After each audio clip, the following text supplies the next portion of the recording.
Tantor Audio, a division of Recorded Books, presents Hacking School Discipline: 9 Ways to Create a Culture of Empathy and Responsibility Using Restorative Justice, by Nathan Maynard and Brad Weinstein. Narrated by Brian Holden. Introduction. Why do we need restorative justice in schools? According to the Civil Rights Data Collection, of the 49 million students enrolled in public schools in 2011 through 2012, 3.5 million were suspended in school, 3.45 million were suspended out of school, and 130,000 were expelled. Another concerning fact from this source is that black students are suspended and expelled 3 times as often as white students, and students with disabilities are suspended twice as often as their non-disabled peers. Zero-tolerance policies, which deliver harsh, predetermined punishments, are a root cause of many suspensions and expulsions in schools today, often affecting minority students the most. Removing students from their educational setting instead of using alternative forms of discipline has many negative effects, including increasing the likelihood that students will enter the juvenile justice system or end up in prison, often referred to as the school-to-prison pipeline. In short, mishandling discipline can greatly affect a student's educational trajectory, or even more disheartening, the student's life. It is our duty as professional educators to realize that within every wrongdoing is a teachable moment. Further, we must take advantage of that moment rather than throwing it, and the student, out with the trash. Every behavior is a form of communication, even behaviors that require disciplinary action. Our responsibility as professional educators is to try to understand those behaviors and, simply put, begin to do better with our behavior management systems. We need to combat the disproportionality in our discipline policies by examining and implementing equitable practices. So how exactly do we do that? This book isn't going to be the instant gratification cure-all to classroom management. It is going to be a tool to help you maintain tranquility in your classroom, a climate of respect, and a completely controlled culture using proven and effective methods of addressing problem behavior. Restorative justice takes situations that otherwise might result in a student being removed from class and instead presents ways to teach the student how to repair the harm that was done and continue forward. This method creates an atmosphere of communication and collaboration around student issues. Every day is a new chance to connect with your most difficult students. They are used to people giving up on them and even blaming them when things go wrong. While it is important to hold students accountable, it is even more important to find the root cause of those difficult behaviors and address them. Let them know that you are there to help them, even if that means tough love. Wear them down with relentless kindness and encouragement. Never hold a grudge. A core idea of restorative practices is that students are not inherently troubled. Something has happened to cause that trouble. As teachers, we must dive into behavior as we do any learning deficiency in the classroom. In this case, the old mantra of carrot and stick discipline doesn't address the problem. Instead, it actually creates more opposition, exclusion, and labeling. We must learn to go beyond that and truly change behavior for both teachers and students. Restorative practice is an emerging social science that studies how we can strengthen relationships between individuals as well as social connections within communities. According to the International Institute of Restorative Practices, IIRP, all humans are hardwired to connect. Just as we need food, shelter, and clothing, human beings also need strong and meaningful relationships to thrive. IIRP also says the use of restorative practices helps to reduce crime, violence, and bullying, improve human behavior, strengthen civil society, provide effective leadership, restore relationships, and repair harm. We wrote this book based on more than 25 years of educational leadership experience and formal training from IIRP with one goal: to teach you more about restorative discipline so you can use it to make a difference in students' lives. We'll show you how to use restorative practices to manage behaviors that would often result in punishment. Our exercises will demonstrate an alternate route made up of creating responsibility for actions, an obligation to repair the harm caused, and action steps for righting the wrong. This philosophy takes a deeper dive into the why behind a behavior and seeks to create positive collaboration around issues, shared investments in the school climate, and healthy relationships among all stakeholders. Emotional regulation isn't instinctive. It's learned. A huge factor of both teacher and administrator job dissatisfaction, we would even say the bane of our existences, is dealing with challenging student behaviors. According to the Primary Sources 2012 report, more than half of all teachers wish they could spend less time disciplining students throughout the day.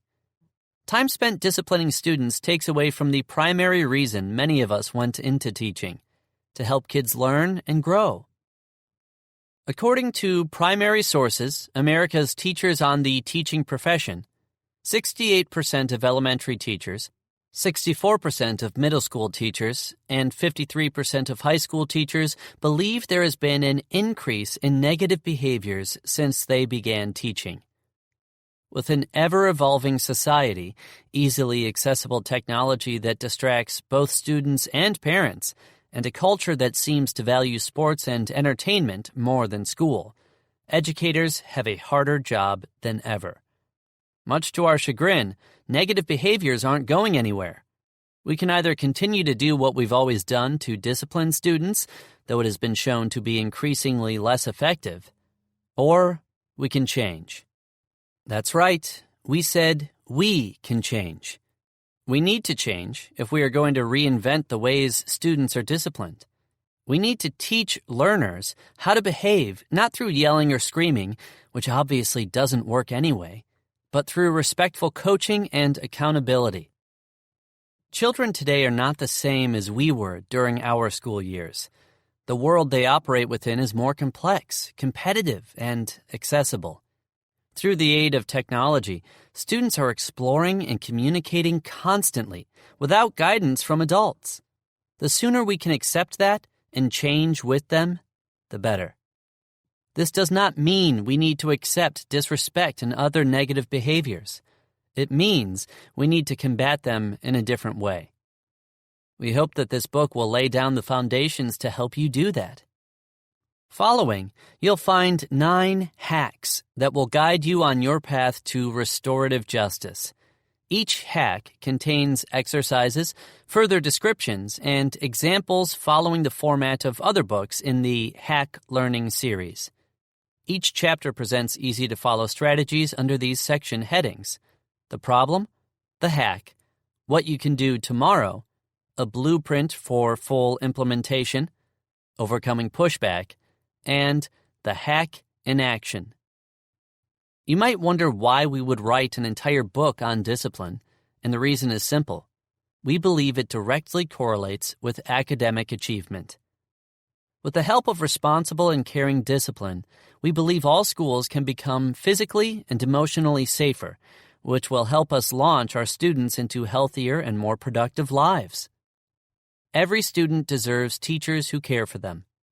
Restorative justice is the first step toward providing that.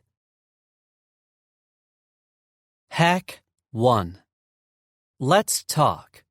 Create a culture of communication to resolve conflict.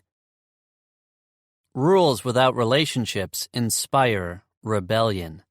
Josh McDowell, author or co-author of more than 150 books, including Right from Wrong. The problem: students are not being heard. Educators don't always give students a voice when they make a mistake. punitive systems require that blame be assigned to one party and punishment be given to address the behavior. However, punitive consequences mean creating a temporary bandage for an issue. They do very little when it comes to unveiling the full story and bringing all the issues to the forefront. A student punched another student, and as a result, she is suspended. We may ask her, "What did you do to cause this problem? What are you going to do differently next time?" But those questions don't give her a voice in the issue. They don't even ask her why she did what she did. The line of questioning is a regular routine, and little more than a set of boxes to which students have scripted answers. It's no wonder so many students become repeat offenders. We aren't taking the time to get to the bottom of the issue, and that means that we aren't treating the cause. We're so busy following a routine that we forget to treat the students themselves. This carrot and stick discipline does not cause lasting changes. It's an immediate response to a behavior and often leads to a forced change in behavior. If you want a rabbit to get into a hole, you smack it with a stick. You can also use motivation and dangle a carrot over the opening until the rabbit is tricked and falls into the hole, but neither of these teaches the rabbit the value of going into the hole. Neither method makes the rabbit actually want to go into the hole. Further, both tactics are a bit unfair. The rabbit doesn't see the hole until he falls into it. Likewise, our current systems either force or incentivize students to change. They don't teach the students the reason for the change, and they don't ask why the students were acting the way they were in the first place. Simply put, we must find a way to make students want the change instead of forcing it on them. We need to hear what they're trying to tell us through their behavior and use that to guide them in a different direction. To achieve this objective, educators need to build relationships, create investment in the class climate, and give the students a voice, all of which can be accomplished through some simple hacks. The hack. Let's talk. We need to figure out how to hear student voices, rather than just using one-size-fits-all treatments for discipline. To do this, we need to seek to understand behaviors instead of just labeling them and assigning consequences. That means that immediately after a negative behavior occurs, we start with a series of open-ended questions. What happened? What were you thinking about when blank happened? Who did this affect, and how so? Once you understand more about the behavior, you can take the next step into the restorative discipline process. A restorative mediation is one way to deal with conflict in a constructive, supportive forum, with the goal of creating a resolution that addresses every aspect of the situation. The mediation is fairly simple in process, but it might take a bit of practice to master. Here are the basics. 1. Identify the behavior that occurred. 2. Ask the involved student or students to either step into the hallway for a quick conversation or to stay for a minute after class, whichever method makes more sense in your environment. 3. Use the open-ended questions to learn more about the behavior and the reasons it happened. And 4. Guide the conversation toward a meaningful and positive resolution. By saying, "Let's talk," and by asking questions, we demonstrate that this meeting is not a punishment, it's a conversation. As teachers, we want to give the students involved an opportunity to share their version of what happened, so all voices are heard. According to the International Institute of Restorative Practices, effective responses to conflict, wrongdoing, and harm are the hallmark of restoring behaviors. By addressing the behavior immediately, allowing students to speak, and seeking to understand the situation, we keep from doling out quick punishments that might mishandle the situation. We also build an environment in which students understand what they did and why it was wrong, and help to build their own sets of consequences. Mediation plays an important role in this process because you, as the leader, need to umpire the conversation to make sure it comes to a harmonious resolution. The core values of restorative mediation, all beginning with the letter R, illuminate the steps an educator or mediator should take when preparing an effective mediation. Respect is the foundation of a positive mediation experience. If all parties are interested in repairing the problem, they must respect one another's insights and emotions throughout this process. Relationships are the next step. Allow students to tell their side of the story so they learn to communicate and hear one another. A student may be surprised to hear that the other student might have lashed out because her grandmother recently passed away. And knowing that changes opinions. Human issues are usually relatable, and relationships can be built through that common understanding. Responsibility means both parties involved in negative behaviors need to own their actions and consequences to move forward. The following are steps for ideas on how to brainstorm meaningful and logical consequences as a team. Repairing the harm asks us as facilitators to get creative. Instead of just suspending students or assigning detentions, mediators must brainstorm tactics that will genuinely restore balance to the situation. If a student called his teacher a derogatory name, perhaps he could write a letter of apology after school hours. If two students teased another student on a public online forum, lead them toward a meaningful resolution. Perhaps they would be interested in writing at least 5 positive social media posts about their peer. Repairing the harm takes the entire team's agreement, though the facilitator will need to pave the way through creative thinking. Reintegrating the student or students into their normal routine after this meeting should be handled with respect and care. Offer to check in on them the next day, or ask if they need to take a short walk to clear their minds before returning to class. When students act out, it's not always easy to swallow their pride and return to business as usual. That return to normal life must be part of the equation for the mediation to work. Holding students directly and personally responsible for their behavior is what sparks intrinsic change. Mediations give students insight into the real impact of their behavior. Combine them with restorative practices, and you have the formula for empathy, positive culture, and lasting change. What you can do tomorrow. Though it may not feel that way after digesting these steps, mediations can be quick. You must set the tone and expectations, make sure that all parties have accepted wrongdoing, develop a plan for what happens next, and that's it. We recommend taking time to sit down and draw up your plans for future mediations so you're ready to handle situations like this when they happen.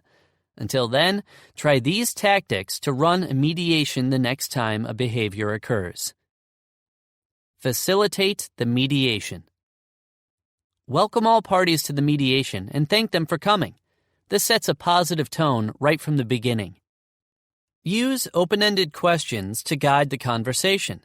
Instead of saying, "Do you think kicking over the trash can was a good decision?"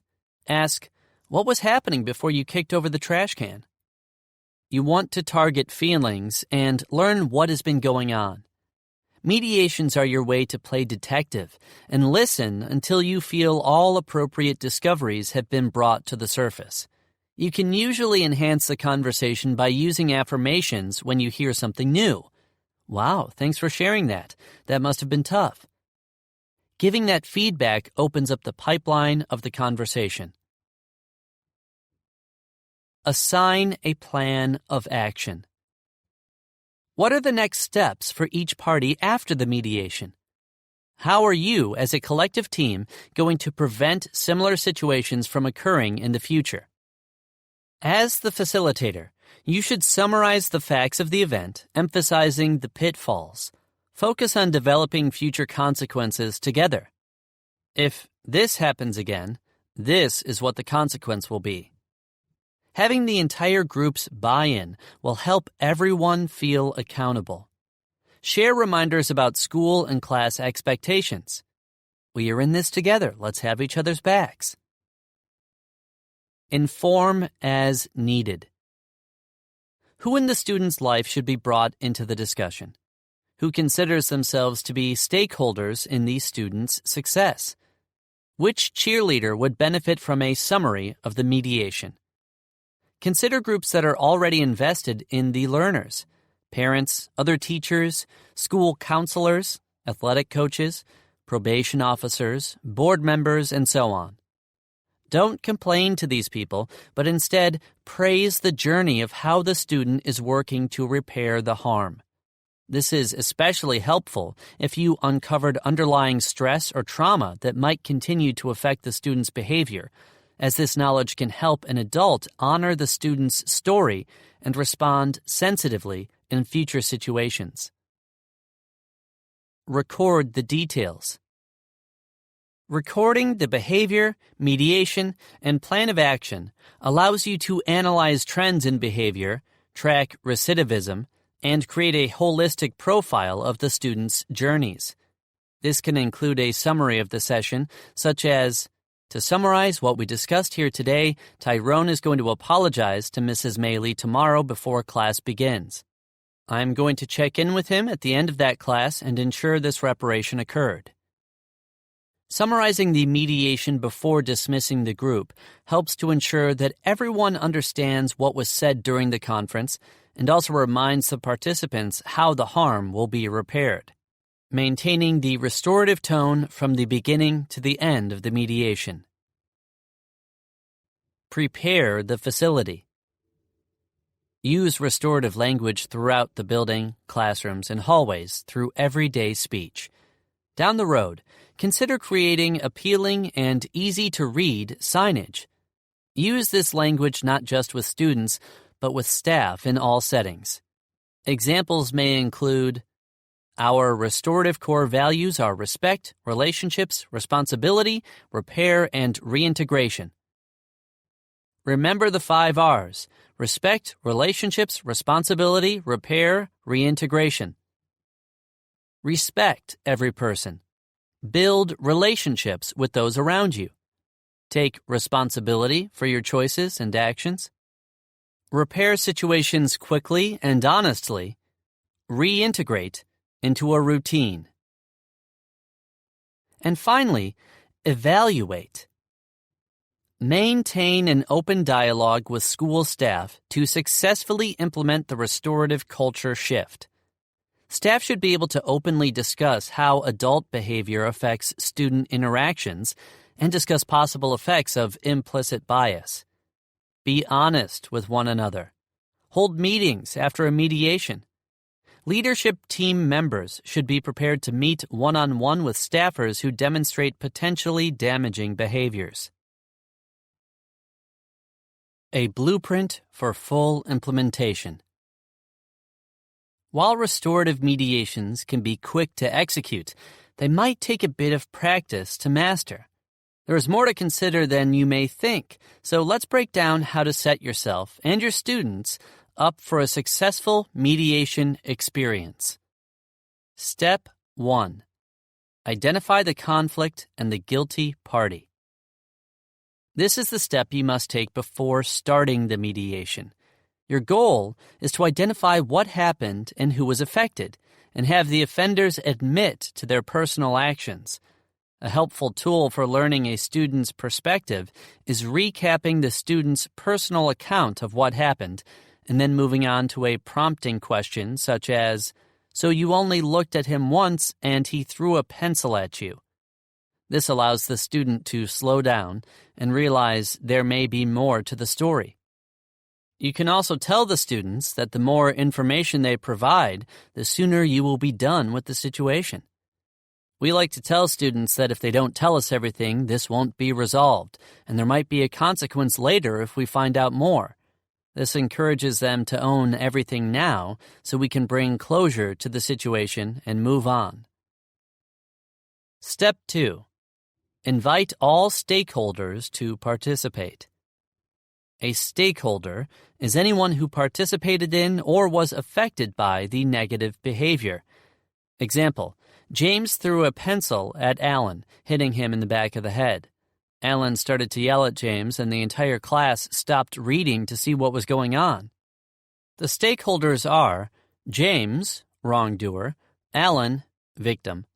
The entire class all witnessed the outburst made by the victim after he was hit by the pencil, and the teacher, who had to stop teaching and address the situation.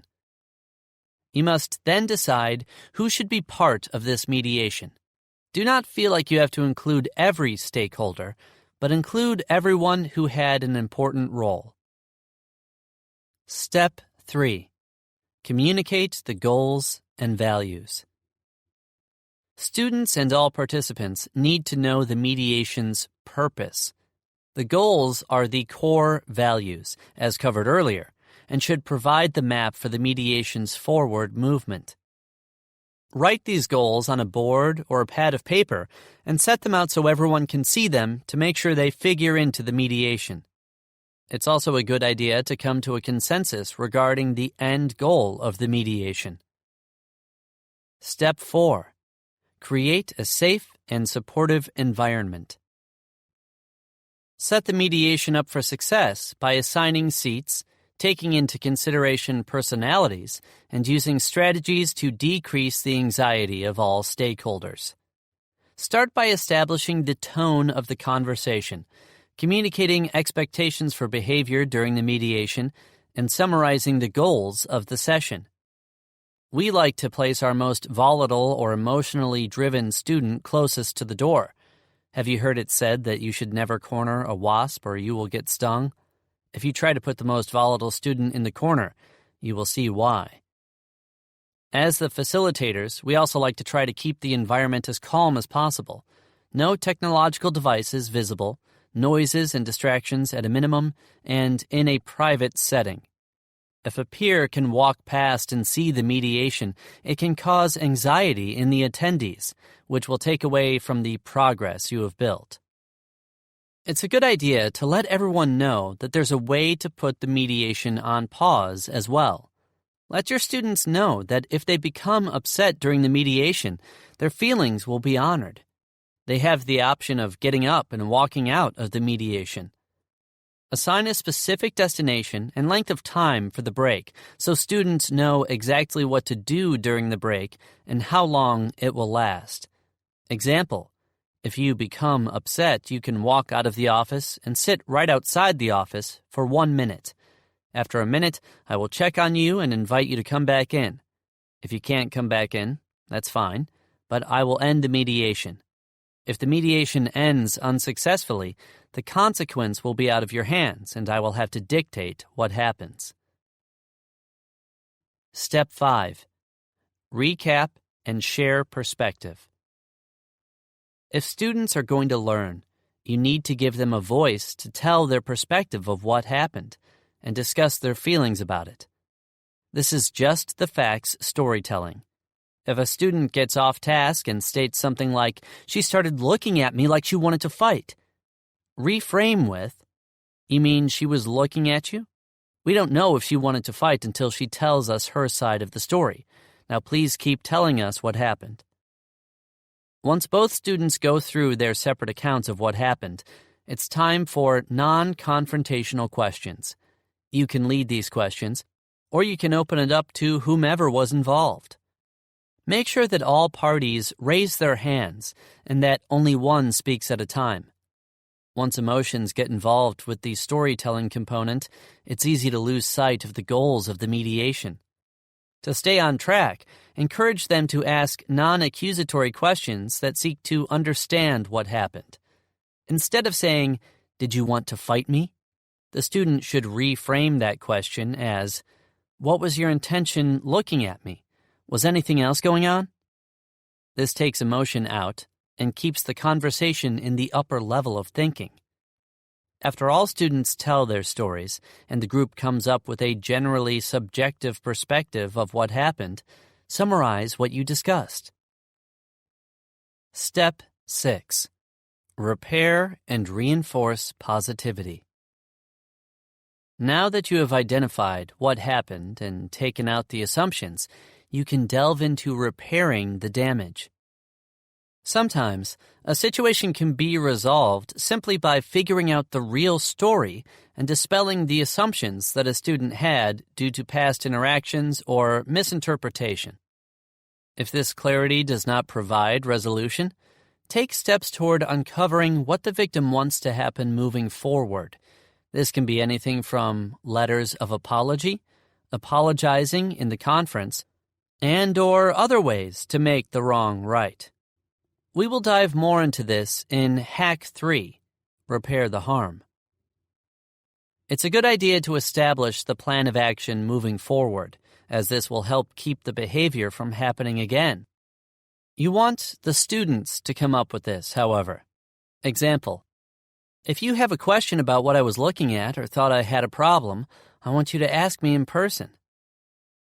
Reinforce positive statements from the students and encourage positive action plans. Step 7. Build therapeutic rapport. Now it's time to reintegrate and move forward. Stress the importance of relationships and the joy of being able to resolve the conflict in such a positive manner. The more students go through restorative mediations, the more positivity will start to reign in your classroom. Overcoming pushback. Mediations take patience and have to be looked at as investments. The skills used in the mediations can be multi-purposed and incorporated in other areas of the students' lives. That doesn't mean that everyone will understand them or their importance. Following are examples of the pushback you might receive from both teachers and students. This isn't my job. Student success is your job, no matter what role you play in the school. A successful school culture starts with relationships and focuses on participation and investment from all, especially during a conflict. Spending time cultivating conflict resolution tools based on open communication is a win-win for everyone. Where can I find the time? Before class, after class, during students' lunch, or the next day, you don't want to let it lie for too long, but do your best with what you have, are all reasonable solutions for this pushback. The more time you dedicate to creating successful students who feel heard, the easier your job will be. Chances are, if you do not dedicate the time up front to fully resolve a conflict, offer closure, and create a plan to prevent repeated behaviors, you will end up spending more time on this same issue again in the future. Mediations are investments that offer amazing results. This won't work. You might think, my students will just fake all of this, they won't mean it, and nothing will change. In reality, they could. It doesn't have to be that way, though, and you have influence over student buy-in. This is why you don't want to lead with closed questions like, "Are you mad?" or "Are you going to do this again?" Change them to, "How are you feeling right now?" or "What do you think would happen in the future if you talked with her first?" We have practiced mediations like that for a decade and can tell you that it's hard for students to fake it in front of their enemies or the persons they offended. Target feelings, and when you hear them, give the students praise and affirmations. Encourage the communication. It won't flow right away, but be patient. Once you hit that target, you'll get buy-in from the students and change will happen. The hack in action. During a passing period, Maddie hurried into class right before the bell rang. She opened up her laptop, and I heard an uproar of laughter. Maddie looked back, and Devin was glaring at her and smirking. I quickly redirected and previewed the expectations of the class. Today, as we explore types of cells, I am sure we will all uphold the classroom norms by engaging productively in work, maintaining a safe and clean environment, and sharing the space effectively. Let's have a great class. I continued with the lesson for about 15 minutes before I heard, "Girl, you think this is cute?"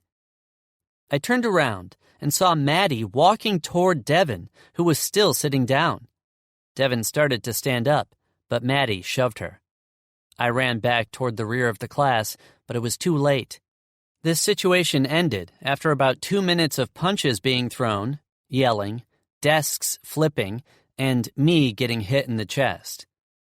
After the girls were separated, I asked the dean to escort them down to the office. I immediately said, "Circle up," to my other students, and we all pulled our chairs in the shape of a circle. This was a way for me to give them an outlet to process what happened, reduce some anxiety, and reset the classroom climate. Without that, we wouldn't be able to do any learning.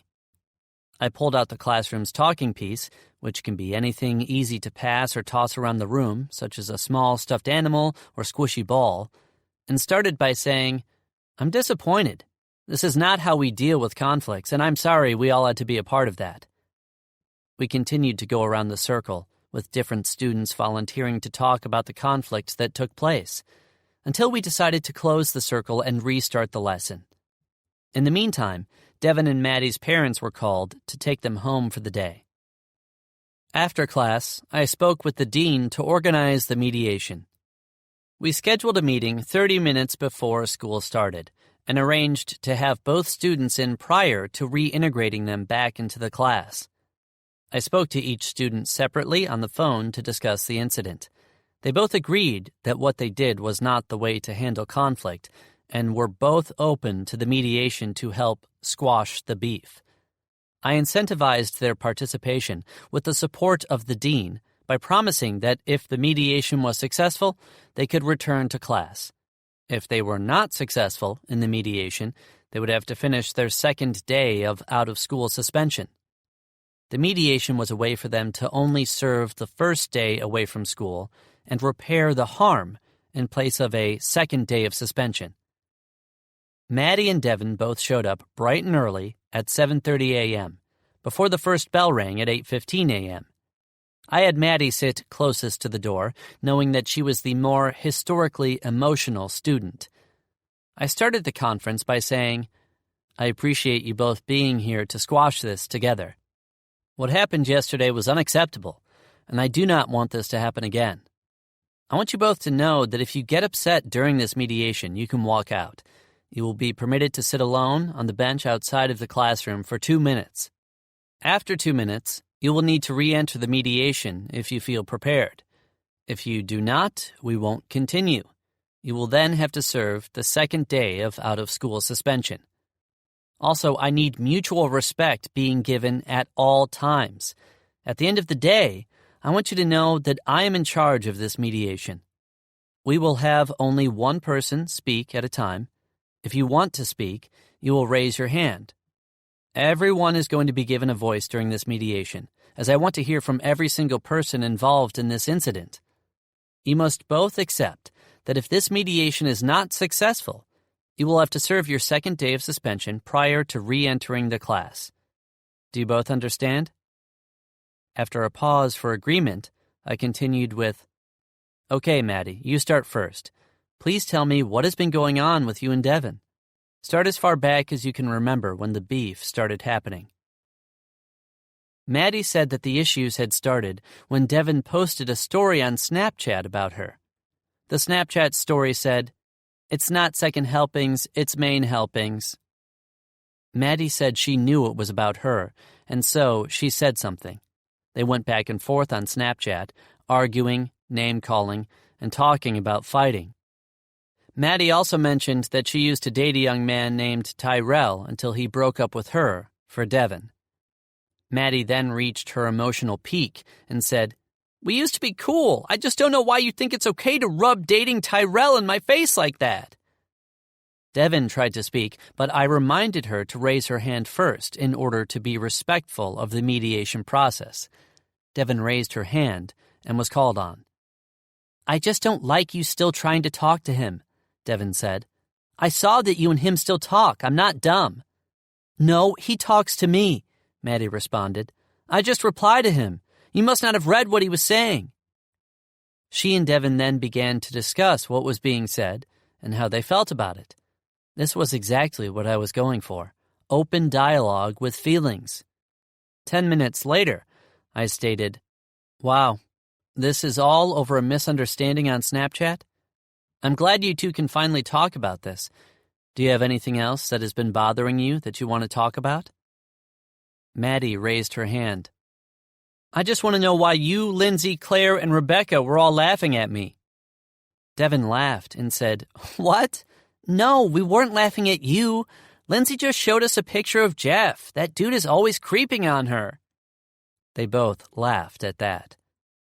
I brought us back to the goals of the mediation by saying, Great job today.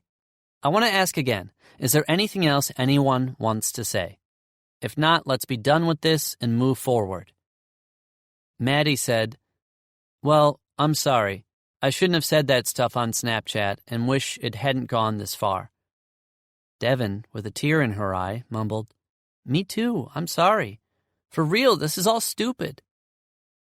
I quickly summarized what we discussed and finished by saying that this meant the situation was finished.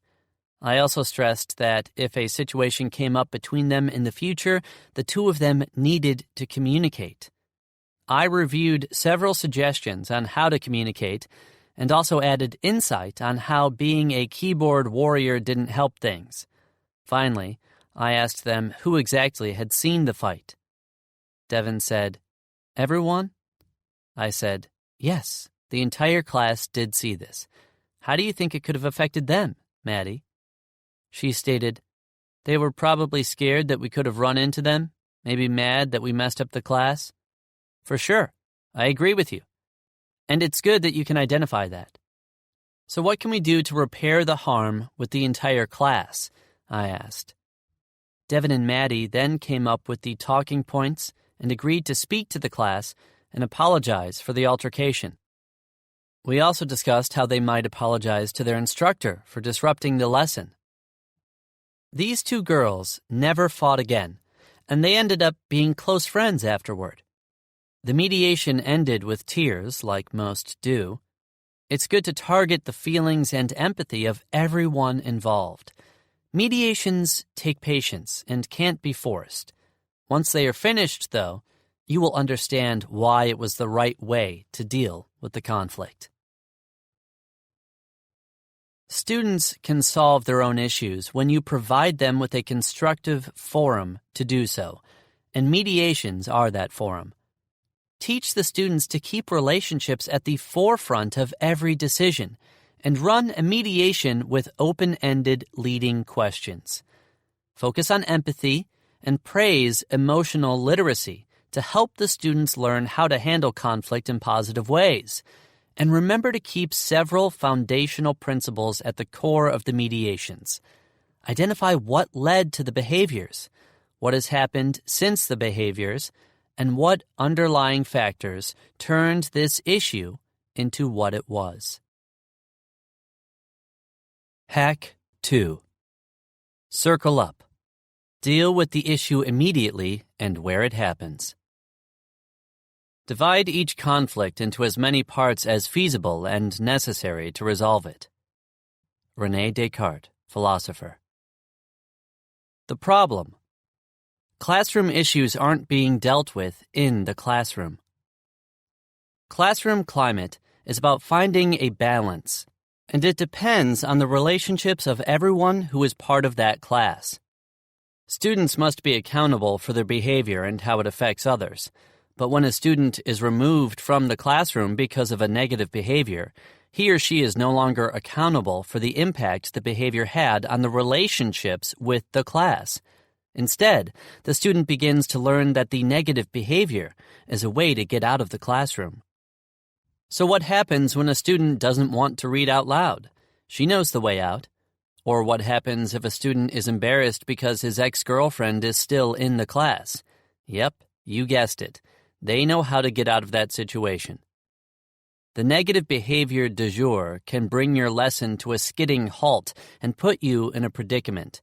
You are pressured to address the problem quickly and appropriately with all eyes on you. The quickest and easiest solution is a referral to the office. After all, you have a whole class to teach, a new activity to pass out, emails to answer, and daily attendance to take. We all get it. But how can we expect our students to do any better in the classroom if we just remove them when they do something wrong? When the student returns from his field trip to the office or from in-school suspension, the behavior has been addressed, but the relationship has not. There may still be tension between the student and the teacher, or the student and the classmates. You haven't addressed any harm the student might have caused to the class as a whole, and that leaves the classroom climate damaged. The entire class is still sitting on the edge of a knife and will be distracted by the tension. The answer? Fix it within the classroom. And to make sure it sticks, involve the entire class. The hack? Circle up. The first thing that we as teachers need to do is to stop offering students the easy way out through removal from class. Many school districts maintain a goal of keeping the students in the classroom where they're adding to and taking advantage of the learning experience. When kids are in class, we see higher attendance rates, increased test scores, and positive climates. That goes away the second we send kids to the principal's office for misbehaving. Instead of giving them that out, seek new ways of handling bad behavior, including classroom circles. These circles allow you to enforce the classroom expectations without losing one of your community members. As you might expect, circles are gatherings in which all participants sit in a circular shape, facing each other to facilitate open, direct communication. Circles provide a safe and supportive space where everyone can talk freely about sensitive topics, work through differences, and build consensus. Best of all, circles invite shared power and responsibility. Circles don't have to be used only during times of conflict either. Start your class with a check-in circle as a great way to begin the day and invite students to share their feelings and listen to others. Have all the students sit in a circle. Teachers should include themselves in the circle to signal that they are facilitators and listeners during these gatherings, not authority figures. Start with a check-in question, such as, "What's one interesting thing you read online yesterday?" Add mindfulness exercises to help release tension and build focus on the present moment. Mindful breathing. Ask students to breathe in through their noses and out through their mouths for 6 seconds. Instruct them to purposefully pay attention to their breath and heart rate as they continue to breathe slowly in and out. Mindful awareness. Ask the students to look around the room and think about what they are grateful for today. Is it cold outside, making it wonderful to be inside with the heat? Does the lighting fill the classroom with enough light to see each other? How does the hand sanitizer help everyone maintain health? Giving students a few moments to reconnect with the world around them might help them settle into the circle and start the day with positivity. Mindful appreciation. Have students take turns sharing things that they appreciate about their lives. Leading questions include, "What are you thankful for today? Who has inspired you recently? What are you proud of accomplishing this week?" When learners pause and reflect on their positives, the transition into a positive classroom culture becomes easier to achieve. Devote at least 5 minutes to circle time each morning and gradually expand as students get more comfortable, or decrease the time if you have other items on your agenda that take priority. Always allow students to opt out if they choose. Remember that restorative practices center around respect. Restorative circles can also be useful tools when you're trying to address specific issues or concerns in the classroom. Tell students to circle up just like you do during morning check-in circles. Include yourself in the circle to signal that you are a facilitator and listener rather than an authority figure. As the facilitator, identify the key factors in the conflict or classroom issue. Set the climate of the room and go over your expectations. Example, no cell phones and only talk when you have the talking piece. Right now we are focusing on the distractions that were happening in the classroom while I was teaching. Who wants to start? Once students start sharing what bothers them about the issue or behavior, ask additional follow-up questions to the group such as, how did that make you feel? Or, why did the pencil being thrown upset you? Give students the opportunity to hold one another accountable. Discuss ways to repair the harm and continue on with the day. Once comments become repetitive or begin dying down, it's time to end the circle. Before the restorative circle is finished, discuss the next steps and review the solution your students have decided on.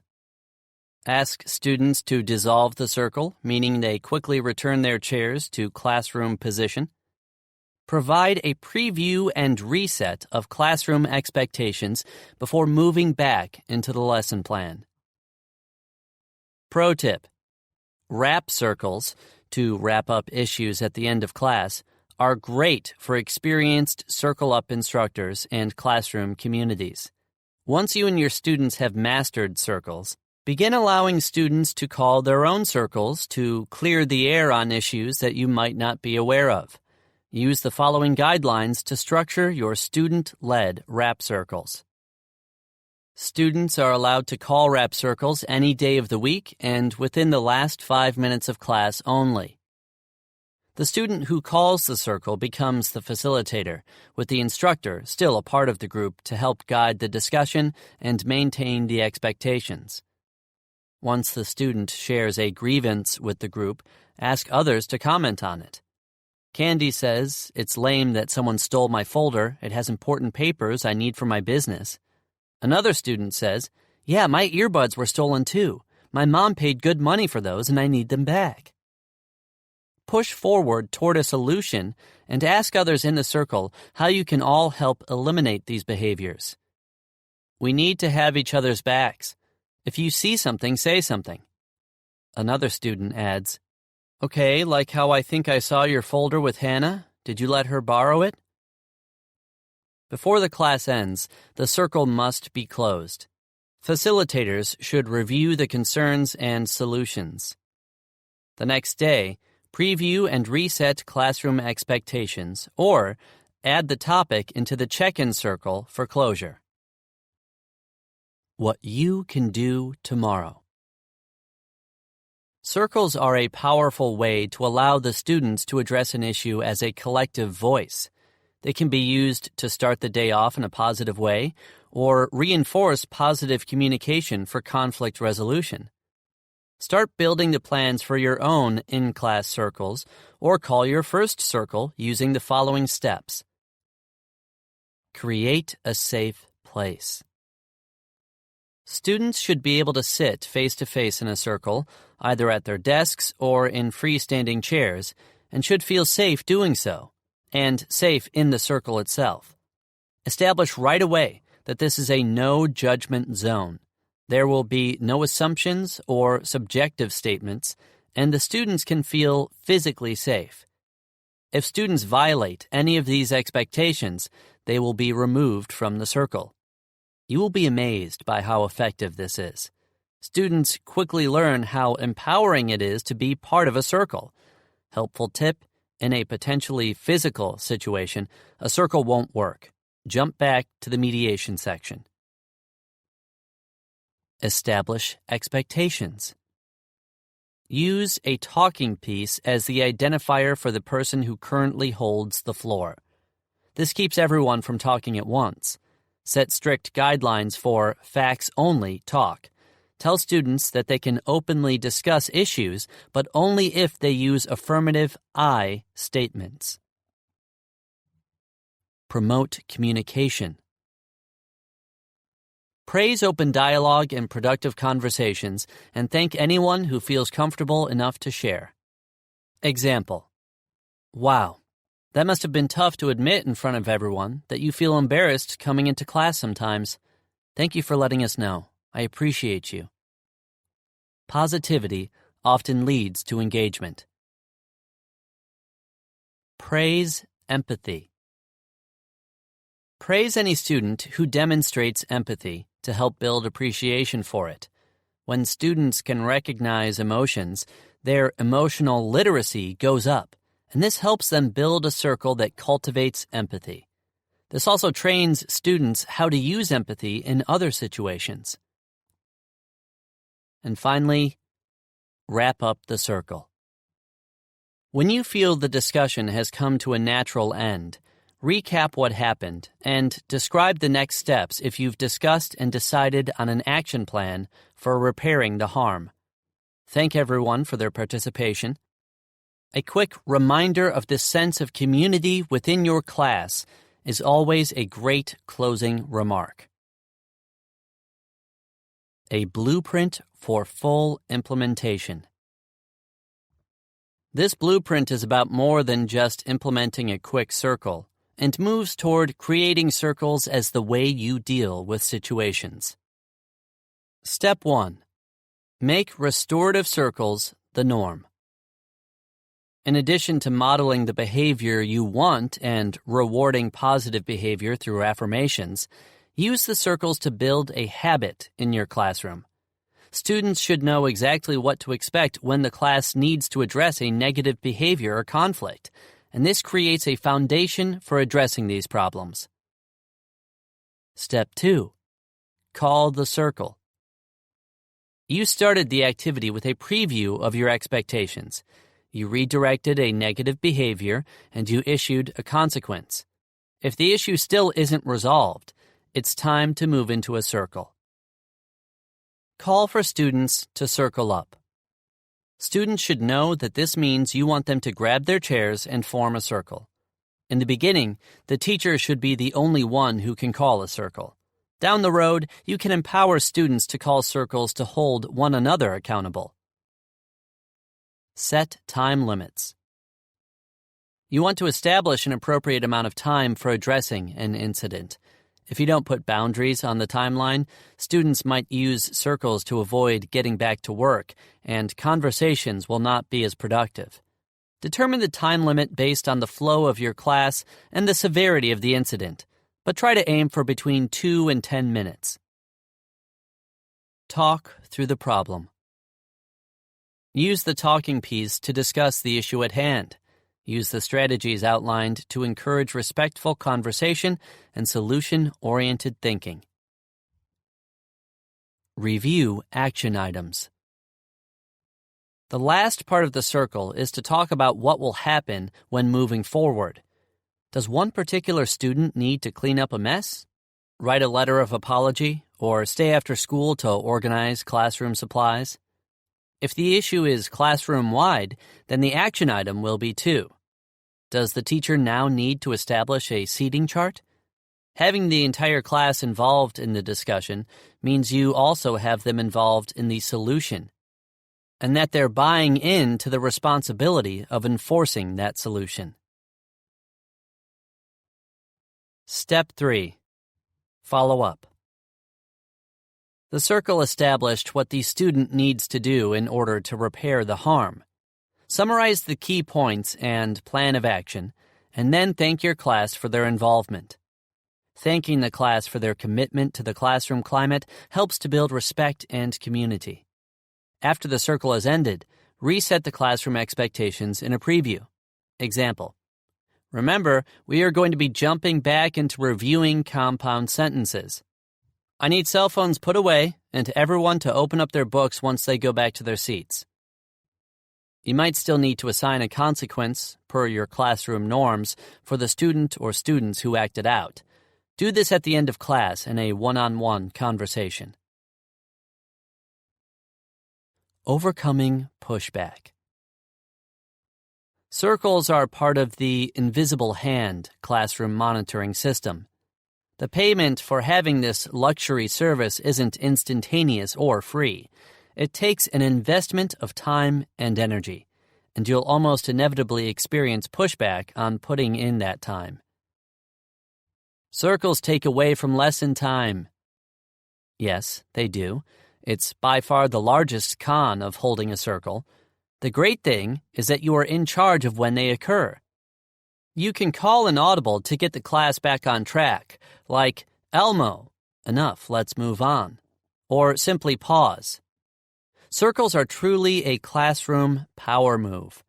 Initially, you'll invest time to establish the practice, but that dissipates as students master it. As a teacher, you have to weigh your priorities and determine whether or not it is worth the time it will take to facilitate a circle. It's about finding the perfect ratio for you and your class. If you start them, circles will eventually become a natural part of your classroom climate, and behaviors will start fixing themselves. You will start noticing students giving the patented teacher stare down to their fellow misbehaving students, and negative behaviors will stop without your involvement. It's like magic. This takes too long. Investment in classroom climates and school cultures doesn't pay off overnight. The time you put into facilitating a circle is advantageous to your climate, the students, and the number of redirections you will have to do in the future. We normally start the school year using 1 to 2 restorative circles per week. By the end of the first quarter, we've seen the use of circles go down to 1 every other week, and then even less. The proof is in the pudding. A reduced need for restorative circles shows that students learn from this process and don't continue the unwanted behaviors. Isn't this a collective punishment? This is a collective investment into building culture. It invites shared power into misbehavior, creating a strong sense of classroom community. The classroom community promotes self-responsibility and effective action after a circle takes place. Instead of viewing it as a punishment, frame it as an opportunity for all students to be heard and for behaviors to improve. The hack in action.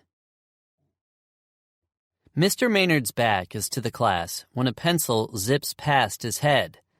He turns around and notices that James has a guilty look on his face. Mr. Maynard considers kicking James out of the classroom. The pencil almost hit him, after all. James needs to learn his lesson.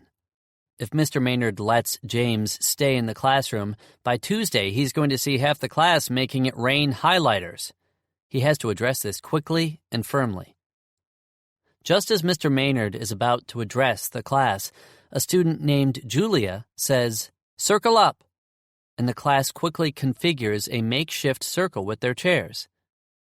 "Sarah, will you be the timekeeper? We have 2 minutes," Julia begins as she grabs the squishy, happy face stress ball the class has established as the all-powerful talking piece. She then begins the circle discussion. "I don't know who threw the pencil, but I feel upset when I almost get hit when I'm trying to listen. I don't like math, but I know I need to figure it out. Who is responsible for the damage?" A few students sheepishly look toward James, who lowers his head.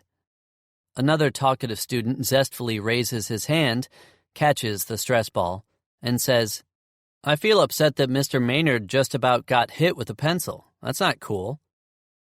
A few more students add to the conflict resolution circle, and after 2 minutes, Sarah says, "Time. What's the action step?"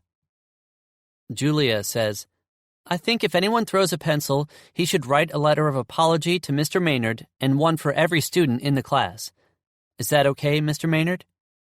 Mr. Maynard replies, "Sounds good. Let's jump back into these exciting polynomials." The students return their chairs to their desks, and Mr. Maynard returns to his lesson. After class, Mr. Maynard follows up with James. "Hey, buddy. One of our classroom norms is to maintain a safe and clean environment. Throwing that pencil definitely wasn't in line with our norms. The consequence is that you will get 5 behavior points. Remember that you also need to repair the harm you caused by writing your letter of apology. Let's have those ready to hand out by Monday." James nods and continues on to his next class. The next morning, He presents his letters of apology. A restorative circle can be used to start the day off with positivity and to address a classroom issue in a safe environment to catalyze investment in change.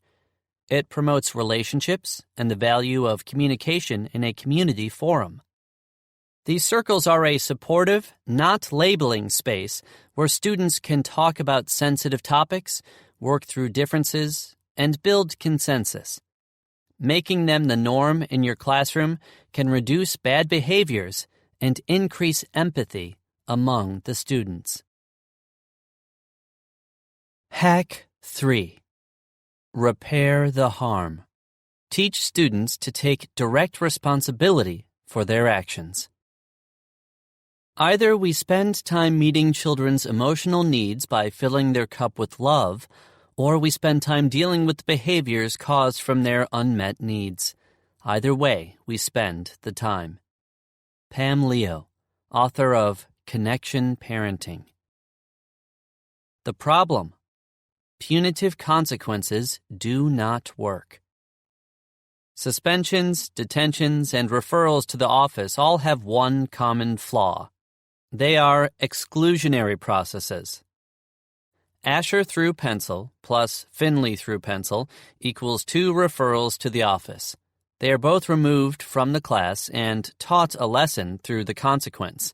Throwing pencils equals referral to the office. What happens when Asher comes back to class the next day after he missed the lesson because he was in the office and you give a pop quiz? Is he going to be able to conceptualize the skills he never learned and do well on the quiz? Or is he going to recall what happened the day before? Oh, throwing pencils equals I don't have to be in this class? This might come as a surprise to you, but some students don't want to be in class. Those students quickly realize that traditional consequences will get them out of certain activities, and they can abuse the system for their own purposes. Why do students want to be excluded from class or removed completely? It could be any combination of the following: can't keep up with the lesson, relationship issues with peers or teacher, undiagnosed disorders that make it hard for them to concentrate, not feeling welcome or safe in the environment, feeling unwanted by the classroom climate, not engaged, boredom, negative emotions about a particular activity or subject. Traditional punitive systems also do very little teaching and take very little thought. They barely even bother with student individuality. When something goes wrong, we immediately ask what rule or law was broken, who broke it, what punishment do they deserve. From there, we have a list of possible punishments, the most serious of which is suspension. A suspension might help a student who broke a rule or expectation, but it might not. Positives of suspensions. Teaches a student that negative behavior has a consequence, removes the struggling student from the environment for a short time, reduces the classroom disruptions, alleviates classroom management pressure from the instructor. Negatives of suspensions. Tends to support labeling of students, temporary bandage approach with few lasting effects. Victims get little from the process. Little accountability. Not typically a teaching tool. Suspensions and expulsions place high-risk students out in the community, which could lead to higher dropout rates and criminal activities. Do the positives really outweigh the negatives? Or are we forcing all students into the same mold by doling out the same punishments regardless of student individuality? Traditional punishments don't focus on the victims or the classroom climate of a negative behavior. They send a message that certain behavior isn't tolerated, but Asher and Finley are going to be coming back into that classroom. They are going to return from the suspension, and little will have changed.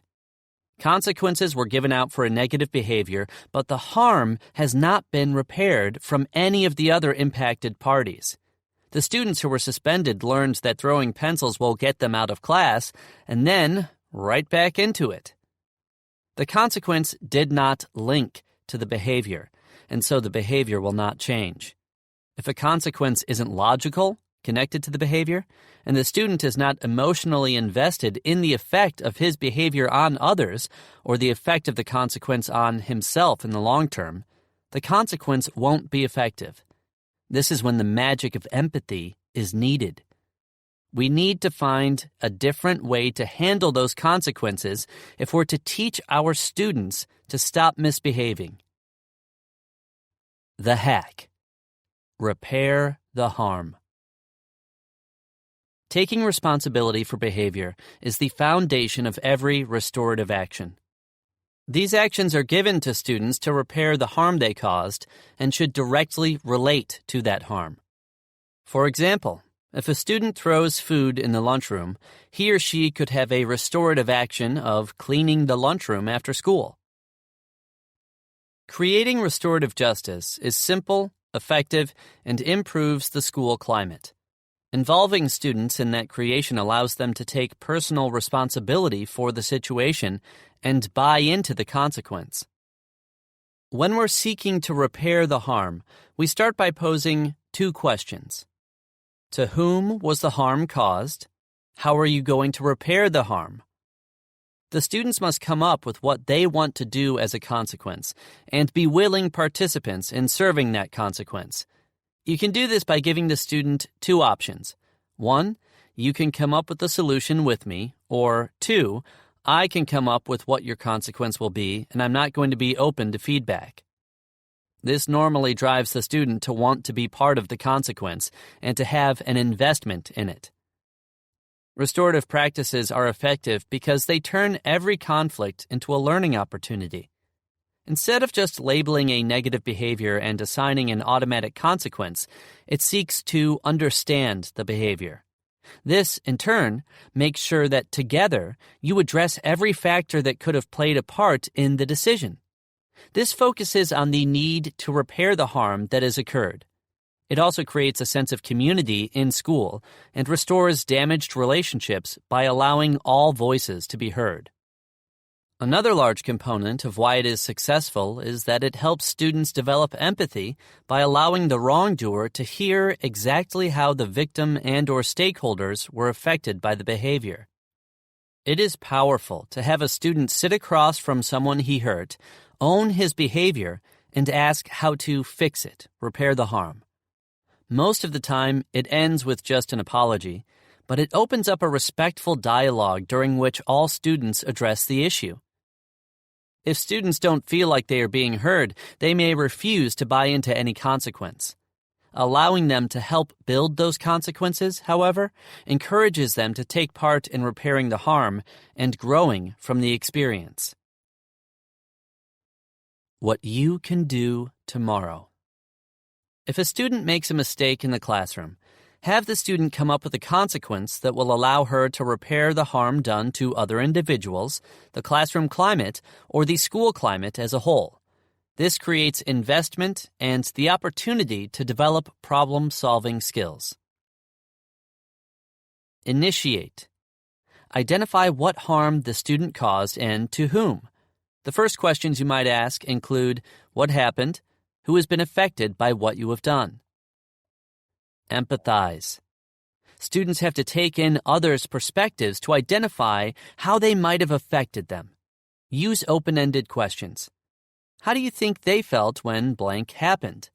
In what ways do you think blank affected them? Analyze. In the analyze phase, the student must create a way to repair the harm. It is important for the student to come up with this on his own, with prompting.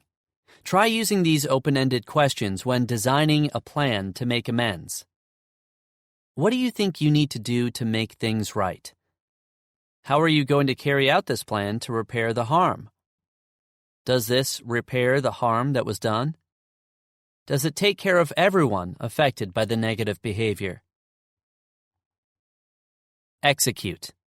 Carry out the solution you and the student created. Reflect. This is when the student can collaborate with parents. Together, parents and the student can revisit the negative behavior and its impact on others, how the student came up with the solution to repair the harm, how the solution was carried out, and whether or not it truly repaired the harm. They should also discuss how the student felt about the process. In addition to speaking with the parents, help the student build a plan of action to prevent the negative behavior from happening again.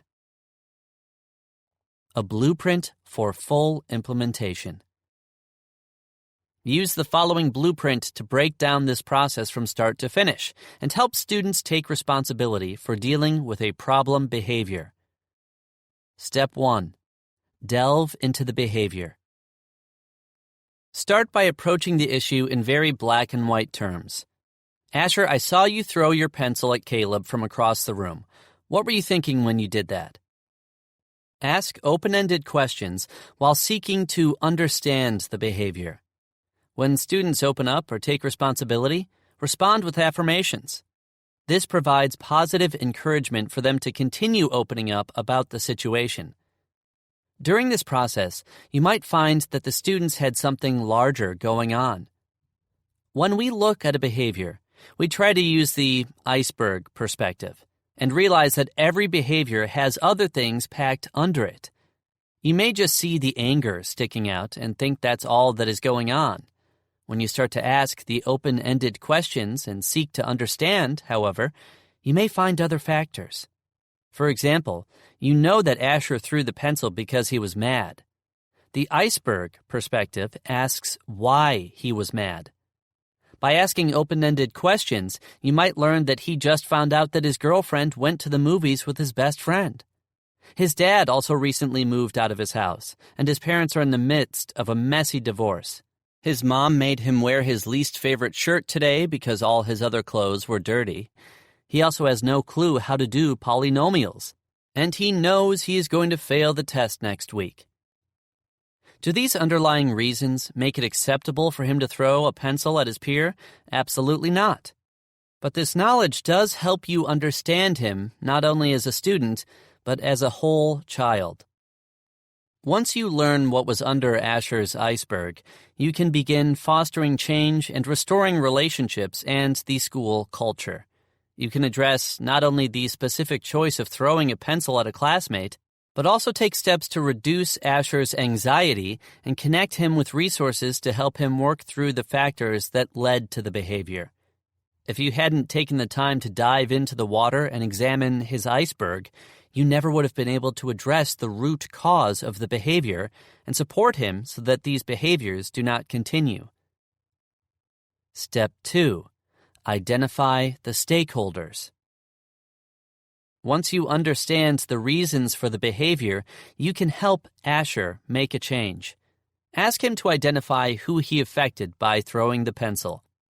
It affected Asher himself, the other student who threw a pencil in retaliation, the teacher who had to interrupt the lesson to address the flying utensils, the parents of both students who now have to find out about this negative behavior, and the rest of the class whose education this action interfered with. This part is simple for us as educators, but we want the students to identify all those people. The key to having the student identify the affected parties is to ask open-ended questions. Examples: who did throwing the pencil affect? Who else? If others saw this, how could that have affected them? Keep digging until Asher lists everyone his actions affected. You also want the students to identify how each stakeholder was affected. Lead the students through the continued use of open-ended questions, but don't give them the answers.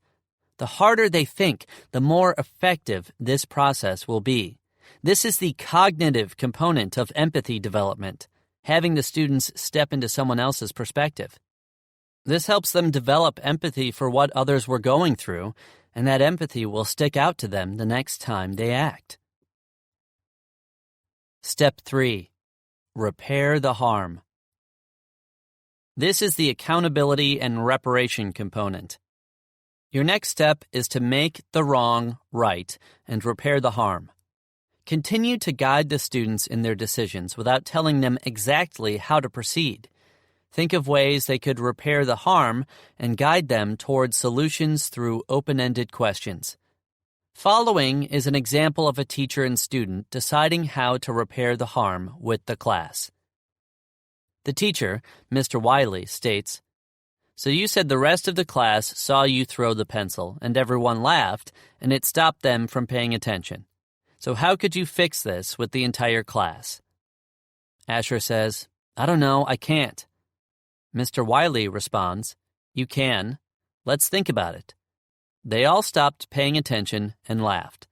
What if someone was really behind and needed this lesson? Or what if some of them will now be off task for the rest of the class because they were distracted after seeing a pencil being thrown? What about how your classmates would have felt if they were hit with a pencil? Wow, that would not have been a good thing. Asher replies, "I can't fix what I did, it's over." "I understand where you're coming from," Mr. Wiley reassures him, "but we can repair this. What are a couple of ways that you could speak to everyone in the class at the same time?" After a moment of thinking, Asher suggests, "I can talk to them as a group." Smiling, Mr. Wiley replies, "Wow, see, I knew you got this. So let's talk to them all at once. Now let's practice what you're going to say." This was a tough one, but it is a typical discussion. It would be easier to just say, "Asher, you need to apologize to the entire class." But for true learning to occur and for behavior to change long-term, you want this to come from the student with your guidance. Once you practice this a few times, it will become easier. The trepidation of going in front of peers and apologizing is impactful. Have the students practice and role-play what they will say a few times first, and set firm expectations. Thank you for practicing what you're going to say and for taking responsibility for how your action impacted others. After this is done, that part of the consequence is completely over. If you go up there and don't take this seriously, though, understand that I will have to give you a bigger consequence. You don't have to let them know what this will be, but preview that it will come. We've done this for over 10 years and have only a handful of students failed to take it seriously. If you have led them through this process successfully, they will buy into the success of the apology. Next, the students must repair the harm with the other student or students. Regardless of whether you end with your one-on-one conversation or moving on to circling up, the final product should be an action item to repair the harm, which will allow all stakeholders to move on. Some examples are letters of apology, face-to-face apologies, community service, creating a lesson around the negatives of a behavior, why using curse words in school or work won't lead to success, and presenting it, writing a report that relates to their displayed behavior, and or having the student facilitate a peer group around a behavior they choose, run an anti-bullying lesson. The sky is the limit with this. Just remember that it must be logical and related to the behavior. Step 4. Reintegrate. Once students have repaired the harm with all stakeholders, it is time for them to reintegrate into the classroom. This is also the time for resetting the room. Example: I know we just had a little bit of a distraction, but Asher did a great job of apologizing. So let's jump back into where we left off. Before we start, though, remember that we are all in this together. I'm proud of you. Now, where was I? This is a quick and easy way to pull everyone back in as a community. Try to do a check-in with Asher later as well. Example: Hey, you did great up there earlier with the apology and squashing the situation with Finley. This is the way I like to see you. Keep it going. End it with a good high five and a smile. A rule of thumb is that for every redirection, there should be 3 affirmations, ideally on the same day. Remember, relationships are everything.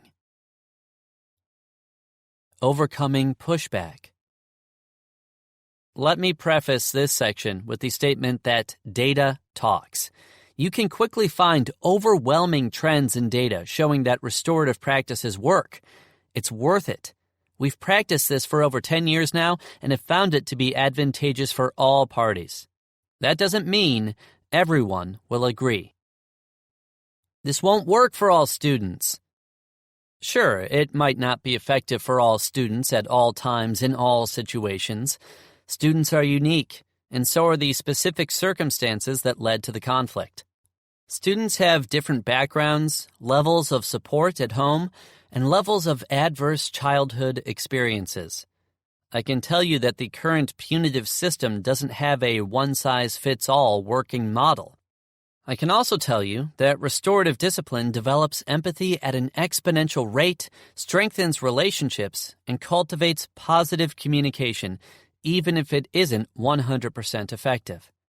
Restorative discipline might not be a silver bullet, but it is a highly effective tool for your toolbox, and it has a better chance of reaching all the individual characters than a punitive system does. It is too complicated. We get it. Sending a student to the office is way easier. But we're not telling you any secrets when we say it doesn't work. That behavior will continue as soon as that student returns, and it might even get worse. It also drastically affects the climate of your classroom when a student is sent out and returns without repairing anything. Once you start using restorative discipline, you won't go back. These practices do not mean that you can never send a student to the office with a referral, because you will still have to in some circumstances. Even when this is the case, restorative discipline still has its place, as the student can repair the harm before reintegrating into the classroom. This is what restores the classroom climate. All teachers aren't trained. There are several options out there for this. Recommend this book to them, or allow them to shadow you while you have a conversation and mediation. Once teachers see this in action, they become advocates. We have seen these practices grow like wildfire when fellow teachers see the result. Put simply, restorative justice addresses the growing crisis in our schools around discipline. The school-to-prison pipeline is real and alarming. With restorative discipline, however, we can stop that trend. Can't teach an old dog new tricks. Change is hard. If you're a seasoned teacher, why change? Teaching isn't just math, science, and English anymore. It's everything. Students need us to teach them how to be successful. They need to learn the skills necessary for resolving conflict, using their voices, and making things right when they stumble. A ticket to the principal's office won't do any of that. But sitting down with them to discuss their actions and teach them how to improve will. The hack in action. I'm on monitoring lunch duty, the best of all duties, and I notice a commotion coming from the back table. When I make it through the crowd of students and cell phones, I see James, with tears in his eyes, being pulled by one of his friends toward the exit. I also notice Craig pacing back and forth, covered in milk. What a great day to be on lunch duty. I radio for assistance and move to keep both students separated while I decide what should happen next. These two are always together and are friends, so this is odd. Since he was the more agitated of the two, and thus more potentially volatile, I go talk with James. He walks me through how Craig kept talking about how James was fat, and that was why no one wanted to go to homecoming with him. James said, "We all laughed the first time since he gives me a hard time about my weight a lot. I just wasn't feeling it after the 16th time, so I slapped the milk out of his mouth." He then says that Craig pushed past the table and started trying to hit him until someone else pulled him back. James is able to identify what he did wrong and how he was feeling at the time. James also agrees to have a mediation with Craig to squash the situation and tell him how he felt about their interactions leading up to and including the conflict in the cafeteria. When I discuss the situation with Craig, his story matches up, and he also admits that what he did was wrong. We go into the open classroom at the end of the hall, away from curious passers-by, and start the mediation. I open by saying, "This is about what happened in the cafeteria a few minutes ago. This was completely unacceptable behavior, but you both have agreed to fix what happened with this mediation. Do you both agree that we can resolve what happened right here and right now?" When they nod, I continue. "Now, here are the rules. One person talks at a time. If you have a question, raise your hand. I'm in charge of this mediation. If you get upset, you can walk out to cool down. If you sit right outside the door and come back in within 2 minutes, we will continue. If not, we will have to let this situation be handled by the dean, and he will not be open to your input. Do you both understand and agree to these norms? When they nod, I give the okay to get started. I start by asking James to go over his version of what happened. James explains how Craig was making fun of his weight and saying that's why he wouldn't be going to homecoming. He states, "I normally don't care, but I wasn't feeling it today. My mom just moved out and it's been hard." James apologizes for smacking the milk out of Craig's hand and getting it all over him.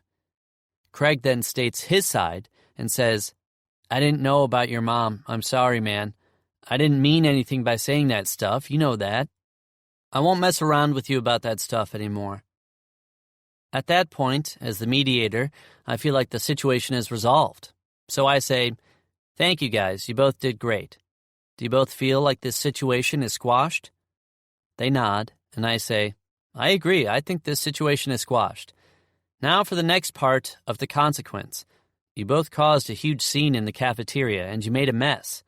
After school today, you will both stay after and sweep, mop, and clean the entire cafeteria. I will let the janitor know and set it up. Meet in the cafeteria at 3:45. Once this is done, this situation will be over." Pro tip: additional stakeholders, students who sat around the table, parents, and students who might have contributed to the issue, can be invited into the mediation. This can be utilized when other students were involved in the issue or when you're dealing with a tough student who will benefit from hearing from peers. Restorative discipline takes incidents that might otherwise result in punishment and instead recognizes the opportunity. Conflicts are opportunities for students to understand the impact of their behavior, understand their obligation to take responsibility for their actions, and take steps toward making things right. Allowing them to work through the problem and develop their own ways to repair the harm sets the foundation to change their behaviors permanently, rather than just putting a Band-Aid on a single situation. Hack 4. Throw out the rules. Create clear and consistent expectations. The expectations that others play on us help us form our expectations of ourselves. Wes Moore, CEO of Robinhood and author of The Other Wes Moore, One Name, Two Fates. The problem? Relying on rules doesn't work. The classroom should be a place where students feel at home. For some, this replicates the sense of safety and belonging they have in their own homes, while for others, the classroom provides a safe refuge from the stress and instability of their personal lives. We often get so caught up in test scores, differentiation of instruction, and daily classroom behaviors, those tried and true rules, that we forget to be vigilant about building a positive culture in our classrooms. Classroom culture does not just happen. It is built, nurtured, and sustained. It is not the right rules that make a classroom a great place for students to be. It is the right relationships and expectations. What's the problem with rules? First, they often focus on specific behaviors that we want to prevent while failing to address the bigger picture. For example, one teacher might have a rule that students cannot throw paper. Unfailingly, she will have that one student who throws a highlighter across the room and claims that punishment would be unfair because he didn't technically break the rule. It wasn't paper after all. Children are experts at finding loopholes. Rules that are too specific tempt the most innovative and mischievous students to challenge the boundaries. Second, rules typically only teach students how not to behave, and often only apply to specific circumstances. Take gum chewing, for example. Is it ever appropriate for kids to chew gum? Yes. So, do we really want to teach students not to chew gum at all?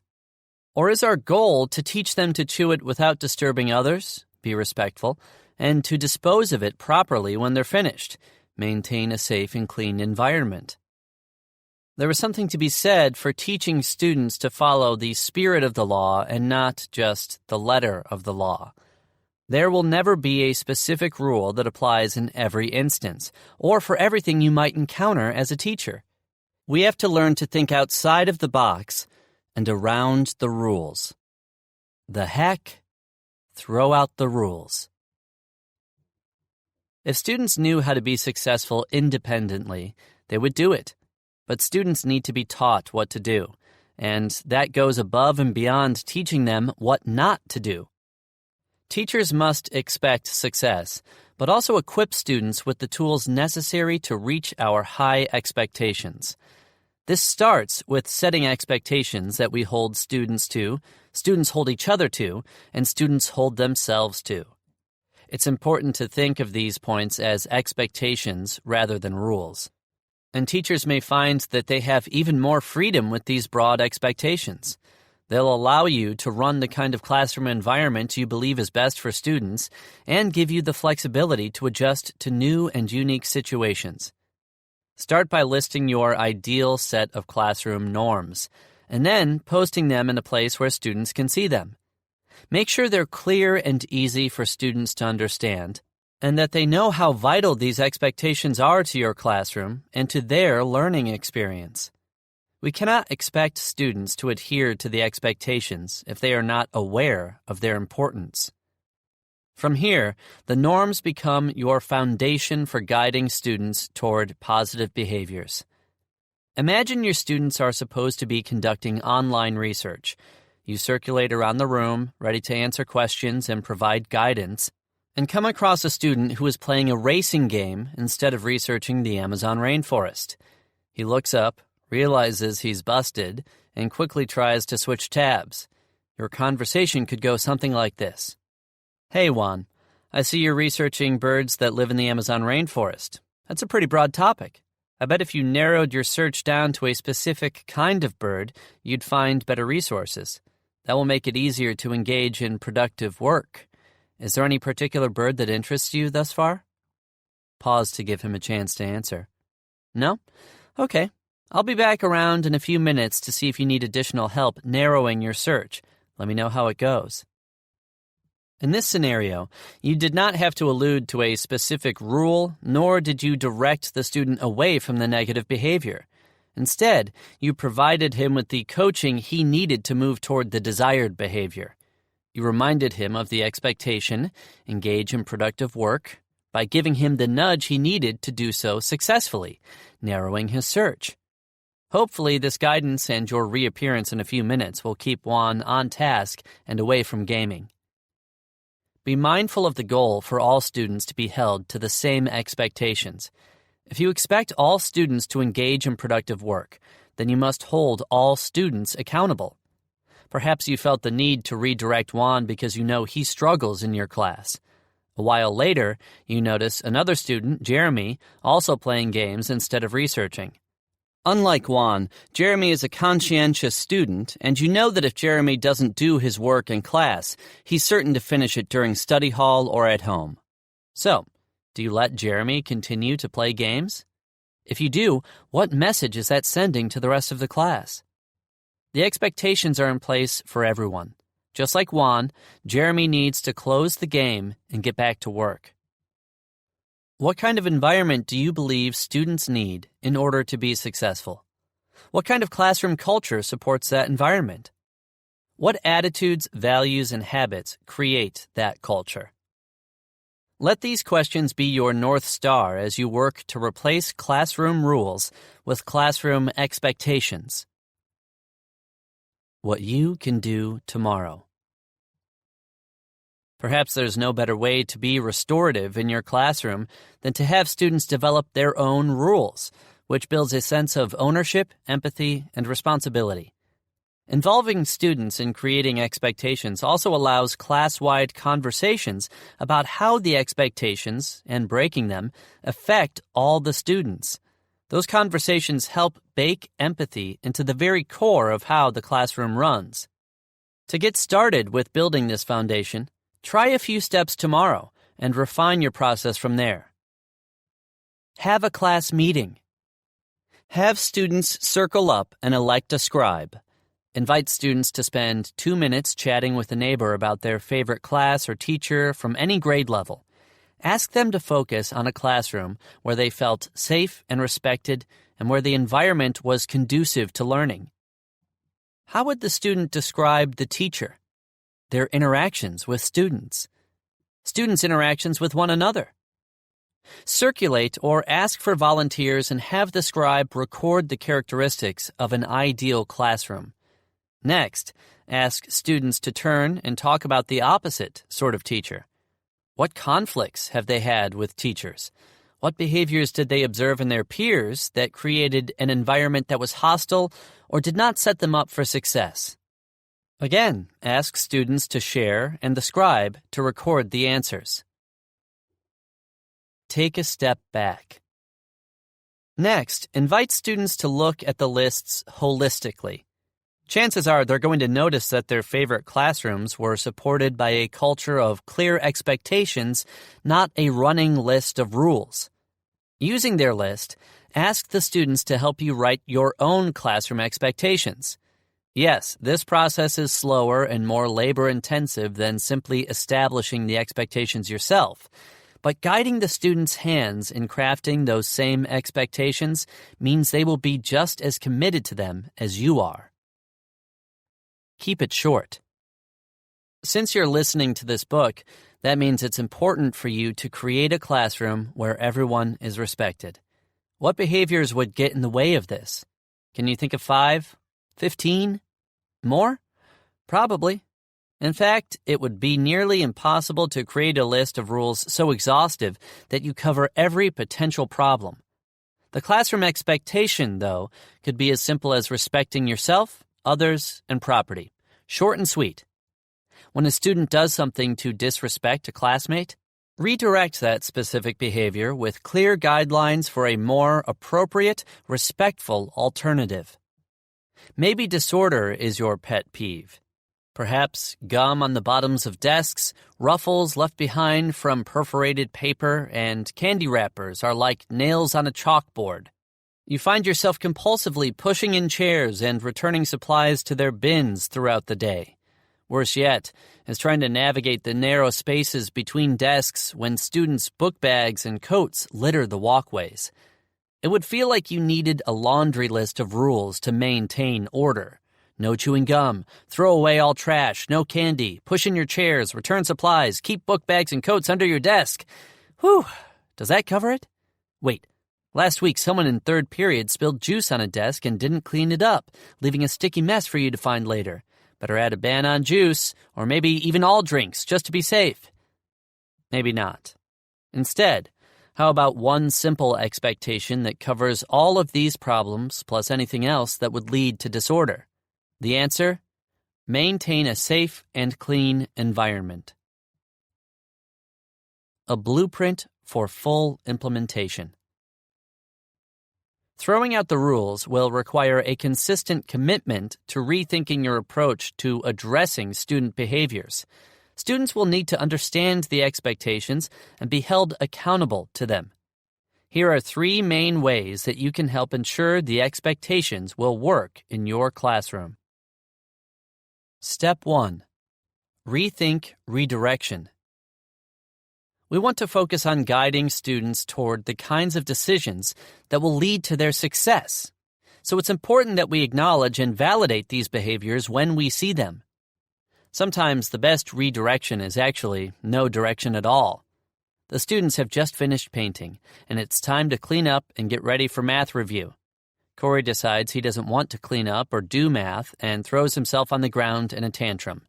You decide to ignore him and, instead, help the other students put away the supplies and thank them for their cooperation.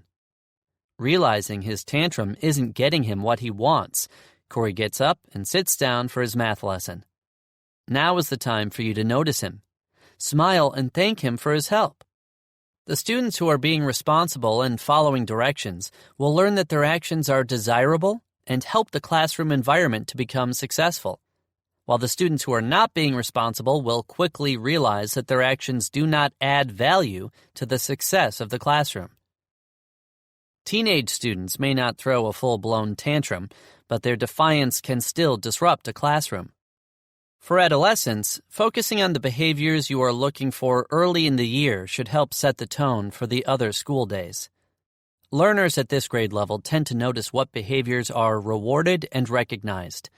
If a student acts out or loudly interrupts learning, continue to focus positive attention on the students who are engaged in the lesson and who are acting respectfully toward the teacher and their peers. If the student continues to act out, check out Step 3. Additionally, giving students voice and choice is a great way to reinforce positive behavior. When a student has shown diligence and responsibility by completing his work on time, consider offering him 2 or 3 choices for the next activity. Being able to choose how to spend his time reinforces his positive behavior and models for his peers that responsibility can lead to certain freedoms. Step 2. Establish restorative justice. As important as it is for students to know what you expect of them, they also need to know what will happen if those expectations aren't met. Ideally, your school will have a behavior system in place that outlines restorative strategies, more to come on that later, provides a way to document behaviors across all classes, and addresses recidivism. If this isn't the case, you'll need to create your own system. Through the help of this book, you or your school will be able to implement practices that are truly restorative for students. For now, whether you use a demerit system, a behavior chart, or something else, you need to establish consequences if you have not done so already. Setting and communicating consequences early allows you to address the student calmly and prevents a power struggle. The student already understands the result. It isn't personal when you're simply following through on something you established from the beginning. Step 3. Preview, warn, and give consequences. Having expectations instead of rules does not mean you never address specific behaviors. Use the following steps to keep the class in line in terms of behavior. Preview. The preview is the whole group reminder of your expectations, and this can include more specific guidance so students know how to meet the expectation. The preview can also address anticipated pain points. For example, students are getting started on a jigsaw reading activity. As they settle into their seats, you remind them of the expectation. Engage in productive work. Explain how that should look. You have 15 minutes to read and summarize your section of the article. You should be engaged in productive work the whole time. Please leave your cell phones in your pockets or bags so you're not distracted. If you finish before the 15 minutes are up, use that time to start tonight's reading on page 107. Now students know exactly what to do to be successful. They know they need to engage in productive work. They know that this means keeping their cell phones put away, your anticipated pain point, and they know how to use extra time if they finish early. Warn. A warning addresses one student or a group of students, not the whole class. The warning should be a reminder of the expectation, should address the behavior that does not meet the expectation, and should preview the consequence that will be given if the unwanted behavior continues. Let's go back to the example. Students are working on the jigsaw reading, and you see Ayana has her head down. You kneel next to her and, leading with empathy, ask, "What's up?" Remember to address the person before the problem. "I'm done," she tells you. "Awesome. Thanks for finishing the summary. Having your head down isn't productive, though. Please start on tonight's reading on page 107. It would disappoint me to have to record this incident or contact home after you've written such a thorough summary." You've reminded Ayana of your expectation to engage in productive work, addressed the unwanted behavior of putting her head down, and previewed the consequence of behavior points if the unwanted behavior continues. At this point, you should smile and give Ayana some space to comply. Give her a minute to come around as you circulate. If she does, Reinforce the positive behavior with a smile, thumbs up, or thank you the next time you pass by. Give consequences. Previewing and warning only work to enforce the norms if you follow through with consequences when necessary. The consequences should be as understood as the expectations. The students should know exactly what will happen if they choose to continue a behavior after the warning, and then you need to know exactly how you will follow through. Only give one warning. If you give more than one warning to a student, the other students will expect multiple warnings as well, and this can lead to power struggles. When assigning consequences, coach students through the behavior so they understand the harm that they have caused to others and are given a chance to repair the harm. Maintaining relationships with students and maintaining the culture by enforcing the norms can feel like a tricky balance, but the more you front load, the less personal redirection you have to do. Maybe Ayana is one of your favorite students, but it took 2 weeks for her to warm up to you. You see that she has gotten out her book and opened it to page 107, but her head is down next to the book. You really don't want to endanger the rapport you've recently developed. Should you give her another warning? No. You only give one warning, or your warnings mean nothing. Approach Ayana, kneel next to her again, and give the consequence. Ayana, I'm disappointed to see your head down again. I know it can be hard to stay focused, but we've talked about active reading strategies to engage your mind. Unfortunately, I'm going to have to record this incident for not following our class norms. I really don't like doing this, so I hope when we move into the next part of the activity, I will see you engaged in discussion the whole time. You're a smart kid. Let's not rack up consequences for silly behaviors. By giving the consequence, you're ensuring that your classroom will remain a place where students can expect to work hard. By empathizing with Ayana, you're showing her that the consequence isn't personal. Remember that enforcing the norms isn't about not liking the students. It's a necessary part of maintaining a classroom culture where all students are held accountable. Having established consequences makes redirection business, not personal. It's important to be vigilant about giving consequences equitably. The kind of relationship you have with a student should play no part in how you hold that student accountable. The expectations and consequences must be the same for everyone. The only exception should be students who have exceptional needs, and you should work closely with your student support services team to plan a specific course of action appropriate for these students. Overcoming pushback. Students, parents, and administrators are used to teachers providing a list of 10 or more rules that address specific behaviors. It might make them feel uneasy to receive what they could interpret as a generic, vague list of expectations. Kids need rules for everything. Explain that you are guiding students toward the behaviors you want to see. For example, students can maintain a safe and clean environment in a number of ways. You want to reinforce the positive habits that foster that expectation. Students can then carry these habits forward to become better community members. We need to stress the need for expectations over rules and for ownership of a positive learning environment instead of compliance. My job is to teach. Parents should worry about character. Yes, parents should have instilled X, Y, and Z in their kids. Yes, parents should be supportive of their kids' education. But it's not the kids' fault if they don't have that sort of foundation. Also, kids learn from many important people in their lifetime, and their teachers are critical in this development. In fact, many students spend more time with their teachers than they do with their own parents, due to parent work schedules and other circumstances. Parents do not have to take a course in parenting or learn how to help their children succeed in school. As teachers, we must also help parents understand how they can support what we do at school through constant communication and collaboration. If we want to alter a kid's trajectory, we must do things that are not on our curriculum map. Everything we do connects back to academics anyway. Students need to know how to behave so they can successfully complete their work. They need to know how to behave so that their peers can successfully complete their work. They learn this through the enforcement of clear expectations. The hack in action. At Purdue Polytechnic High School in Indianapolis, Indiana, students might be in 10 or more academic spaces throughout their day.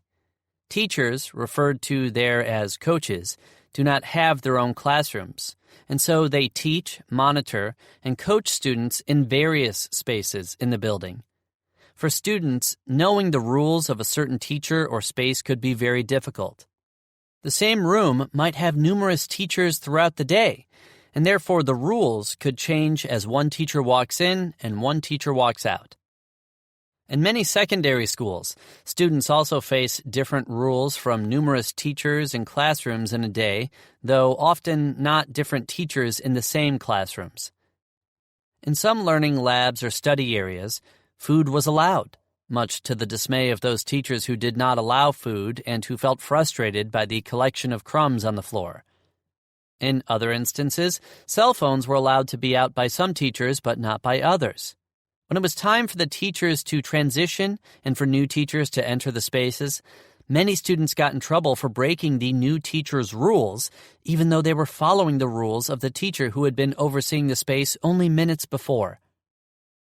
Inconsistencies in rules regularly caused students not only to be confused, but sometimes combative with teachers. They pointed out that another teacher allowed them to do whatever offense that they were now getting in trouble for. Of course, this also led to tension among the instructional staff as students pitted educators against one another intentionally to avoid being in trouble. Realizing that teachers had their own rules and the list of permissible behaviors within any given learning space was ever-changing, administrators identified that the problem was not only inconsistencies for students, but also that rules were not the answer at all. Instead, they needed clear, school-wide expectations. The administrators collected many of the teachers' rules and made a few short umbrella expectations that focused on what students should be doing instead of listing out the numerous things they should not be doing. Instead of, cell phones are not allowed, depending on the teacher, food is not allowed, depending on the teacher, maintain a whisper voice when done with assignments, depending on the teacher. The expectations became, engage in productive work, maintain a safe and clean environment, share space effectively. Signs were added in every learning space, and the teachers and staff at the school received training on how to uphold expectations as a united front.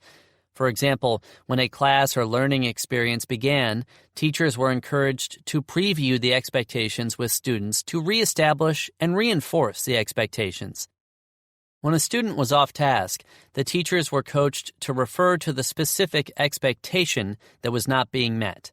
For example, instead of saying, "Get off that game," or "Stop talking to your neighbor," a teacher might say, "Please refer to expectation 1, which is to engage in productive work." Once teachers collectively addressed the norms and the students heard the same message everywhere in the building regardless of which teacher was supervising, students began to see that they were expected to uphold the norms throughout the building and could not look for differences in the spaces or instructors. Instead of focusing on telling students what we don't want them to do, we should help them understand how to make choices that will lead to positive, lifelong habits. Teaching students how to engage in productive work, maintain a safe and clean environment, and share the space effectively with others will hopefully teach them to become better citizens than students who are only taught not to chew gum. We need to be consistent in how we redirect behaviors, however, and we have to be fair and equitable about assigning consequences. Maintaining our relationships with students and maintaining our expectations are not mutually exclusive. They are one and the same. Students need love, but they also need structure, safety, and predictability. In the next chapter, we will go beyond positive behavior supports, expectations, and rules, and into restorative measures that help create long-lasting changes in behaviors. Hack 5. Create a growth mindset.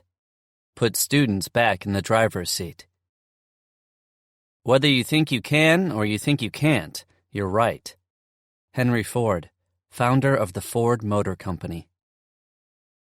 The problem: too many students maintain a fixed mindset. Have you ever asked a teacher from the grade below you which students you need to keep a close eye on? Or have you ever been warned about a handful of students known to be troublemakers? Before these students have even walked through the doors of our classrooms, we have already labeled them as this kind of student or that kind of student. Categorizing others and ourselves is a natural human tendency that helped our ancestors distinguish allies from those who presented a danger. Today, we continue to place ourselves and others in narrowly defined boxes. Some students are good at math, some are not. Some students are hard workers, others only cause distractions. Some students have attitude problems just like the older siblings you struggled to teach in prior years. When it comes to restorative circles, this becomes even more important because those preconceived ideas make it harder for you as the teacher to accept a student's apology or commitment to change. A student who harbors these ideas about themselves can also find it difficult to believe they can do any better. Think like a student for a second. The teacher is doing a lesson on something new, and you are sitting there wondering if your classmates are as confused as you are. Of course, you assume that you are one of the only ones who doesn't get it, so you don't raise your hand because you don't want to embarrass yourself. What you don't realize, however, is that many of your classmates are feeling exactly like you. Confused, overwhelmed, and a little frustrated. When you finally try it, you fail, and you get a little upset. But then you try again and keep trying, and your perseverance and grit pay off, and you learn the new skill. Soon, you're doing it like it's second nature and no longer worrying about whether it took the other students several tries before they got it. It probably did. Learning in any form works the same for everyone. As Thomas Fuller said, all things are difficult before they are easy. Sure, some kids might have learned or grasped the skill more quickly than you did, but a secret exists about many of those who get things quickly. When they don't get it quickly, they give up. Many students who are considered quick learners build their identities around how naturally smart or talented they are. They are used to things coming easily and not having to work as hard as others. The problem with this, however, is that once they face an obstacle that is not easily or quickly overcome, they do not know what to do. They get frustrated, feel bad for themselves, and sometimes give up. Unlike students who are used to trying something multiple times, they lack the foundation to take multiple stabs at a problem. Dr. Carol Dweck, professor of psychology at Stanford University and author of Mindset, describes this rigidity of thought, this inability to look at learning as a process, as a fixed mindset. People with fixed mindsets believe traits like character, intelligence, and talent are fixed and cannot be changed. Those with a fixed mindset are especially afraid of failure and resistance to criticism because they believe they can't do anything to improve and to ensure a better result next time. In short, they believe that they are stuck with what they've got. Having a fixed mindset means instinctively avoiding what you are not naturally good at. For example, if you believe you are not good at math, you might think that you will be bad at math no matter what you do and see no point in trying. In the example, a student who did not understand what the teacher was saying right away, or who did not catch on to new strategies as quickly as his classmates, might have given up and simply considered himself a bad reader. This fixed mindset could have kept the student from wanting to read at all. In an academic setting, a fixed mindset prevents students from embracing challenges. If students don't understand something on the first try, or after minimal effort, they decide that it's pointless to continue trying. Their intelligence, after all, is fixed, and no matter how much they try, they can't change the fact that they don't understand something. Effort is pointless. Trying certainly will only lead to failure. The students may become inundated with negative self-talk and then fixated on ways they think they aren't good enough. Many students go from there to masking their perceived shortcomings and vulnerabilities with disruptive behaviors. A student may hope that if he goofs off during geometry, no one will realize that when the teacher asks him to calculate the area of a trapezoid, she may as well be speaking in Spanish. Oh, and he's failing that too. Instead of feeling stupid in front of everyone, he flicks the ear of the kid in front of him so he'll be asked to step into the hallway. It doesn't matter to him if he misses the lesson, and there's no point in doing the homework the teacher is about to go over. He'll never be good at math anyway. And just like that, a fixed mindset and the belief that he's not good enough becomes a self-fulfilling prophecy. Socially, a fixed mindset becomes an excuse to shirk responsibility. A student with a fixed mindset and a bad temper will resist strategies to manage her anger. Someone with a fixed mindset is likely to assign blame in a conflict rather than accepting responsibility. The person sees any problem between two people as irreparable, since character traits cannot be changed. In a restorative circle, the students may not be open to exploring ways of approaching any problems in the future, since they don't think anything can change in that regard. When presented with growth opportunities, these students might respond, "This is how I've always been, and this is how I'll always be." A student who believes she is incapable of change is not likely to embrace restorative circles and practices. She might never reach her social, emotional, or academic potential. If students do not believe they can get better at something, it will impact all areas of their lives, limiting their current and future growth. This might ultimately lead them to not succeeding in school and life, potentially reducing their chances of graduation or finding a good job. As teachers, we must find ways to help them outgrow that fixed mindset and develop a growth mindset instead. The hack: create a growth mindset. The first step toward helping students build a growth mindset is boosting their confidence. Many students misbehave because they don't feel successful academically. If we can build their confidence, the behavior will often take care of itself. Most kids care even if they don't show it. If they're giving up before they start due to a fixed mindset, they're killing their own confidence and, therefore, their own success. Build those kids up and watch them grow.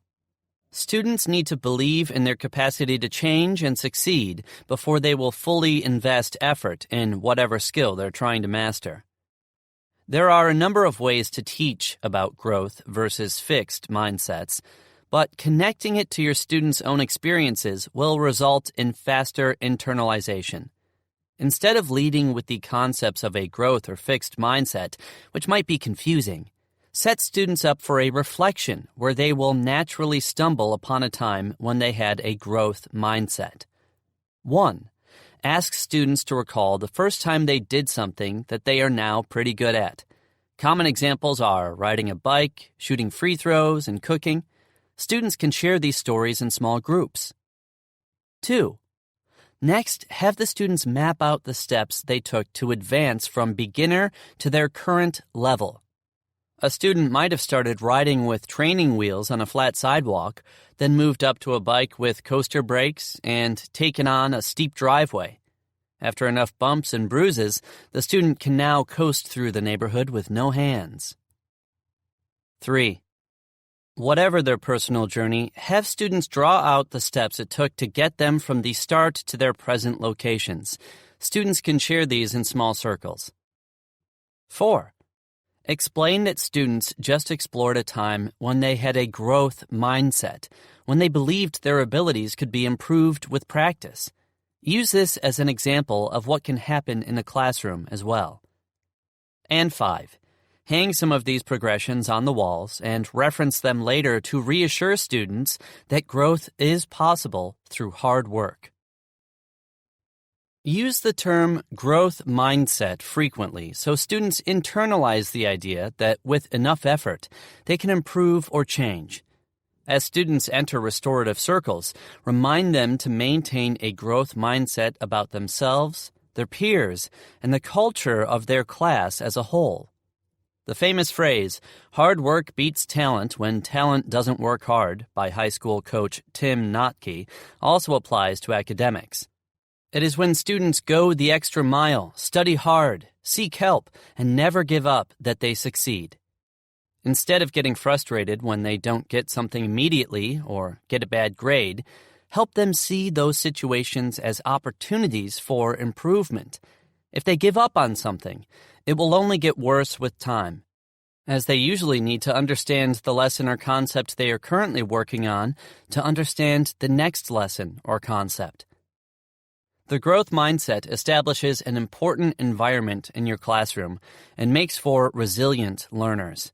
It promotes better relationships as the students constructively challenge one another to become better versions of themselves. Students with a growth mindset are also more likely to take responsibility for their actions because they believe in their capacity to learn and do better next time, which is a critical component of restorative discipline.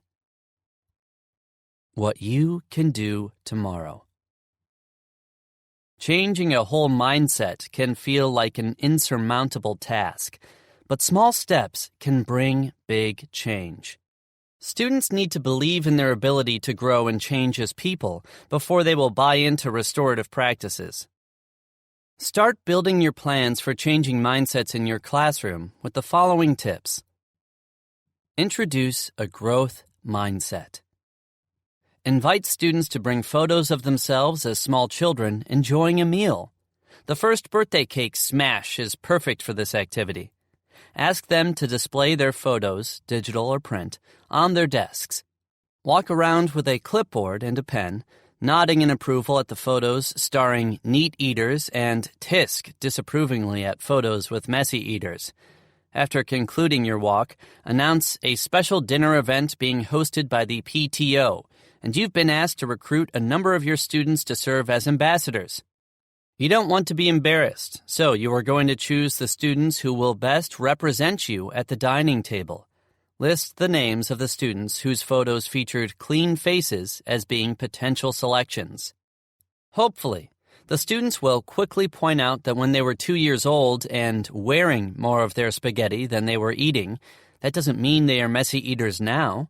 And there you have it. Growth mindset. The vast majority of students, even those who brought photos of clean faces, started out as messy eaters, but have, hopefully, improved in the years that have followed. Their capacity for table manners was not set at birth. They had to practice and become more proficient over the years. Use this as an opportunity to discuss the growth mindset with your class. Stretch out of the comfort zone. Having a growth mindset means exploring unfamiliar territory. It can be scary to learn something new, and it's much safer to stay in your comfort zone. Students need to be reassured that most people are intimidated by growth and change.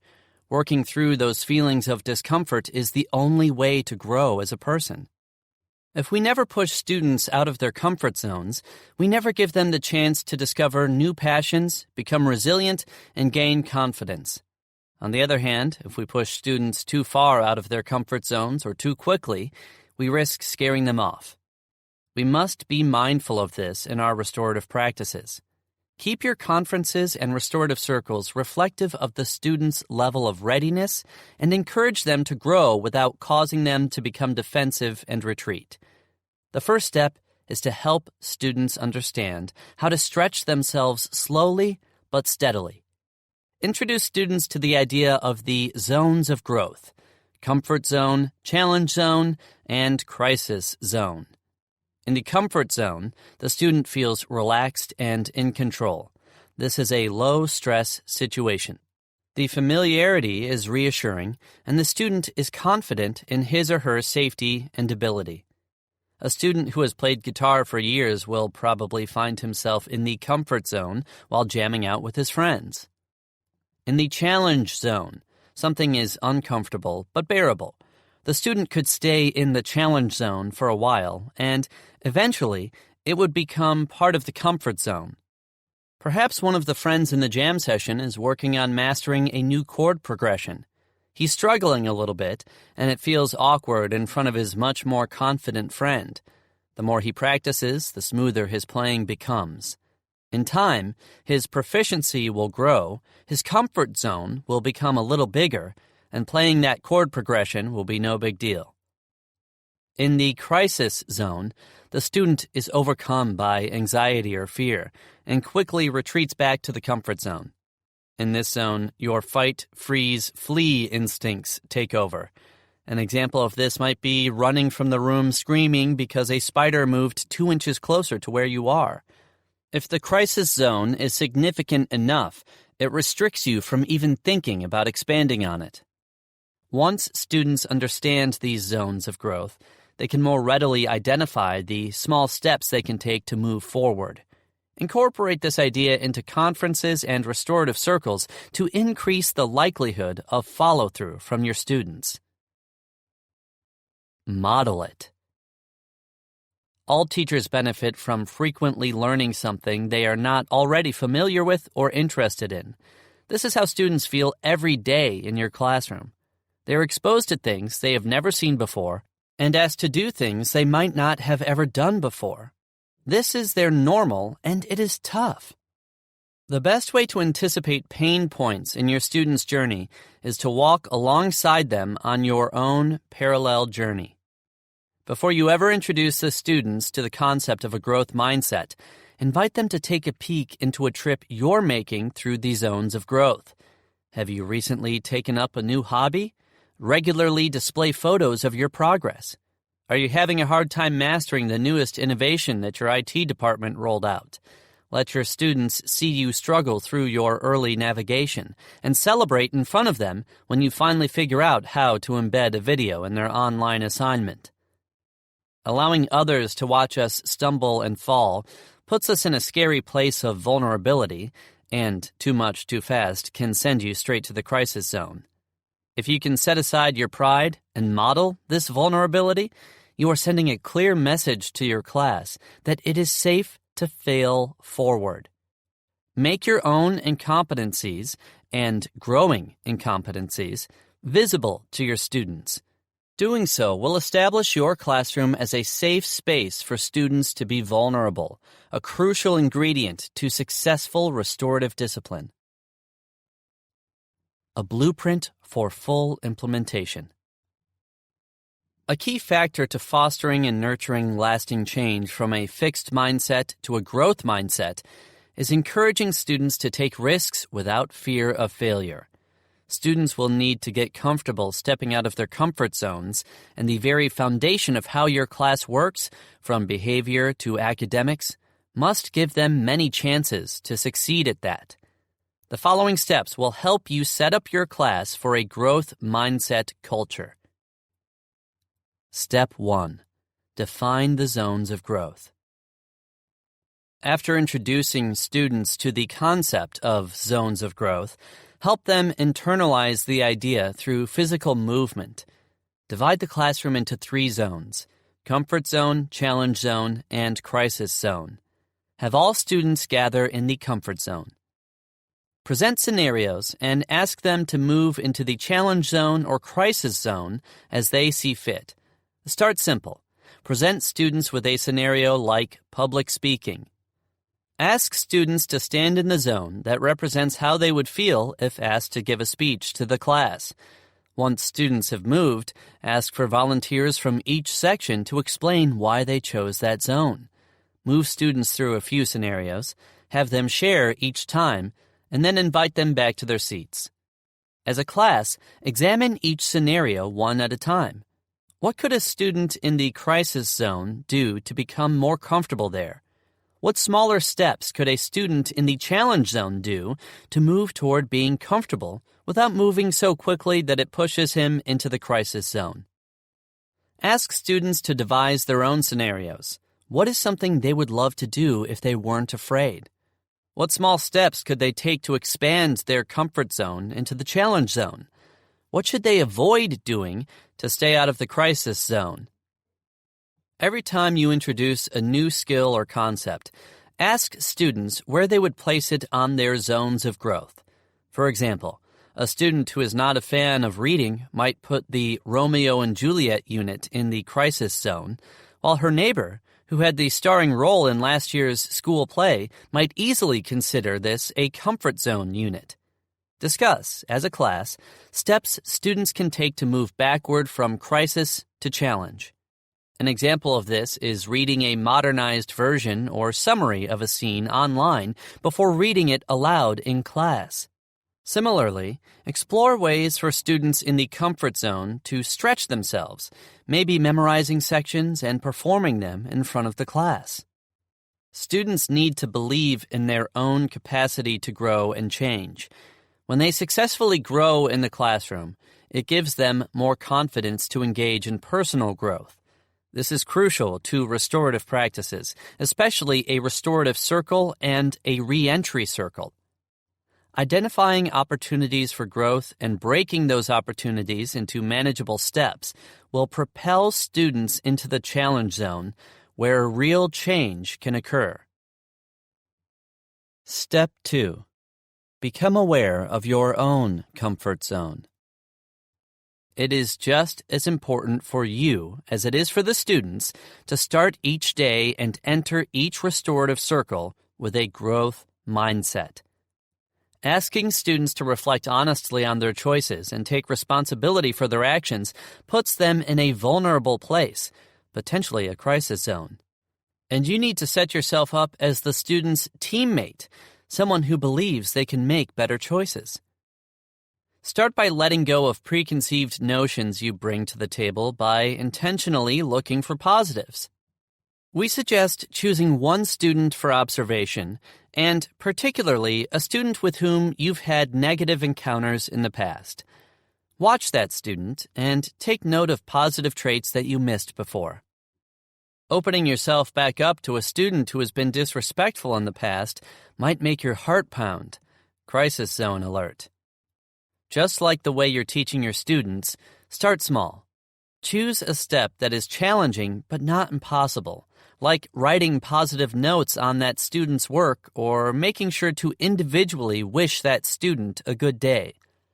Once your comfort zone expands, move on to the next step, which might be inviting that student to eat lunch in your classroom or calling home to report positive behavior. Step 3. Re-evaluate your grading practices. Unfortunately, many of us are talking the talk but not walking the walk when it comes to growth mindset in the learning process, especially in grading practices. Grades, whether we like them or not, are one of the biggest factors in college acceptance. Failing grades are one of the biggest risk factors in students dropping out. Wouldn't it make sense to ensure that students can demonstrate growth and learn from mistakes in our classes? Many traditional grading practices reward students for being good at school, either in behavior or natural ability. In fact, many students see grades as an accumulation of points they need to obtain instead of a demonstration of mastery. This isn't healthy, and the change starts in the classroom. Here are 4 grading practices that can kill a growth mindset. Taking points off for late work. This is punitive and inaccurately reflects achievement. Did the student know 80% of the material, yet get a 50% on the assignment? If so, the student's grade is a reflection of behavior rather than achievement.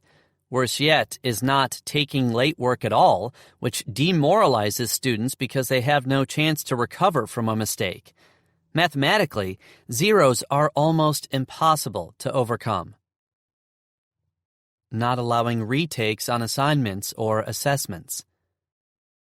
If students are supposed to learn from mistakes, wouldn't it make sense to give them a redo? Does it make sense that students can retake entire courses, yet not an assignment in our classrooms? We must decide if it is more important for students to know material on a certain day, or for them to keep going until they get it. What are we saying if students got a failing grade on something and have no chance to fix it? If students failed an assignment, it is likely that they will fail that same concept on the quiz, test, and final. It is a snowball effect that could be prevented early on. Allowing retakes but averaging the attempts. Most major tests, including the ACT, SAT, driver's license test, pilot's license test, and the bar exam, allow the people taking them to do so as many times as they want and keep the highest scores. By averaging attempts in a class at school, we are reporting on both what the student used to and currently knows, instead of just current mastery. Grading homework or classwork for accuracy on a first attempt. Most students have a hard time when they do something for the first time. What if we were only allowed to ride a bike once and got assessed on it? Free your students to try new concepts in a low-pressure setting.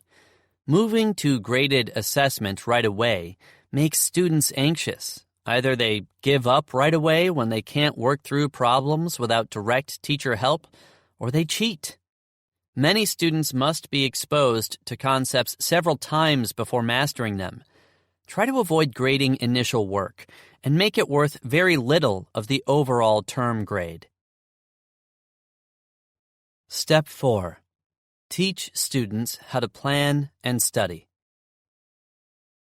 A helpful way to keep students motivated and keep them from having to overcome obstacles as often is to be better prepared in the first place. Students' lives are hectic with homework, house chores, sports, activities, and more.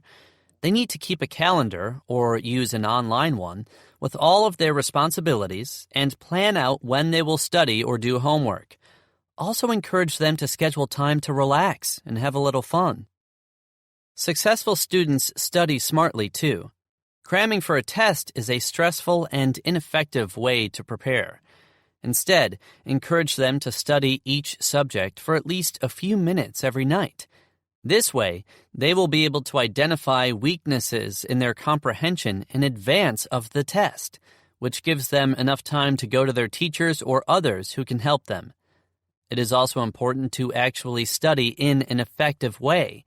One of the best ways to study is to take the material they are learning and create their own test questions. By doing this, they are identifying the most important information and also banking the information in their memory. Pro tip: some students might want the path of least resistance, only doing what is comfortable. They might prefer teachers who are easy on them and who have low expectations. Later, these students will wish they had teachers who pushed them and held them to high expectations. The concept of high expectations does not mean no mistakes, no second chances, or moving fast. It means doing challenging things until getting them right, working hard, and asking for help. Overcoming pushback. Asking students to risk the vulnerability that comes with failure is no small feat. Set them up for early successes that will make an immediate impact. Your students need to believe that your investment is sincere. This won't help my grade right now. Students who have struggled might only be interested in investing work guaranteed to immediately improve their grades. Show them how a growth mindset will help both their short-term and long-term success. You can get student buy-in in a number of ways, but many of them depend on your school's policies. One idea is to offer a growth grade replacement. Allow students to choose one skill they didn't master. Have them map out a plan to push into the challenge zone to learn this material. Then offer them the opportunity to replace the old grade upon completing a new assessment. This can be done in small circles or in conferences. Our students love video games because they can fail over and over again without consequences. They get an immense sense of joy and accomplishment when they try numerous times and finally beat the harder levels. Growth mindset in the classroom cannot exist unless we give students those numerous opportunities to demonstrate success. If students know that they always can better themselves and have a chance in our classes, their attitude toward grades and long-term investments will be a lot more positive. You're just saying this so we don't feel dumb. Holding on to that old, fixed mindset Students might be reluctant to believe you're genuine when you express belief in their potential. It's helpful here to provide examples of your own journey from novice to mastery, maybe with an academic or life skill. You can also go back to the tried and true, real-life examples of celebrities, athletes, and scientists who earned criticism as children or early professionals, but went on to become the greatest in their fields. If you can, pull an example from the student's own life. Maybe you've noticed incredible growth in the student's ability to complete multiplication problems quickly. You might go so far as to contact the student's parents, explain what you are hoping to accomplish, and ask the parent for an example of a time the student showed incredible growth. The hack in action. Amara was known for her extra personality, and her voice often preceded her entrance into the classroom. No one ever had to wonder what kind of mood she was in, because her facial expression, tone, and word choice left no room for interpretation. More often than not, her entrance served as a warning that it had been a long day. She was tired of the latest girl drama, though in the middle of it herself, and she had no patience left for immature boys. Most days, her teachers were an opposing army. Her attitude became her armor and her weapons, and she was not afraid to direct her daggers right at the hearts of anyone who could be a threat. Contacting her mother left little doubt about where Amara learned her attitude, so the teachers were on their own. Restorative circles never quite made the lasting difference for which the teachers had hoped, because Amara simply couldn't buy into them. At the end of her freshman year, Amara was invited, voluntold, to join a female leadership group that would serve as mentors for the next year's incoming freshmen. Most students stood aghast when they saw Amara's name on the list. Really? Hadn't she cursed out the lunch lady 2 weeks ago? Nevertheless, she joined the ranks of the other 12 young ladies, and 3 times a week they participated in leadership development. Each young woman was charged with a special quality to model for their mentees, and any time a new student's success was impeded by a lack of development of that skill, the new student would be paired with the mentor specialist. Amara's area of expertise? Anger management. Even Amara herself scoffed when she saw that qualifier next to her name. Like so many strong-willed students, though, she was determined to prove that she could control her temper, if only to prove the other leadership girls wrong. Of course, it started as an uphill battle. This is how my mama is, this is how my sister is, and this is how I will always be, she declared in those moments when the fear of falling short loomed ahead. Instead of arguing with her that she was capable of change, her teachers provided opportunities for Amara to witness her own growth in non-threatening situations. For example, each member of the leadership team was tasked with mastering one minute-to-win-it game. Amara was assigned the classic cookie-on-your-face game, and she failed miserably the first half-dozen times. By the end of her 3rd practice session, though, she could wiggle that cookie from her forehead to her mouth in 42 seconds. Though not something she would likely list on her resume, mastering that skill did help build her confidence in her own capacity to learn. For 6 weeks, Amara worked with the other young ladies and 2 mentor teachers, exploring strategies to hone each of their unique skills. She learned about the biology that triggered her outbursts and how simple things like deep breathing could help her regain control. At first, the best she could do was take 1 deep breath before flying off the handle anyway. A couple more weeks of practice, however, and Amara could take 3 deep breaths and express her anger loudly, but without the confetti of expletives.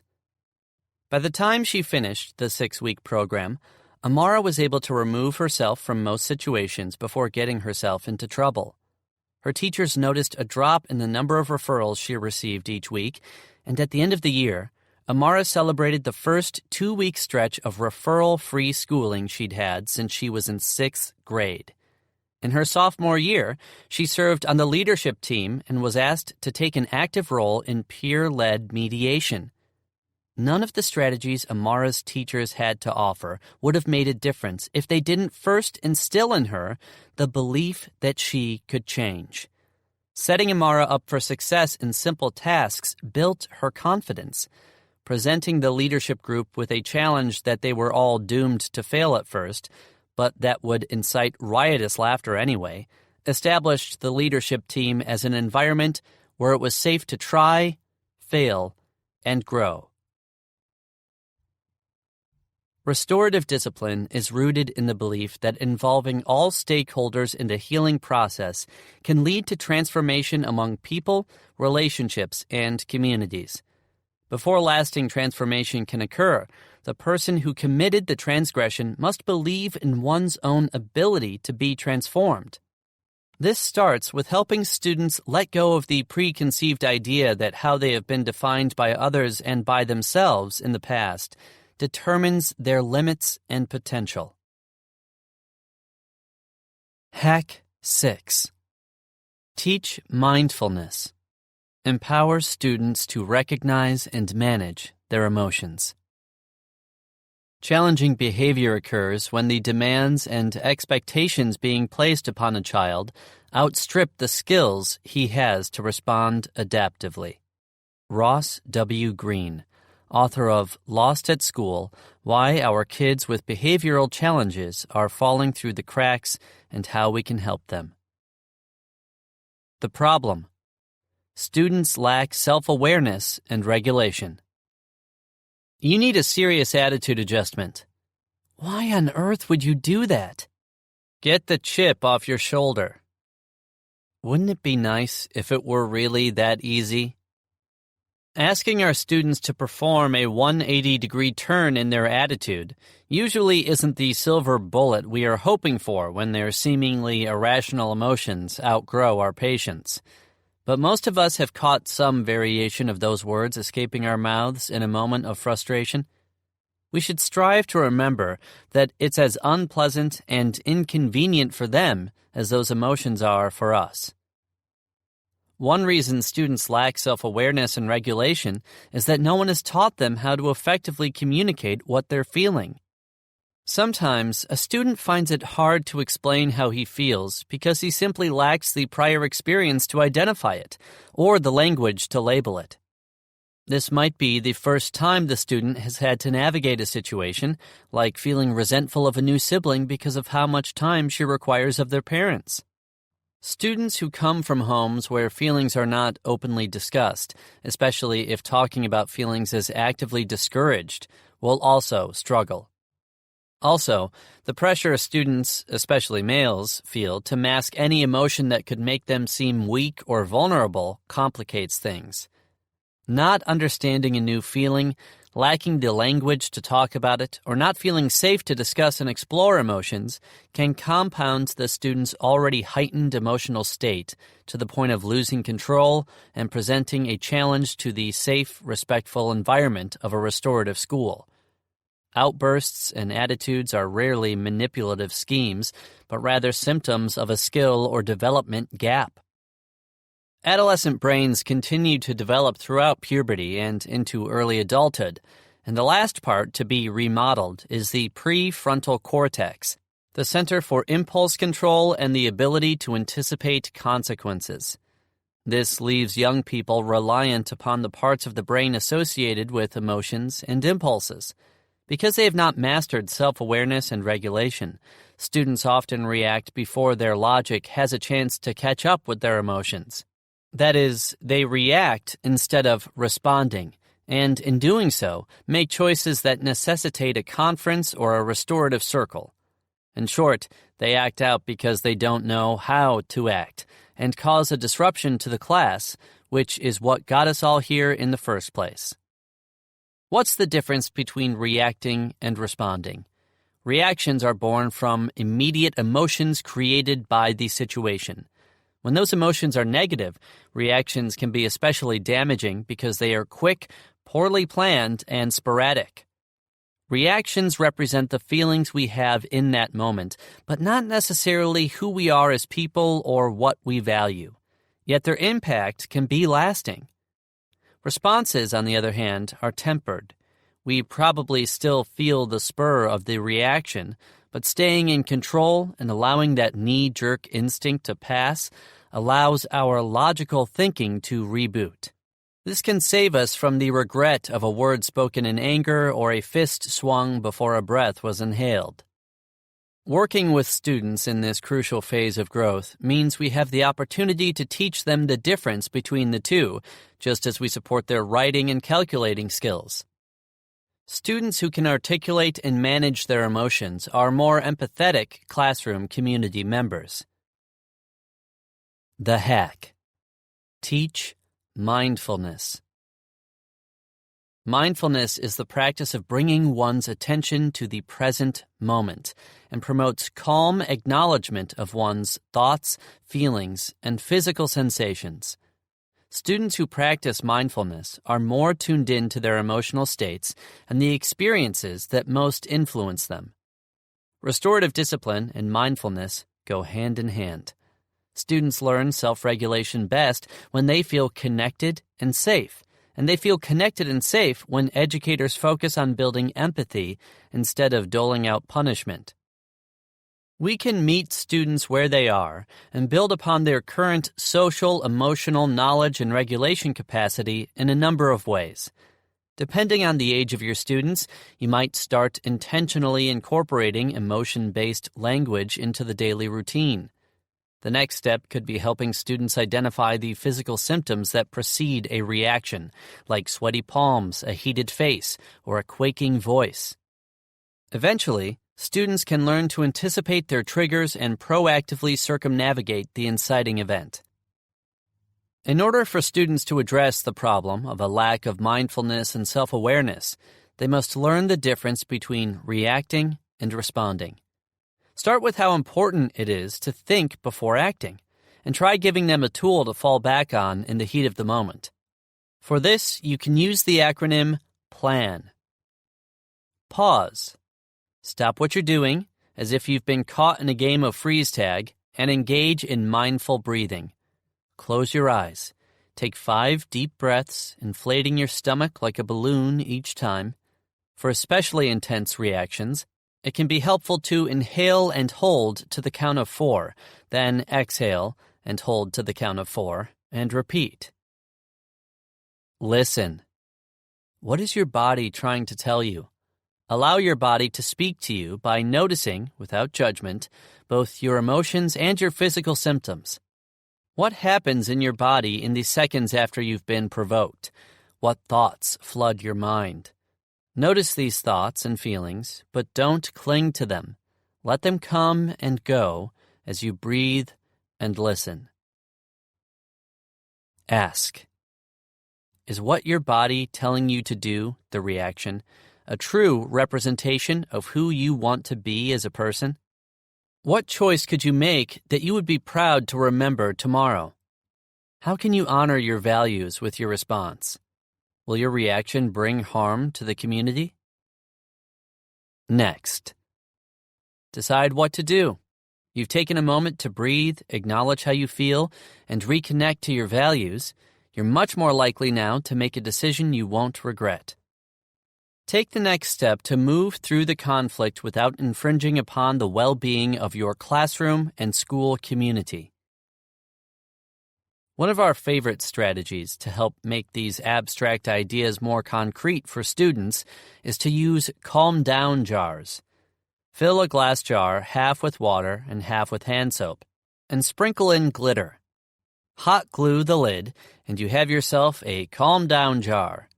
When the jar is shaken, the glitter swirls around. Explain that this is what the student's mind looks like when it's chasing after dozens of thoughts and emotions. Slowly, watch the glitter fall to the bottom of the jar. As it does, practice mindful breathing. Once the glitter is settled, show the students how much more clear the water is, just as their minds become more clear with stillness and deep breathing. Try having a calm-down jar available for students to use as they feel frustrated. This tool isn't just for our younger students either. Though they may roll their eyes at first, big kids love glitter as much as little ones do. In fact, we once had a high school student ask for a pass to our classroom just so she could check out the calm down jar for the rest of the period. What you can do tomorrow. No single lesson plan or strategy will transform your students into masters of their thoughts, emotions, and responses overnight. But even small steps toward mindfulness can make a difference in the classroom culture. Uncover students' values. If you asked your students to name the 3 most important things to them, most would probably include belongings like their cell phones and gaming consoles.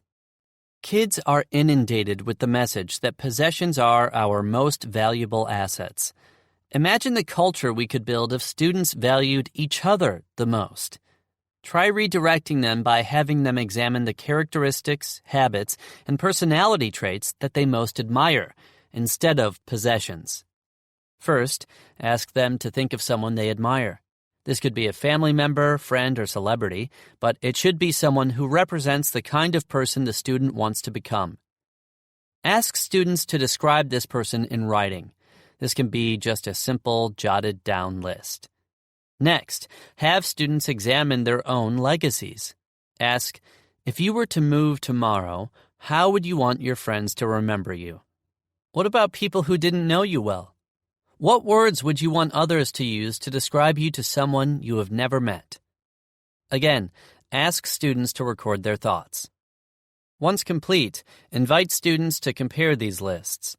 What are the common threads? Ask them to spend 3 or 4 minutes silently reflecting on what these lists say about the kind of characteristics, habits, and traits they value.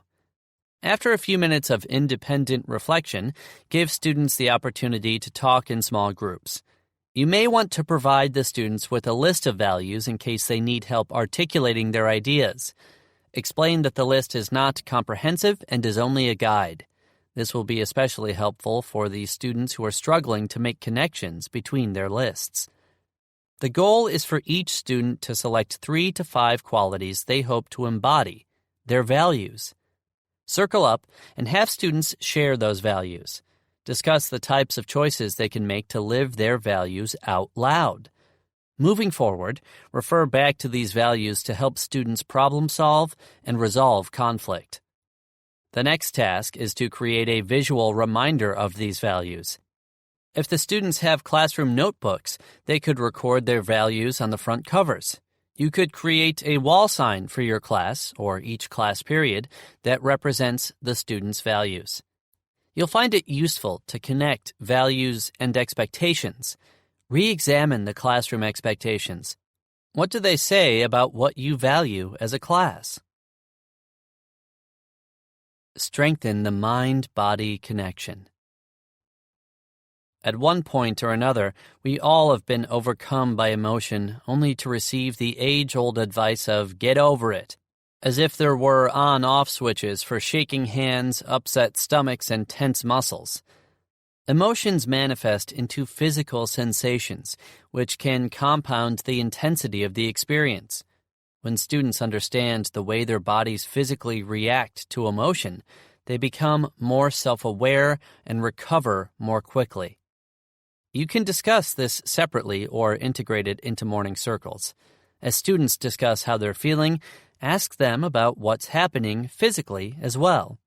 Have other students share what happens to them when they feel especially angry, excited, frightened, or important.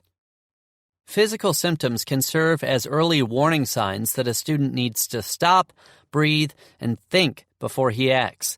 For example, a student might note that when he's angry, his heart races.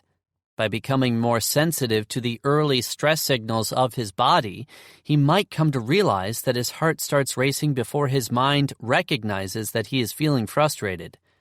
With practice, this can be his cue to stop, breathe, and think, so that his next step is a response, not a reaction.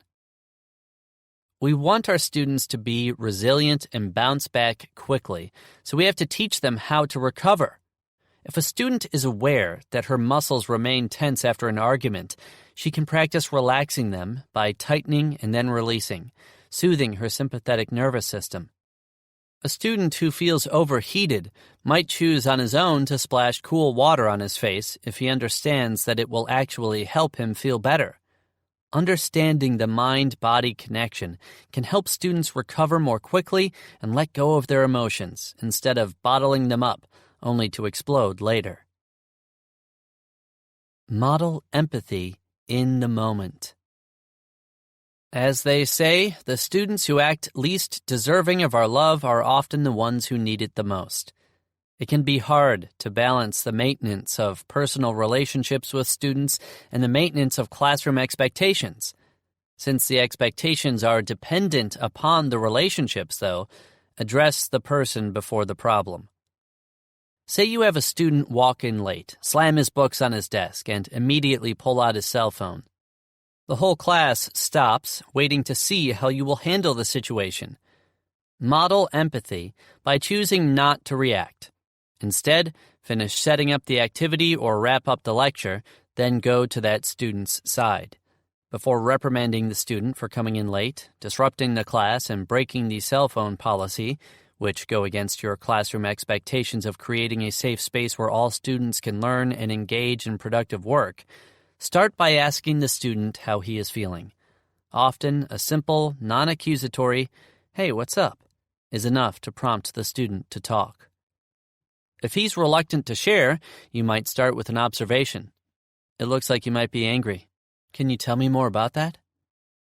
This can help you uncover what's behind the behavior. Remember, outbursts and attitudes are rarely manipulative schemes. That student probably did not wake up that morning and decide he would walk in late and disrupt your lesson on the Battle of Waterloo. Once you have taken appropriate steps to address the student as a person, then you can work on restoring the classroom expectations. Stress the importance of self-care. Yes, it's true that young people tend to be naturally self-centered. But while they may spend a great deal of time thinking about themselves, they might not know how to actually take care of themselves. We know students, like adults, spend hours engaged in mindless activities like video games, social media, and watching television. These activities look relaxing on the surface, but certainly aren't replenishing. Encourage students to become more mindful of how they spend their time. Ask your students to create a timeline of the day before and list each thing they did that day. Next, ask the students to sort their lists into 3 categories: replenishing, relaxing, and draining. An activity is replenishing if it leaves the student feeling revitalized, zestful, and ready to tackle whatever lies ahead. Replenishing activities might include exercising, volunteering, or crafting. An activity is relaxing if it helps the student feel calm, but not necessarily re-energized. This could include coloring, listening to music, or watching television. An activity is draining if the students dread it and it leaves them feeling tired and annoyed. This likely includes homework and chores. Next, ask students to examine the balance of their day. Was it mostly full of replenishing, relaxing, or draining activities? Sure, many draining activities are necessary parts of life, and these are often the activities that lead to our growth and success. Draining activities can't be cut out, but they can be counterbalanced by replenishing activities. Though it's nice to relax, and time should be devoted to relaxation, the true antidote to feeling run down is to do the things that fill us with life. Encourage students to create a list of things they find replenishing. You might start by sharing some of your own, and then brainstorming as a class. This could also be a good small circle activity.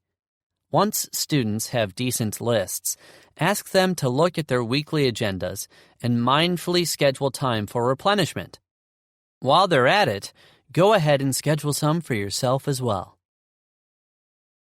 A blueprint for full implementation. In order for students to be aware of their emotions and the difference between reacting and responding, they must be able to talk about their emotions freely and often. A key to making mindfulness the norm for students in your class is to incorporate strategies in your daily and weekly routines. These strategies will help you keep mindfulness going throughout the year. Step 1. Normalize emotions.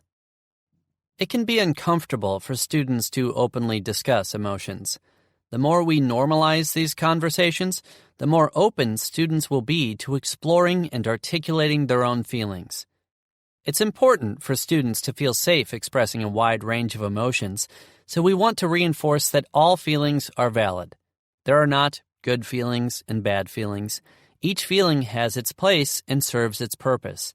Students should not judge themselves for how they feel, as this will only lead to negative self-talk. You can start by modeling this. In your morning circles, ask how everyone is feeling and lead by example.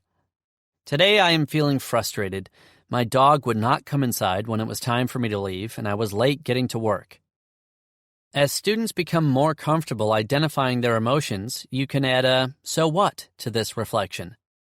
I am letting this morning's frustration go by taking deep breaths and keeping things in perspective. Being a few minutes late to work isn't the end of the world, especially if it rarely happens.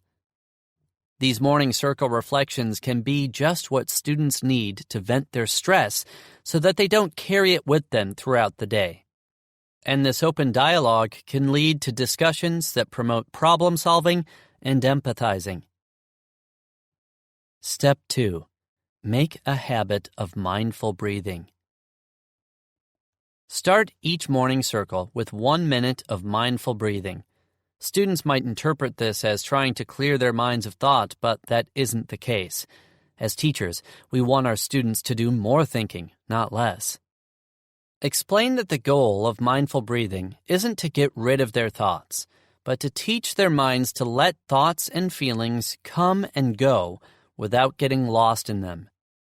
You might ask if anyone in the class has been in a good mood until one negative thought suddenly carried it away and ruined the good vibes. The objective isn't necessarily to control our thoughts and feelings during mindful breathing, but to teach ourselves not to let those thoughts and feelings control us. Remind students as they breathe to notice their thoughts without getting carried away by them. They can visualize their thoughts as clouds passing in the sky or as leaves floating down a stream. Explain that when they notice their minds wandering, they can simply note it by thinking, "wandering," and then refocus on their breath, letting go of the thought or feeling just as they would let go of the cloud or the leaf. The goal here is not to stop their minds from wandering. It is to help them reconnect to the present moment and not get carried away by their thoughts and emotions. You can also incorporate mindful breathing into your transitions. When switching from one activity to the next, stop for 30 seconds of mindful breathing. This can help students switch gears and reset before moving on. Once students have mastered the mindful breathing transitions, consider adding simple stretches to match the breathing. The combination of deep breathing and stretching helps clear any stress hormones that might have started to accumulate during work so that they feel refreshed to move on. Step 3. Override negativity bias. Students are probably already somewhat aware of the negativity bias, even if they don't yet have the language to isolate and name it. Ask them if they remember the last 5 criticisms they received. Then ask them if they remember the last 5 compliments. Chances are they will recall the negative feedback more quickly than the positive. It isn't that students are abnormally pessimistic. The human brain is wired to pay more attention to the negative than the positive. Awareness of this bias and a focused effort to override it can create more optimistic students who are less stressed and more likely to respond than to react. This also leads to smoother conflict resolution. Acknowledging that it is easier to focus on the bad in another person than it is to remember the good can help students put their disagreements into perspective. You can promote positive thinking in many ways. A common practice is to write in a daily gratitude journal. Incorporate it into the morning circle to set the tone for the day. Another strategy is to delve into moments of positivity. Does the student finally understand the difference between dominant and recessive genes? Awesome! Don't diminish the accomplishment by rushing on to the next task. Allow the student to focus on his success and the good feelings it brings. If your students are nervous before a quiz, ask them to recall a time when they did well and try to bring up those emotions. This may only take an extra minute or two, but it helps train the brain to associate challenge with the rewarding feeling of accomplishment. Overcoming pushback. Students might find it strange when you ask them to talk about their emotions and engage in mindful breathing at school. Shouldn't they be spending their time actually learning? You might find your colleagues in administration asking you that question too. Here are tips for overcoming pushback. You're a teacher, not a therapist. Or, I came here to learn, not talk about my feelings. Don't be surprised to hear this one, especially in the early stages of your restorative discipline journey. You're asking your students to be vulnerable. You're inviting their whole selves to the classroom, when for years, only their academic selves found a seat at the table. Be patient. Explain to students, colleagues, and administration that academic success is at the heart of this work. Reassure students that yes, they are, in fact, at school to learn. Your job as their teacher is to give them the best set of circumstances for learning to happen. A healthy, calm mind is much better prepared to learn than one weighed down by stress or loneliness. A safe, empathetic environment is more conducive to learning than one where students are afraid to fail in front of one another. The better equipped students are to handle their emotions, the more time they can spend during the day actively engaged in learning instead of getting wrapped up in drama. Teachers have been telling me to just take a deep breath for years and it never works. To their credit, take a deep breath is a pretty cliche solution to the overwhelming emotions flooding their bodies. They might have tried it once or twice, not felt immediate nirvana, and tossed it in the can with the rest of the things adults say that don't work. We've found that the more students understand the science, the biology behind the power of deep breathing, the more they're willing to stick with it beyond the first exasperated huffs. The depth of this exploration depends on the development and interest of your students. You could simply explain that when a person feels stressed or angry, his body perceives this as a danger and goes into fight or flight mode. Taking deep breaths helps calm his nervous system so his body knows it's safe to slow his heart rate, lower his blood pressure, and clear out those hormones that flooded his angry muscles. If your students are interested in learning more, or if you have an especially reluctant practitioner, consider having them research the relationship between their sympathetic and parasympathetic nervous systems, or the hormones that control how a person copes with various emotions. Once students see that deep breathing isn't just some wishy-washy platitude that annoying adults throw around, they might stick with it long enough to watch it work for themselves. The hack in action. Lee walks into class with a scowl, sits in the back, and puts her head down. As the rest of the class trickles in, the teacher overhears whispers about Lee's argument with her math teacher, Mr. Bruns, the class before. Apparently, Lee had been removed from class and was scheduled for a restorative circle tomorrow before school. It is still early in the day, though, and Lee has 4 classes to get through yet. If she isn't able to manage how she is feeling, it will certainly be a wasted day academically, and she will more than likely end up in trouble in another class. The bell rings, and the students take their seats in the circle they formed as they came in. Miss Dubois welcomes the students, and they start their daily practice of opening with mindful breathing. Miss Dubois is relieved to see Lee participate, even if her exhales are a little more huffy than usual. Going around the circle, students have the chance to share what's on their minds, and when one student mentions that he's nervous about tomorrow's math test, Lee visibly tenses. When the talking piece makes its way to Lee, she hesitates, but then drops her shoulders. I'm really mad right now. I didn't have my math homework, and it's the second assignment I missed this week, but only the third assignment in the last 6 weeks. Mr. Bruns went off on me about how my work ethic is slipping and I need to check my priorities. He was acting like I never do my work, so I told him whatever. Then he told me to go in the hall, and I snapped. He didn't need to make it that big of a deal and blow it all out of proportion. He was flipping out for no reason, and I told him so. Now I have to deal with my parents when I get home and go to a circle tomorrow morning. Miss Dubois nods.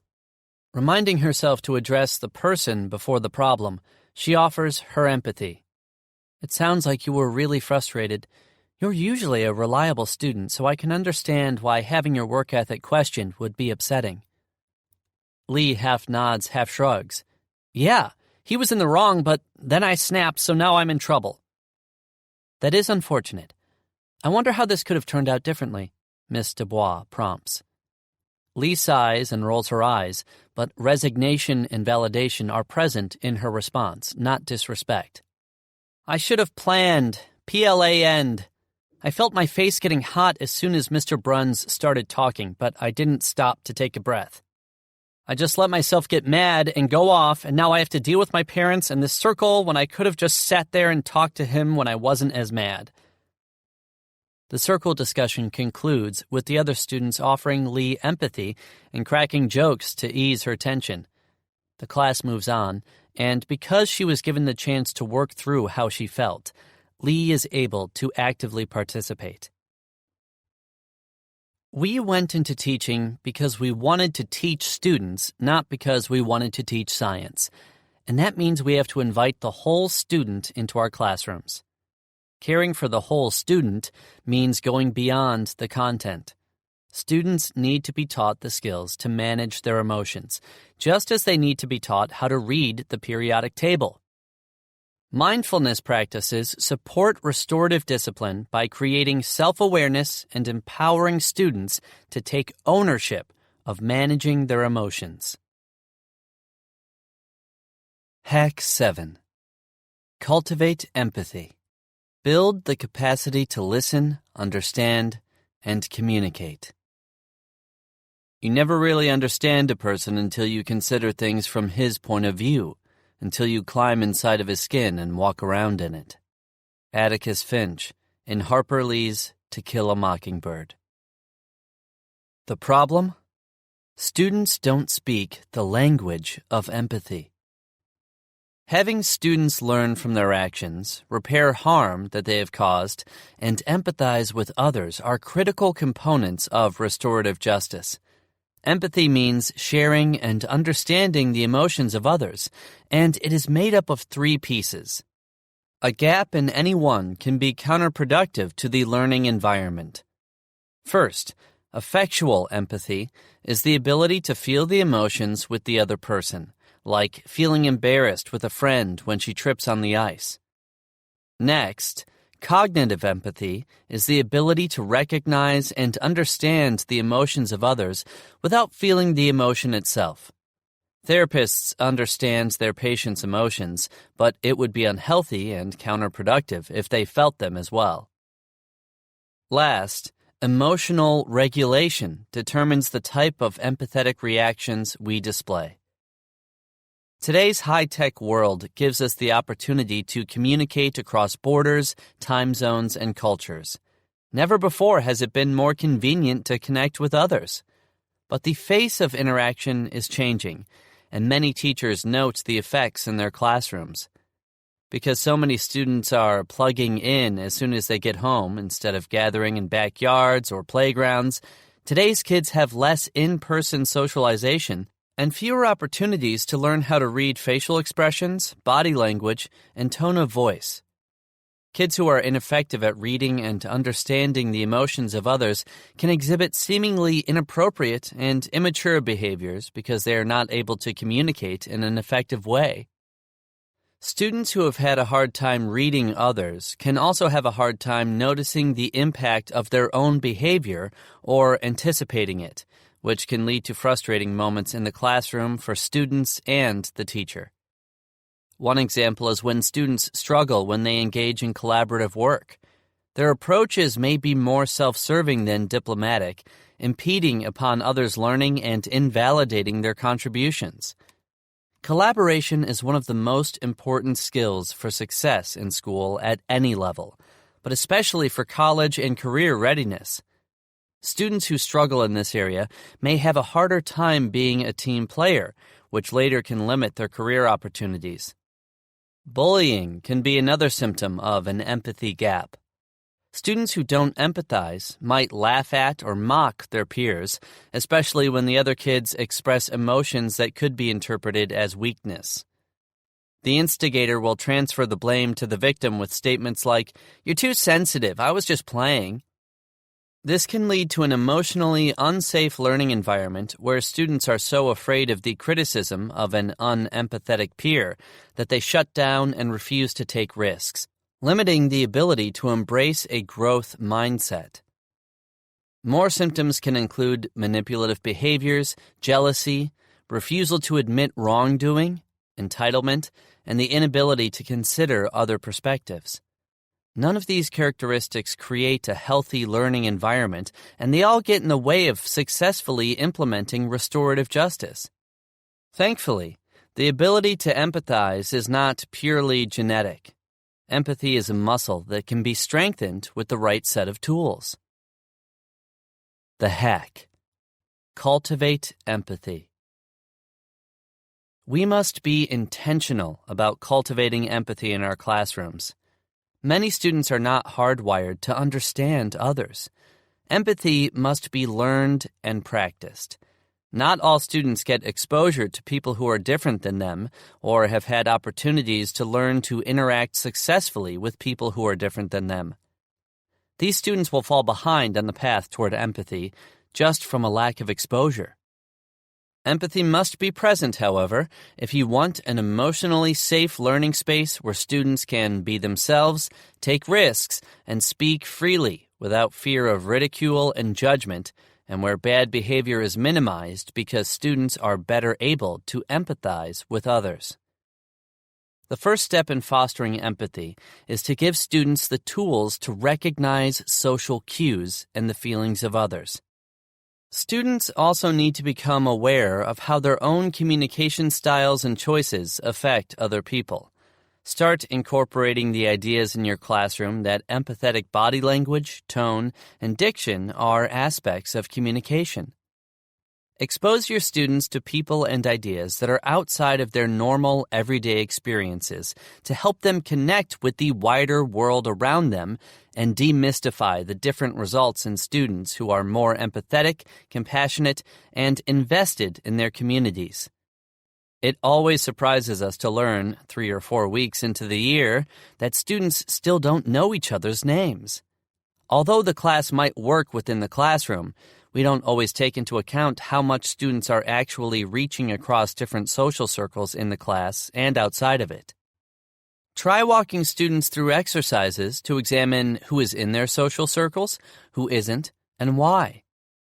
Talk about ways to build additional relationships and regularly follow up to ask what the students have learned about each other. Inviting students to get to know different social circles within their immediate classroom environment will set them on the path of learning empathy in a safe place. Expanding their circles goes beyond the classroom. How often do your students have the chance to explore the world beyond themselves? Do they have regular opportunities to build relationships with people of varying socioeconomic backgrounds, ethnicities, religions, ages, and cultures? It's easy to judge and even fear the unfamiliar. Help your students develop broader empathy by connecting them with people they normally may not encounter. Invite community members to your classroom to share their stories, and so your students can tell theirs. Use technology to connect with people across town, across the country, and across the world. Encourage students to explore their similarities for a deeper sense of shared humanity. Also encourage them to explore their differences and, instead of fearing them, embrace the fact that our differences create a richer world and do not have to put us at odds with each other.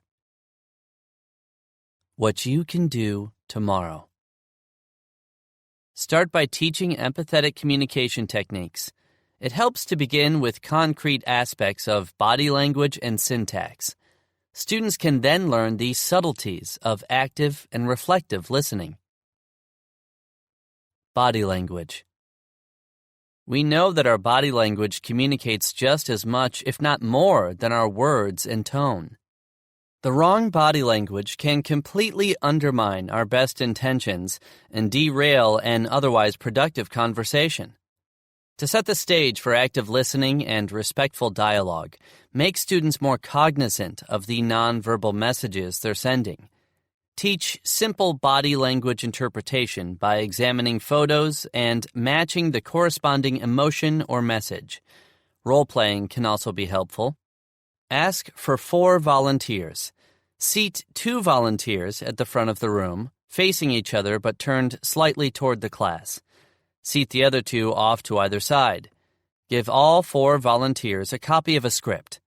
The students who are off to the side will be the voices of the students seated in the front. As the speakers read the script, ask the seated volunteers to act as if they are speaking, but focus on communicating a specific message with their body language. Complete another round, but have the seated volunteers choose a different emotion to represent with their body language. The idea is that the speakers who read the script keep a consistent tone between each round so that the words and tone remain the same, but the message is received differently because of changes in body language.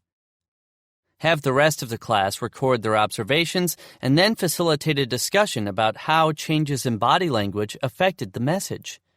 If your students already have a basic understanding of empathy, they can discuss how different body positions and gestures communicated, or didn't communicate, empathy. Also, encourage students to practice mindful body language. Remind them at the beginning of your morning circle that their peers are counting on them to be active participants and open listeners, and that the first step is receptive body language. Model sitting with your head up, shoulders relaxed, and good posture. Avoid crossing your arms or making impatient or otherwise negative facial expressions. Or do just the opposite and ask students how your body language changes the way they interpret your attitude and investment in the circle. As the circle proceeds, give students who maintain welcoming body language positive affirmations. Encourage students to maintain eye contact with the speaker. This can be especially unnerving, so reassure them that it will probably feel more natural with practice, and if not, they will at least get better at covering their nerves. Positive reinforcement also works when students are collaborating in small groups. You might create a special gesture that indicates, "Hey, great body language," so you don't disrupt the flow of conversation.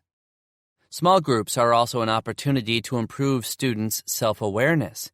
A student might be tired or stressed and fail to realize that his body language is communicating disinterest or annoyance.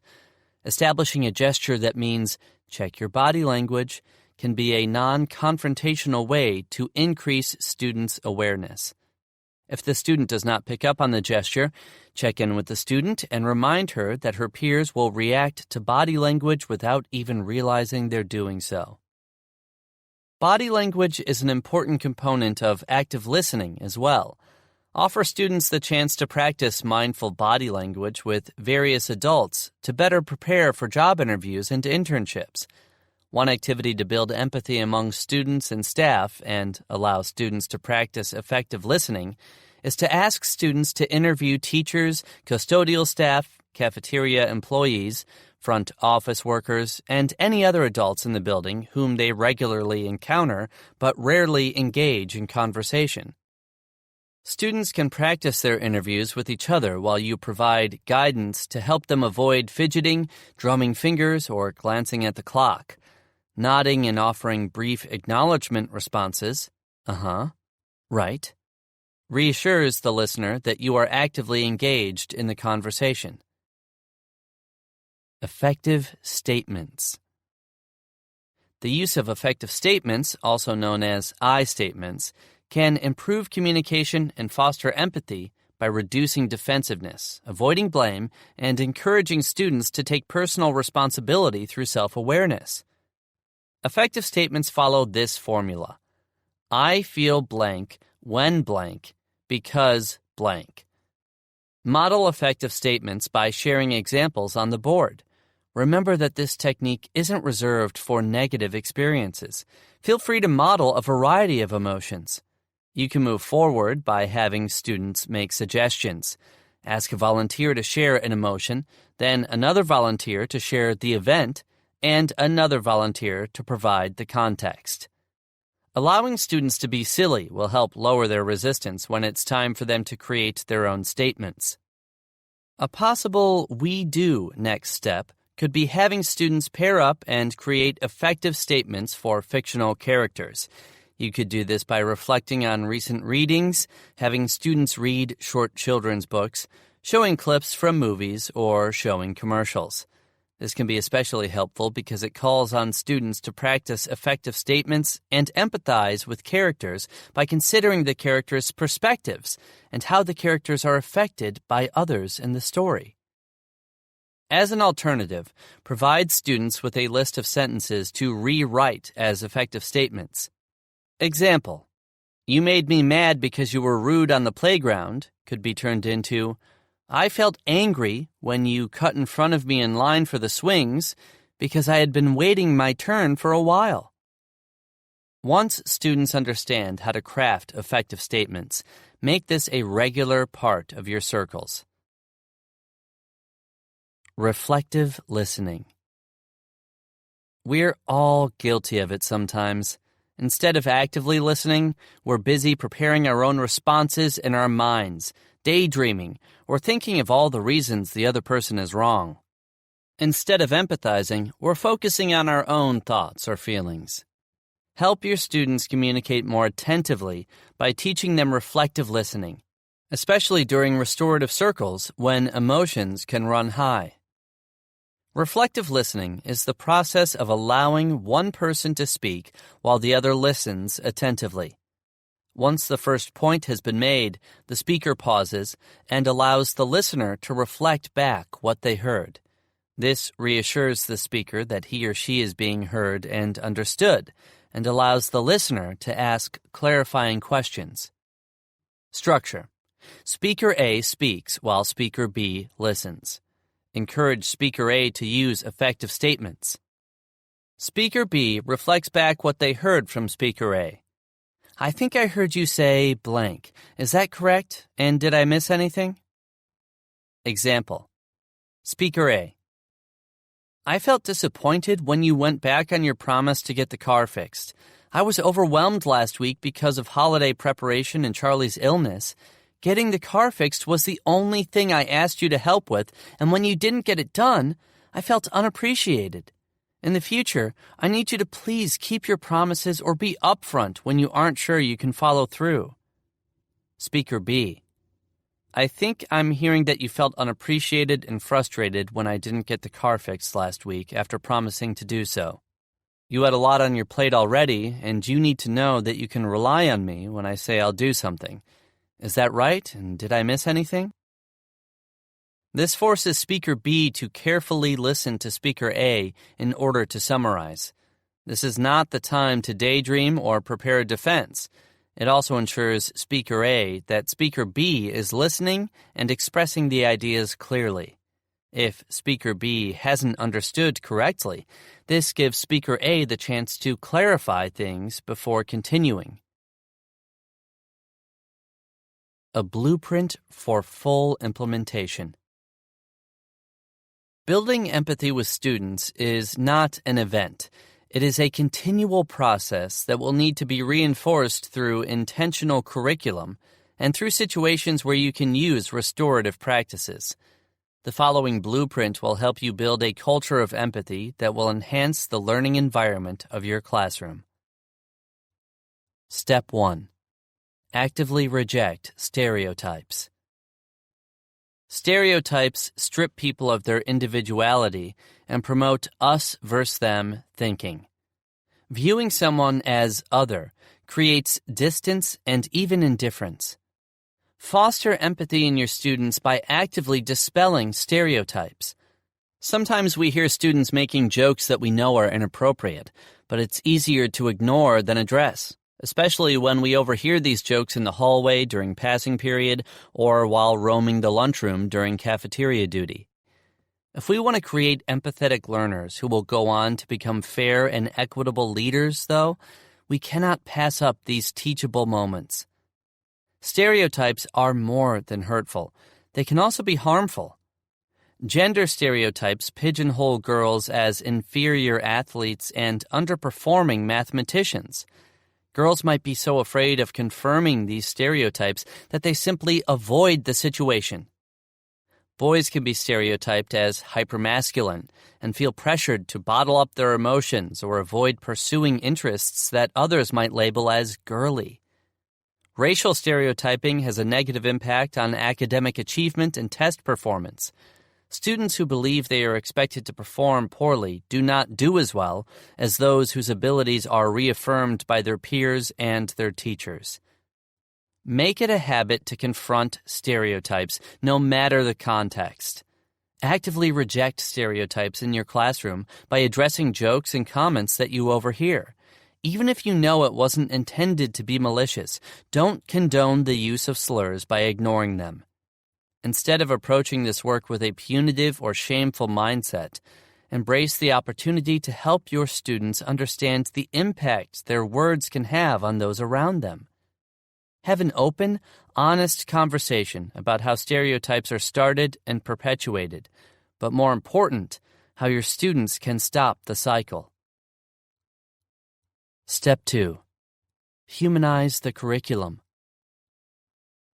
No matter what grade level or content area you teach, do your best to bring the human experience into your classroom as often as you can.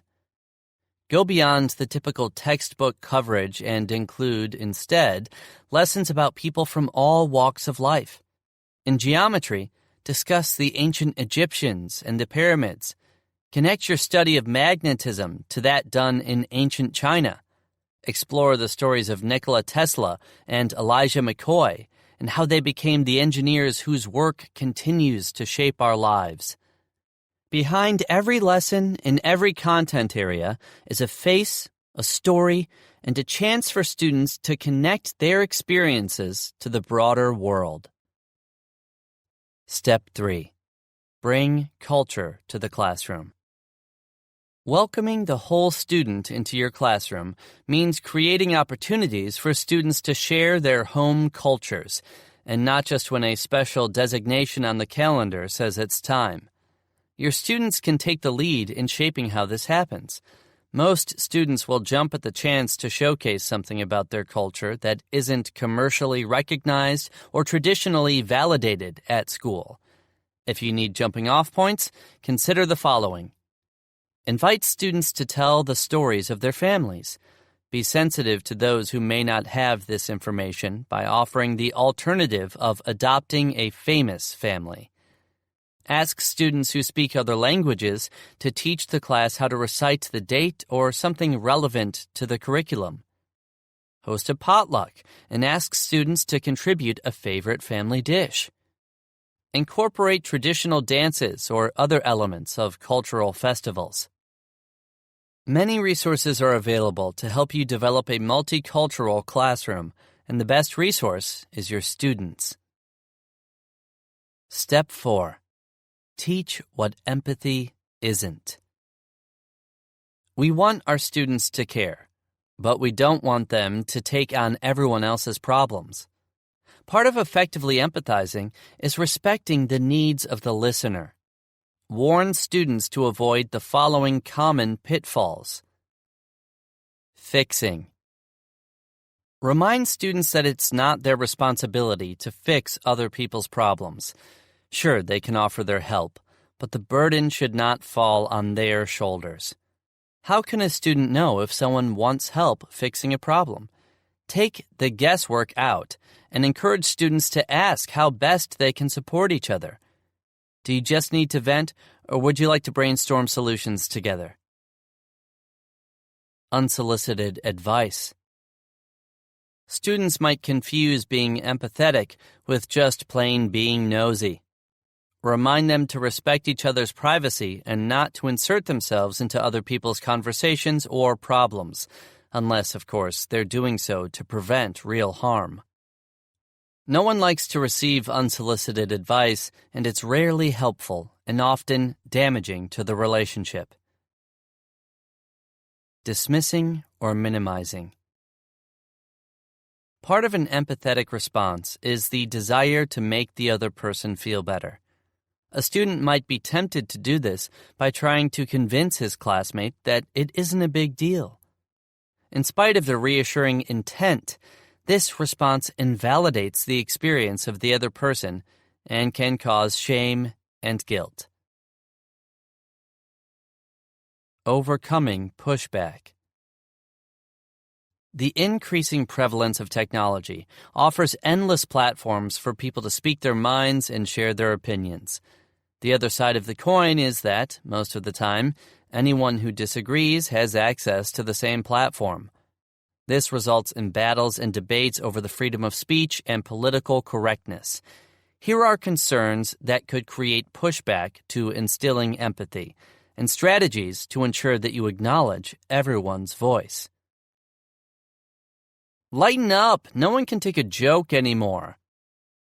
You might hear this from a student or the parent of a student who has been redirected for making a joke that perpetuates a stereotype or for using slurs in non-confrontational social situations.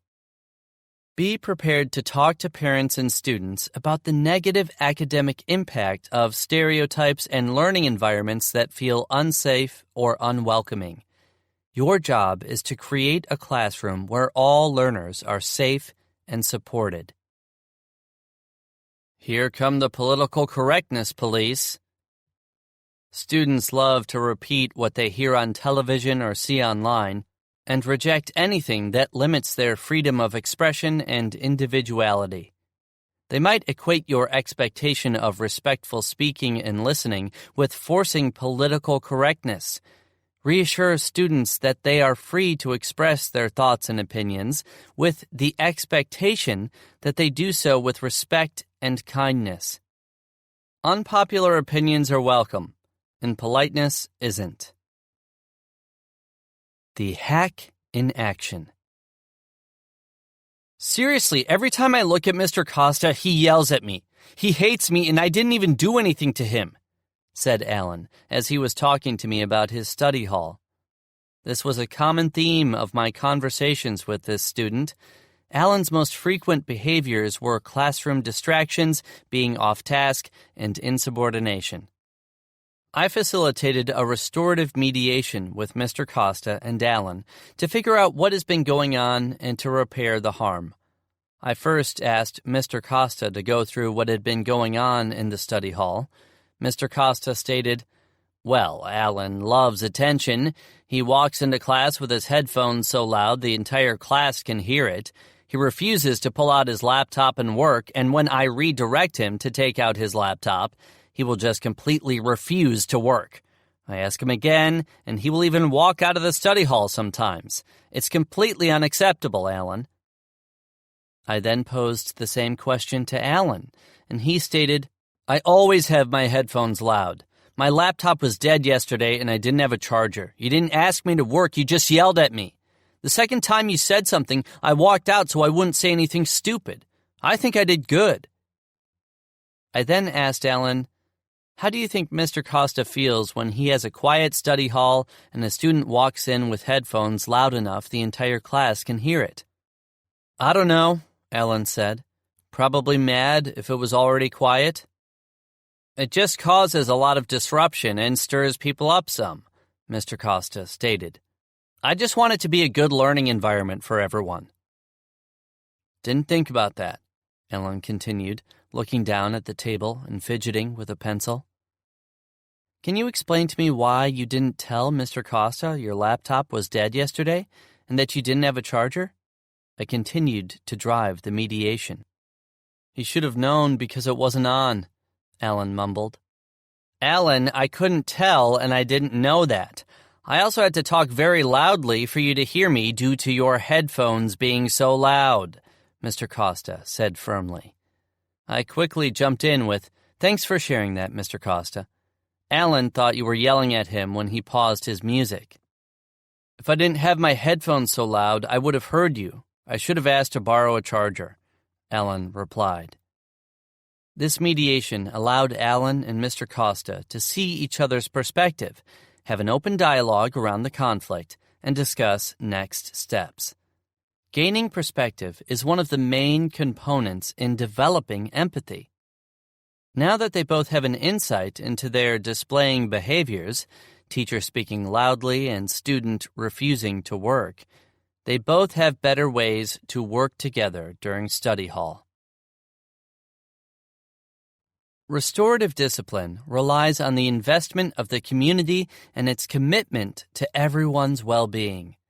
Students who have empathy for each other care about the culture of their classroom and the impact their behavior has on that culture. Fostering empathy reduces conflict and also makes conflict resolution easier when problems do arise. Hack 8. Build restorative support. Focus on the small things. To become a strategist and not just a tactician, look towards the future, think about growth, and start communicating those ideas with smart people around you. Jennifer Rendent, Education and Strategic Communications Specialist. The problem? School-wide policies are not enough. How can we, as educators, make an impact on student performance in our buildings? We hear from a lot of educators who attend professional development training on new evidence-based practices, hoping they're going to be game changers. They believe administrators will develop the practices into school-wide policies and boom, school climate will be improved. They quickly realize, though, that it was a false expectation. Here's the problem. Policies that address the entire school often miss individual students and cases, and each miss is another behavior that goes unaddressed. Many schools adopt the solution of multi-tiered system of supports, also known as MTSS, a popular framework in which schools use data-based decision-making for interventions and plans of action to address student performance. Using MTSS tools and strategies, faculties analyze data on a daily basis, then apply the information to pinpoint areas of potential weakness for each student. Typically, the goals of multi-tiered system of supports policies are to help schools and districts align academic standards and behavioral expectations in order to improve student performance. As the name implies, they use several tiers of information. Tier 1. Tier 1 is defined as the universal interventions that educators give in all settings and to all students. They focus on being preventive and proactive by encouraging student success through progress monitoring. Between 80 and 90% of your student body will fall into this tier. Tier 1 uses high-quality classroom management delivered through universal design and accommodations. Tier 2. Tier 2 interventions are more targeted and typically affect 15 to 20% of your student population.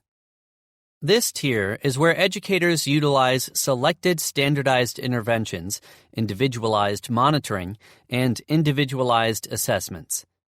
Needless to say, the more effective these interventions, the fewer complex Tier 3 approaches students will need. Tier 3.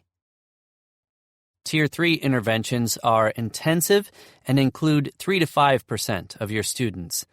These students should have heavily individualized approaches to their learning, and these may include modifications and accommodations as deemed appropriate by specialists, health professionals, and administrators. The overarching thought process of MTSS should be to accurately identify student deficits, barriers, and soft skill goals in regard to social and emotional learning. Multi-tiered system of supports helps drive effective classroom environments for students. The framework of MTSS should include preventive measures, tailored restorative intervention, and targeted logical and need-based interventions. However, MTSS can be one of those highly anticipated game changers that, in all reality, might not be the most effective way to enhance overall school climate on its own. School climate isn't built through better policies. It's built through better relationships. Universal policies are often too rigid and do not focus on building and improving crucial relationships throughout the school. It is difficult for systems like MTSS to individualize supports, especially regarding student behavior needs. Take into account that many students need social-emotional interventions, for example. MTSS may help address large gaps in student performance, but it may not help deduce which students need that extra social or emotional support. MTSS models can also result in the labeling and pigeonholing of students, and the interventions do not always work for everyone. This is hard to combat when creating a school-wide approach, but you can account for this by allowing students to repair the harm as a form of intervention. When students use restorative practices, they are able to maintain their sense of community with their classmates. Building restorative discipline into your MTSS model allows for the support needed for social-emotional variables and unique student needs. Increasing these factors readjusts MTSS to be more of a support model than a labeling model when someone is struggling. The hack: build restorative support. School climate is built around relationships, but relationships are tough to develop, especially during and after conflict. Restorative practices allow teachers and administrators to hold students accountable, develop an inclusive school climate, and maintain and strengthen relationships. Try implementing restorative practices into your multi-tiered system of supports with the following ideas. Tier 1. Since Tier 1 involves universal interventions for all learners and school environments, how do we implement restorative discipline in Tier 1?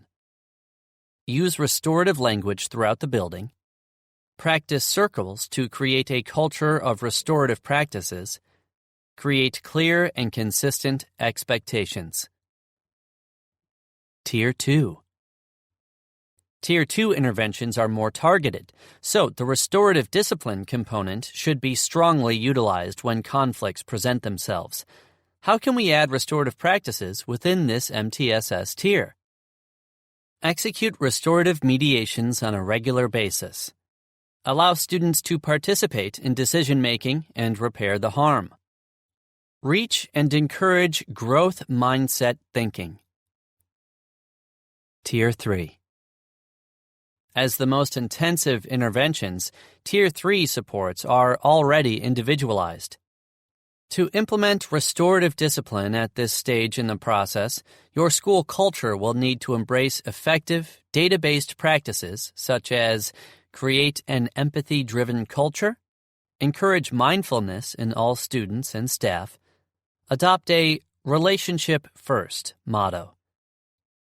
Nothing will completely overcome the individualized behavior and need deficits in each student. Too much complexity exists around each student's barriers, emotional development, and backgrounds. MTSS is simply a problem-solving tool.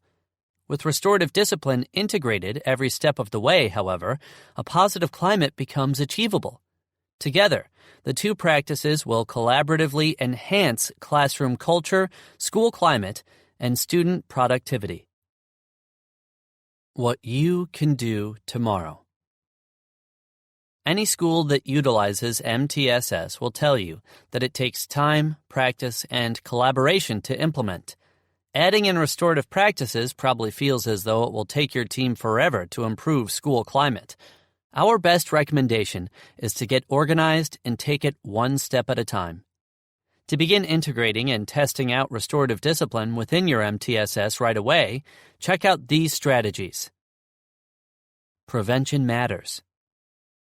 Focus on evidence-based classroom or school universal design practices. This meets the needs of most students and prevents them from moving up the tiers. The most basic practice is building rapport with your students. Relationships equals prevention. So, start working on those relationships. Greet every student at your classroom door. Check in emotionally with each student throughout the class period or day. Provide student performance updates on a regular basis to establish trust and ensure students believe you are invested in their success. Accurate assessments. Learn more about your students' needs through accurate, proven assessments. Try Positive Youth Development's evidence-based assessment system, 40 Developmental Assets, which can be found online and is easy for students to take. The assessments provide real insight into students' areas of need. The 40 Developmental Assets assessment provides students with a personalized self-evaluation tool. Students can begin to understand their own patterns and behaviors. School-wide problem solving. Identify significant data points around student need gaps and analyze possible solutions. What lessons are students struggling with? When are students commonly going off task?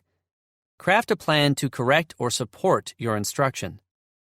Develop a tracking system that works for you to evaluate your plan's effectiveness. Parental involvement. If you haven't met or spoken directly with parents, you haven't tried everything.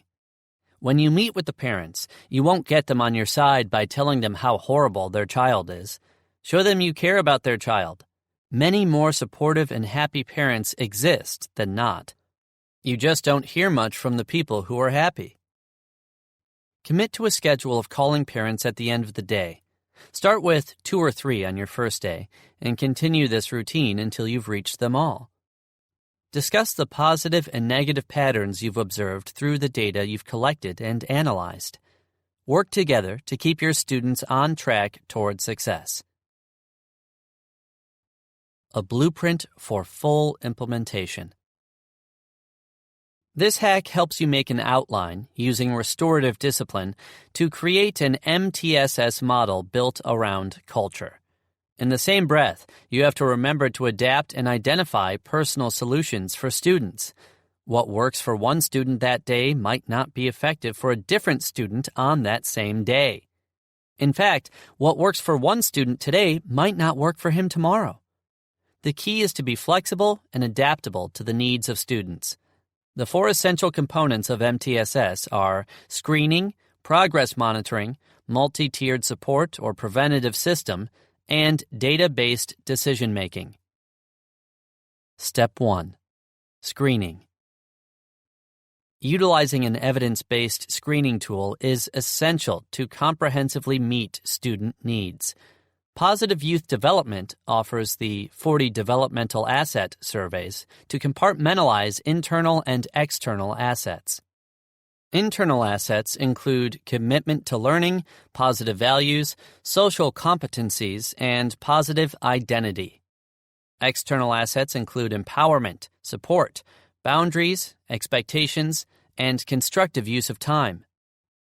The primary goal of this screening is to identify at-risk students and gaps in instruction. The asset checklist demonstrates self-identified supports as well as gaps in support for a student. You can create school-wide interventions by analyzing the most substantial student asset gaps. Example: if most of your students do not check boxes in the positive values section in the internal asset component, then develop self-esteem programs. One program could be a men's group made up of just boys that would work on creating a positive self-image. To continue this process, create a mission statement for your school of what you hope to accomplish and capture through screening.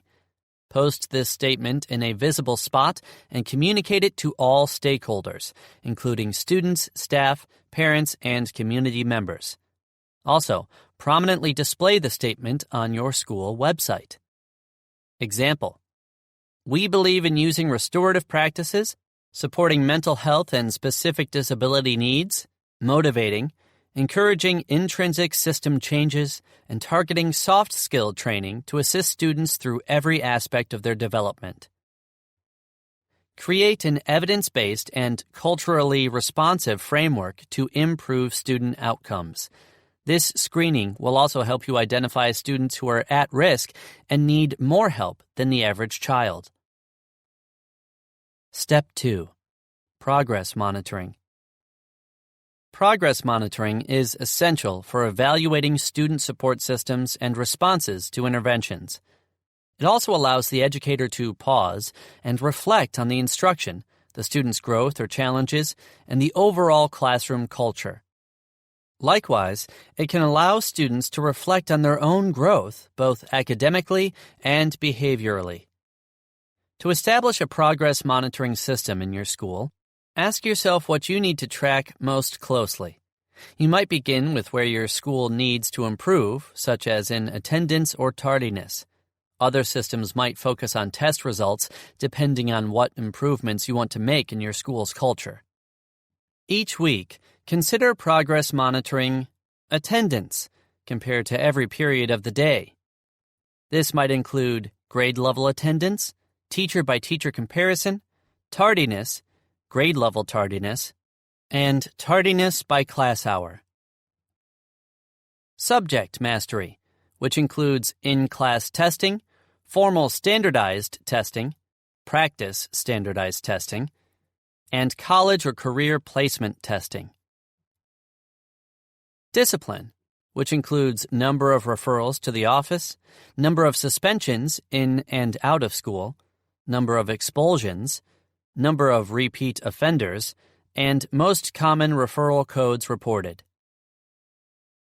Students can monitor their own progress through reflection sheets or short essay responses. Consider asking students at the end of each week, what is one thing you did well this week? What is one thing you could have done better this week? What is one thing you hope to achieve by the end of next week? What is one behavior you are proud of this week? What is one behavior you wish you could redo? What was your favorite moment from this week, from school or at home? Decide how often you want to conduct progress monitoring based on where the student falls in the tiers of support in the MTSS model. A student in Tier 1 may need progress monitoring only once per semester. A student in Tier 2 may need weekly or biweekly monitoring. The intensive Tier 3 student will most likely require daily to weekly monitoring. Come up with a system that works best. You will learn more on this in the next hack. Step 3. Multi-tiered support and preventive interventions. Maintain multiple tiers in your system for the best prevention and attention to detail. Step 4. Data-based decision-making. Analyze the progress monitoring to see what is effective and what is not. The more effective a program or intervention is, the more you should use it. If data shows that a certain strategy is not as effective with a certain subset of students, then adjust. Restorative practices can be both universal or intensive, but they are not a one-size-fits-all approach. Carefully analyze the trends in your data to meet the needs of every student. To help, use online data assessment tools such as Conover Online. Many software companies also develop innovative apps for cell phones to help monitor, track, and analyze data. Having systematic procedures for each tier of your MTSS model creates an easier implementation, which is important for tracking the model's recidivism and effectiveness. All staff must be consistent and committed to the mission of the MTSS model and the embedded restorative practices for this to truly work. Consistency allows students to understand and accept how your school handles behaviors and the progressive factor of discipline. Though individual student predictability may change, giving all students a consistent set of expectations and tools will better equip them for success in school and in life. Overcoming pushback. A multi-tiered system of supports requires a school-wide understanding of restorative practices and for all staff to be on the same page. Some staff members might be resistant to these practices or not fluent enough to be successful. Here are tips to overcome these obstacles. What I do in my classroom works. Some veteran teachers have been doing things their own way for many years. They already seem to have a good grasp on classroom management, and the students are generally well behaved in their rooms. Before implementing MTSS systems, it's important to get buy-in from those veteran teachers. Compliment them on what they already are doing effectively, but coach them toward a better way to handle incidents when things do get above basic classroom management. While they might be engaging in a good rapport with students, they are still surely going to come across negative behaviors. Tell them that they can use their great teacher-student relationships to not only coach them academically, but behaviorally. Remind them of the growth mindset and its applications to behavior. Every kid should get the same punishment. Each and every kid has different mechanics that make them tick. Differentiation in the classroom should not just be for academics. We need predictability in that students must take ownership of their actions and repair the harm, but we must use what we know about each student to determine the appropriate ways to do it. We must sell to stakeholders that students are getting consequences and that those consequences are tailored to what is most effective for each student. Once students start to change their behavior and take ownership for their actions, while also displaying better social-emotional skills, the results will speak for themselves. Bring back detentions and suspensions. Patience will be key in implementing a multi-tiered system of supports. This system is not a quick fix. Instead of taking shortcuts, we are focusing on the long game. It is easy to revert back to punishing students, and it might feel good in the moment. But the instant gratification method of discipline will teach students to avoid punishment out of fear instead of internalizing the why behind meeting positive expectations. It will be key to be honest with your staff that the benefits of an MTSS might be slow to come, but will be better in the long run. The hack in action. We have had a lot of great classes and some not so great classes. We have continually wondered what we did in a prior life to deserve some of the classes we had, or if the guidance counselors that made the schedule were ticked off at us when they were assigning students to classes. We would routinely get stressed and anxious just thinking about the fact that period 4 was coming next, right before lunch. Why couldn't the students in this class just be easier to manage like the other classes? Why do they care more about socializing than their work? We spent so much time redirecting students, even using sarcasm, a no-no, that we failed almost daily to accomplish what we were supposed to do. We chose to be combative with combative kids, which only reinforced that being combative was acceptable behavior. Don't do it. The point of classroom management is to get students to act appropriately, not out of fear, but out of a desire to succeed. After several years of dealing with what we considered to be difficult classes, we decided something had to give. We reflected on how our own attitudes towards certain classes had inadvertently contributed to our classroom culture being what it was, a hot mess. As the saying goes, when mama ain't happy, ain't nobody happy. While we were not their parents, we were certainly responsible for the culture of the classroom. With that realization, we knew the next step, that we spent so much time planning the perfect lesson and hoping that it would be enough, but we needed to change our focus and invest some of that time in planning how to reach kids. After all, we were there to teach students, not just teach content. The first thing we did was get into the hallway before class started so we could greet the kids when they came in the door, sometimes even throwing in high fives. We liked doing this so much that we realized that kids didn't even have to be our students for us to say hi to them, know their names, or ask how they were doing. In regard to the greetings, we didn't get as fancy as some teachers you see on social media who have a personal handshake for each and every student, but we did our best. We noticed an almost immediate change in the class. The kids seemed to be happy and more attentive when we started. "I'm glad you are here today" is something that all students love to hear, and it establishes belonging. The positive effect wore off after a little while into the class period, but this was a great start, and we knew we were on to something.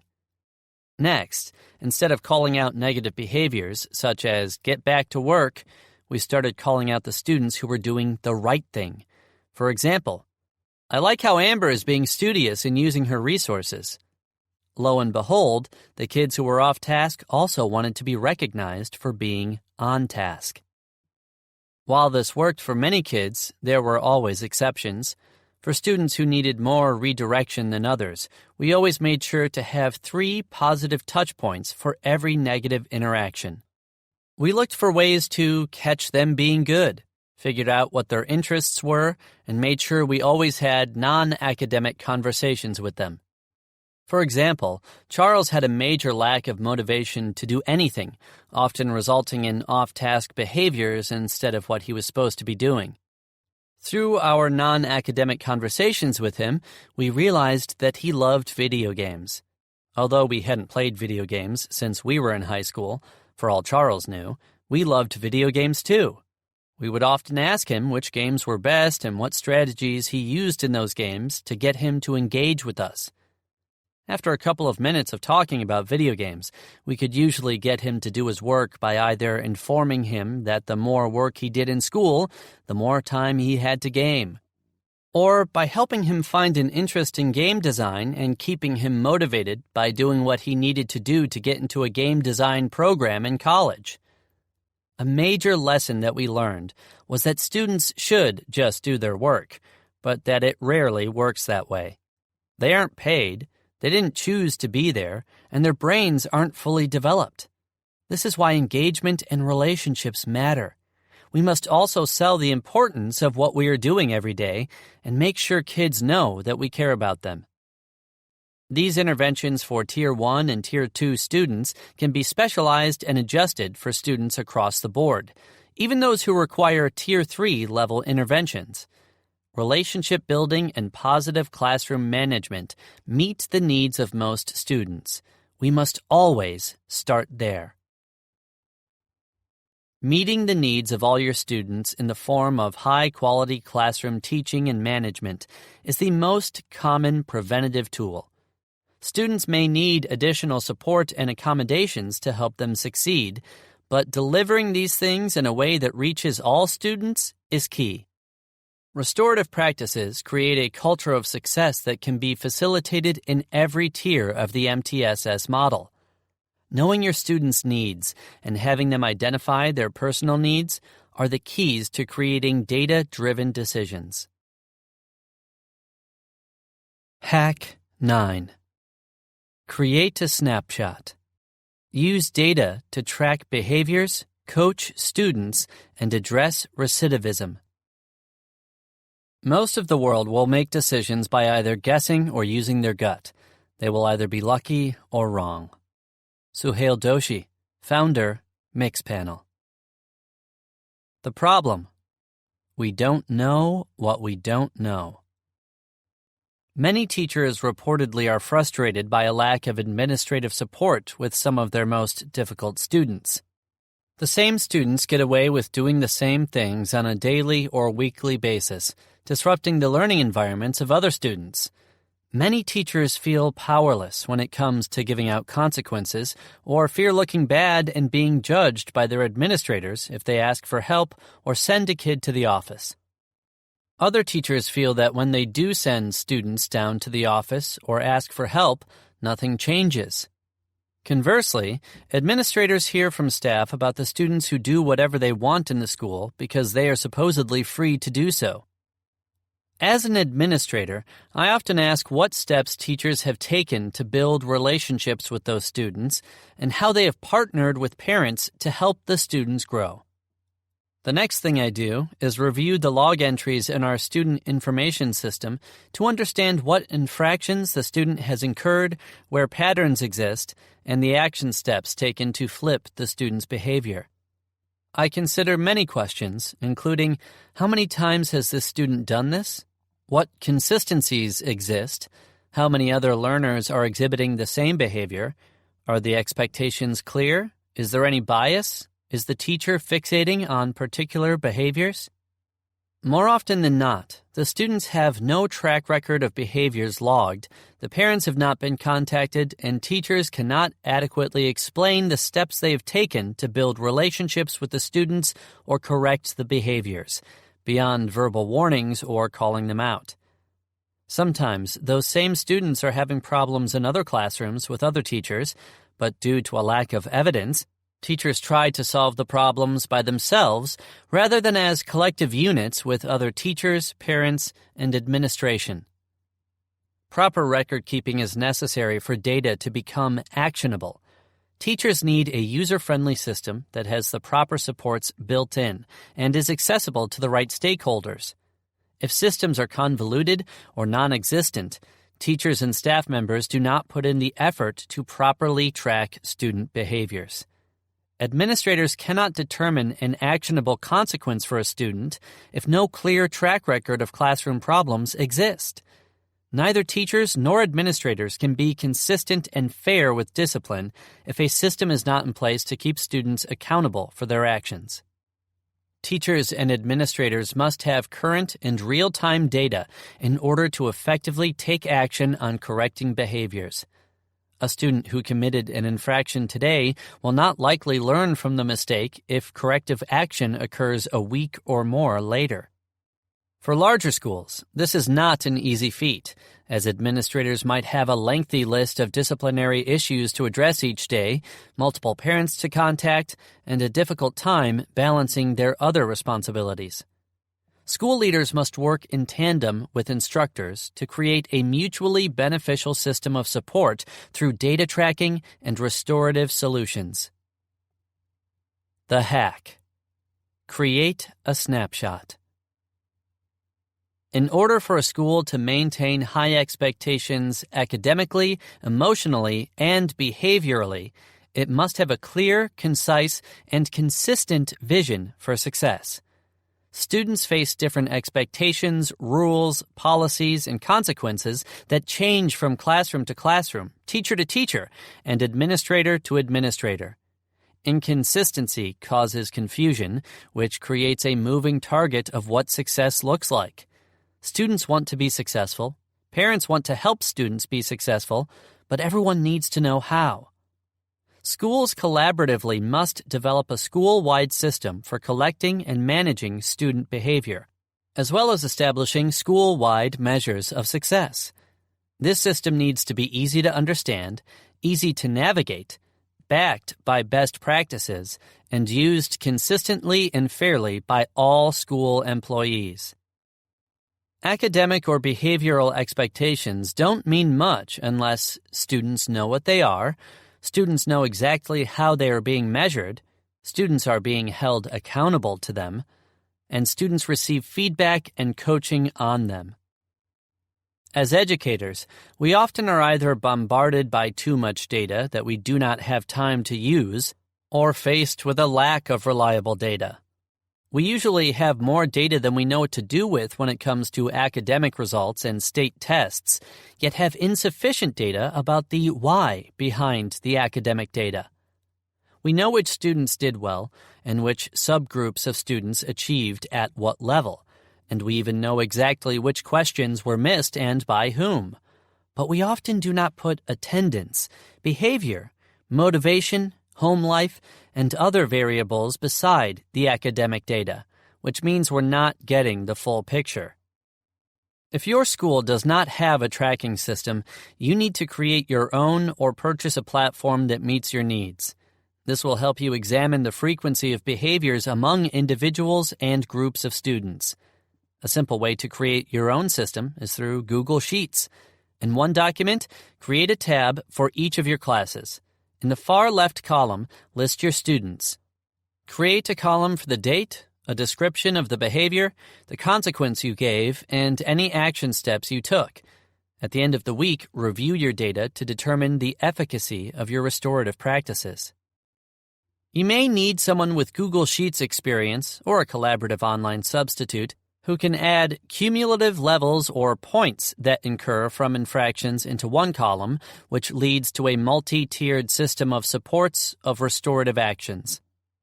While Google Docs includes limitations, such as a lack of parent and student interface and the possibility that too many collaborators might wreak havoc on the document, it is a cheap and easy way to get started with your data tracking prototyping. Google products are pretty intuitive, aiding even your most technologically challenged colleague. Another option is for your school to purchase a behavioral tracking system. Several options exist, including Behavior Flip, a program that the authors of this book developed along with a software engineer. This behavior management system focuses on students' social-emotional holistic journey. It tracks student behaviors, includes accounts for students, parents, teachers, and administrators, and helps to implement and facilitate restorative justice. What you can do tomorrow. It is a serious challenge to transition away from complete teacher autonomy in managing student behavior, but you can ease the tension in several ways. The following steps will be useful in creating a united front for combating negative student behaviors and promoting positive student behaviors. Identify the behaviors you or the staff want to see from students. We spend a lot of time noticing behaviors that harm the learning environment, even though those behaviors make up a small fraction of all the good things that are happening in a classroom or school. We must think about what makes a student, classroom, and school successful. What could the students be doing that would help themselves and others? Perhaps we should first examine and evaluate our school mission statement and school goals. What do we expect from our students? And what do we need to coach them toward to make the vision statement and goals become a reality? In doing so, we not only want to identify the academic components, such as being studious, but also focus on positive behaviors and social and emotional learning components that will help students open up to becoming studious. Examples of behavior that might lead to success are being respectful, responsible, persistent, involved, focused, kind, and safe in words, actions, and relationships.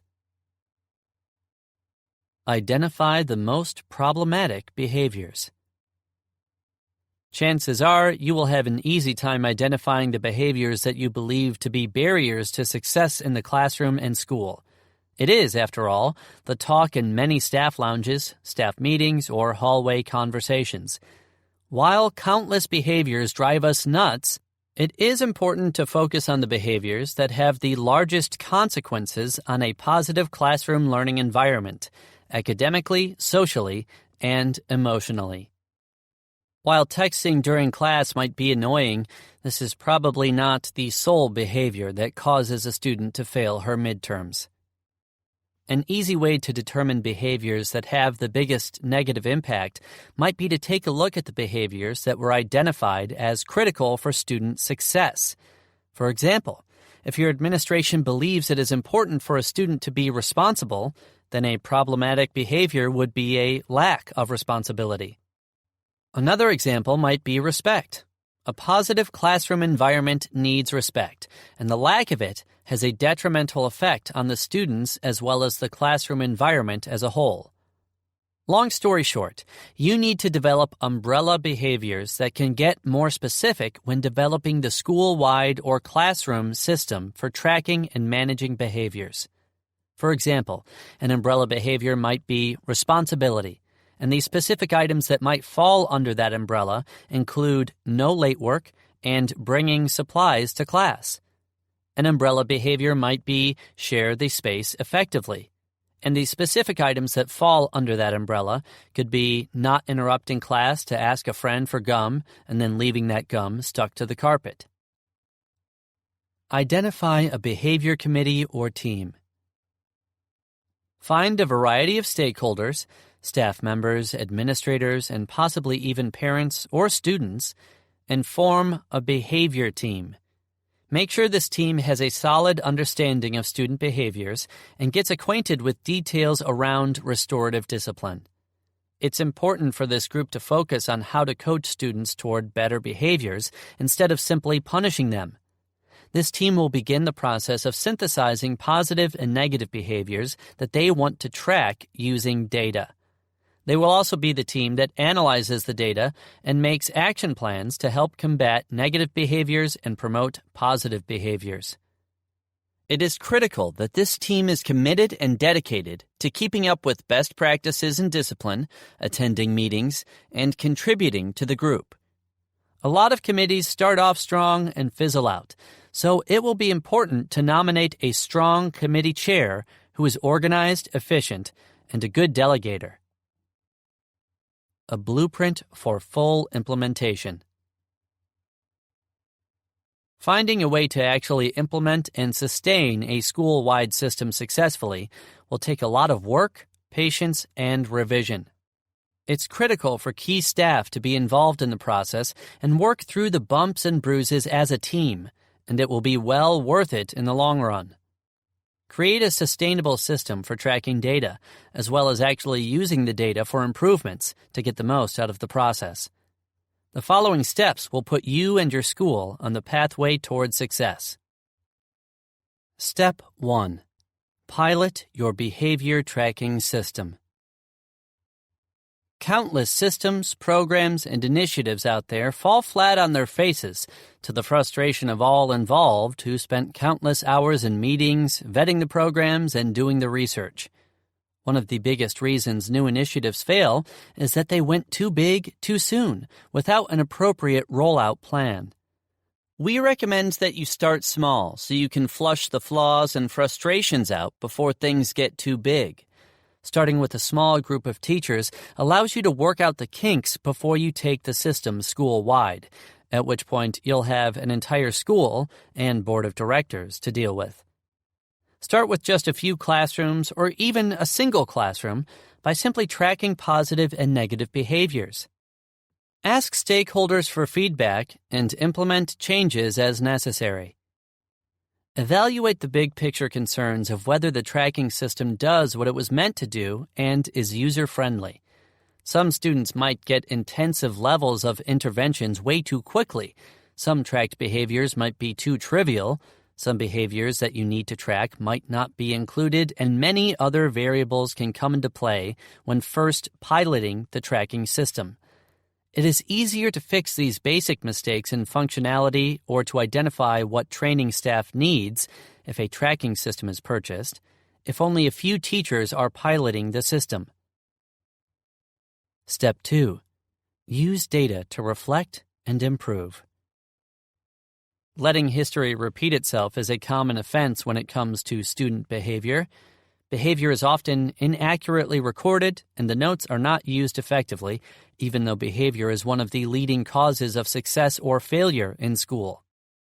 The same students who struggled last week with behavior still struggle this week. The same students who struggled last year with behavior often still struggle this year. The behaviors of students are often manifested symptoms of their upbringing, self-esteem, entitlement, disability, engagement in school, and many other factors. When the symptoms are not treated effectively, or at all, they continue to present and often worsen. Accurate tracking of behaviors of students, the symptoms, will not only help treat and identify the behaviors, it will also help educators get down to the root cause of the behaviors through restorative practices. Set a predetermined time period with your behavior committee for meeting and examining behavior trends. For example, you might choose to meet monthly or every quarter. Most schools focus, if they focus on behaviors at all, on just suspensions and expulsions. Your new data tracker, however, should be able to get down into more details. The minor behaviors, if left untreated, often lead to major behaviors. Look for instances of disrespect, being unprepared, being off task, or other categories that you identified as major barriers to student success. Take a look at which teachers are giving out more consequences as well, and which teachers are recognizing students for positive behaviors most often. Are the teachers who use restorative discipline with fidelity reporting fewer minor behaviors? Are teachers who have a lack of rapport with students having the most problems? Are younger teachers not holding students accountable when they should be? One important factor for analysis is comparing the number of incidents logged and what those incident types are for all subgroups. Bias in school happens daily, not just when suspensions or expulsions occur. These biases can be invisible to administrators or other stakeholders because they are not reported, but they are certainly not invisible to the students who feel discriminated against. After analyzing the data, make an action plan. Determine the biggest offense in the school and identify action steps for how to improve it. For example, if your biggest offense is off-task behavior, do research and work with your committee for solutions to decrease that problem. One example might be giving teachers tips on how to better monitor their rooms, such as leading from their feet instead of their seat during work time. Or having students close their laptop screens halfway or more when the teacher is talking so that the teacher knows that the students are not distracted. One big identified problem might be a lack of engaging instruction, resulting in students who do not care about the work. Regardless of the root causes of behaviors, having the data is important, and coming up with action plans is critical. If your staff members are giving consequences to a much higher percentage of a certain subgroup at your school, it might be time to look into cultural competency training so teachers better understand the diverse students in their classrooms and are better aware of their own biases. Overcoming pushback. Students might have difficulty adjusting to a system that holds them accountable for the same expectations in every part of the building because they can no longer get away with certain things or pin teacher against teacher. Parents might feel that teachers are targeting their children for behaviors that other students are getting away with. Having data will help administrators keep teachers honest, help teachers keep students honest, and give parents a more defined glimpse into the behavioral struggles that inhibit academic achievement. Before they agree, though, expect pushback. This might hurt my relationship with students. It is possible to have good relationships with students and also hold them accountable for their actions and academics. There is a difference between being their friend and being their teacher. A teacher's job is to set optimal conditions for students to help them be successful. Sometimes this includes tough love. No teacher loves having to record instances of a student being disrespectful or tardy, but students need to know that you mean business and are doing what it takes to help them be successful, as well as maintaining a positive and safe learning environment. Always preview and warn before assigning consequences, and keep it as positive as possible, but keep in mind that students need accountability. As long as you don't hold a grudge and you give students a fresh start tomorrow with how you treat them, they will bounce back and even want to live up to your expectations and not disappoint you. I care about what the student does in my class, not other classes. A key to implementing a tracking system to help reinforce positive behaviors while also monitoring and coaching students on negative behaviors is seeing the student on a broader level. For example, you might see that a student has an A in math, but to better understand the overall academic success of that student, it would be helpful to know how he is doing in English, history, science, and electives.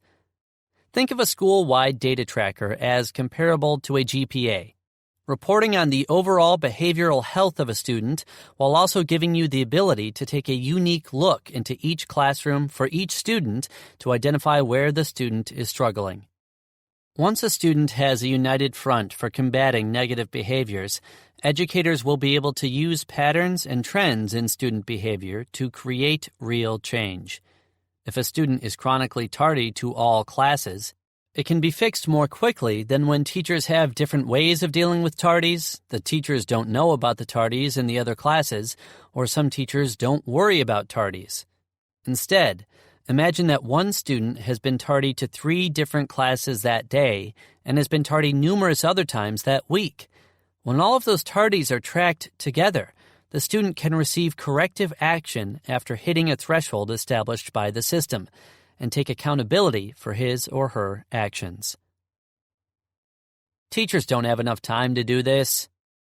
Lesson plans, emails, seating charts, grading, and the laundry list of other items teachers must accomplish often make them think just one more thing will break them. We keep on giving teachers more and more expectations and tasks, but often do not take anything off their plates. Teachers either revert to the easy button and kick students out of class and assign them a detention, or do nothing at all because they don't want to fill out the report or call home. Punishing kids before you figure out what is triggering their behavior solves nothing. If they know you want to know what is going on with them and are conversational, your chance of success increases exponentially. Building relationships with students and parents includes a lot of front-loading, but it actually saves time in the long run.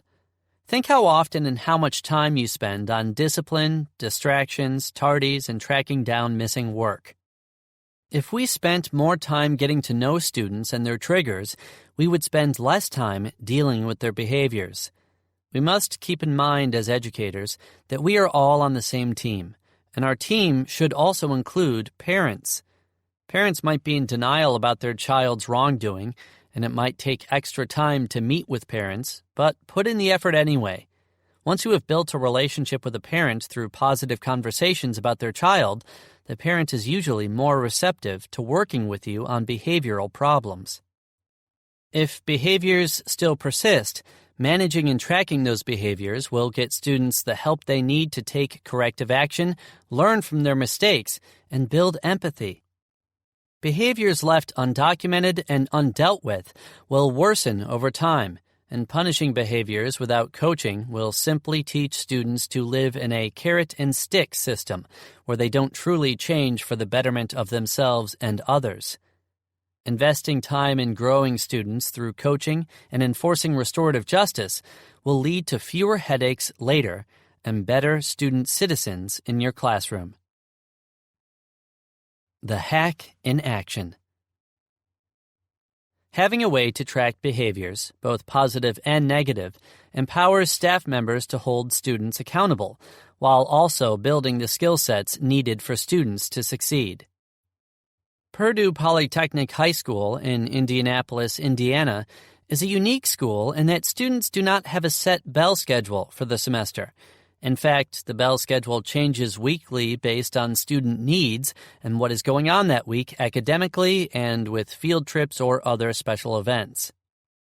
Students spend at least half their week in personal learning time, where they move at their own pace on academic content, utilizing the curriculum placed on their learning management system.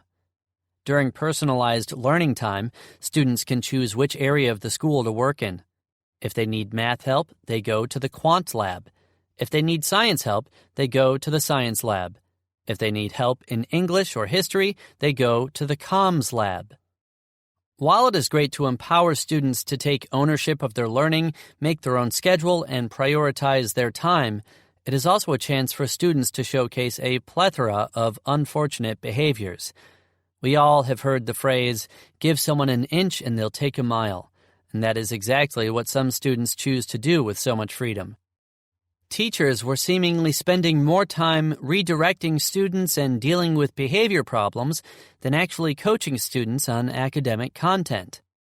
Some teachers felt powerless because they did not have an effective mechanism to hold students accountable for their behaviors, sometimes leading to high frustration levels. At my prior school, I digitized an effective behavior tracking system to make tracking and managing behavior visible and cohesive among all staff, and to hold students accountable for their actions.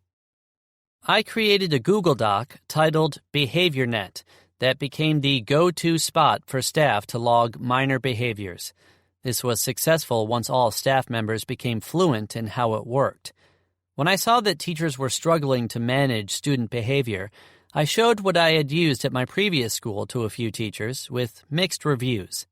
Some teachers wanted to implement it the next day, some were reserved about seeking out negative behaviors, and others saw it as something else we now have to do.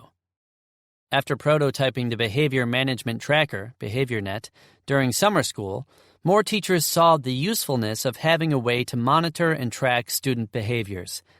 BehaviorNet was launched in the fall after summer school and made a marked difference in student behaviors. Let's take a hypothetical student named David. David has problems going where he needs to go, staying where he needs to be, and keeping on task. Every time David goes to a new space and is tardy or off task, the teacher gives him a preview, a warning, and a consequence by logging the incident in the behavior management system. By the end of the day, David has received 3 different log entries by 3 different teachers.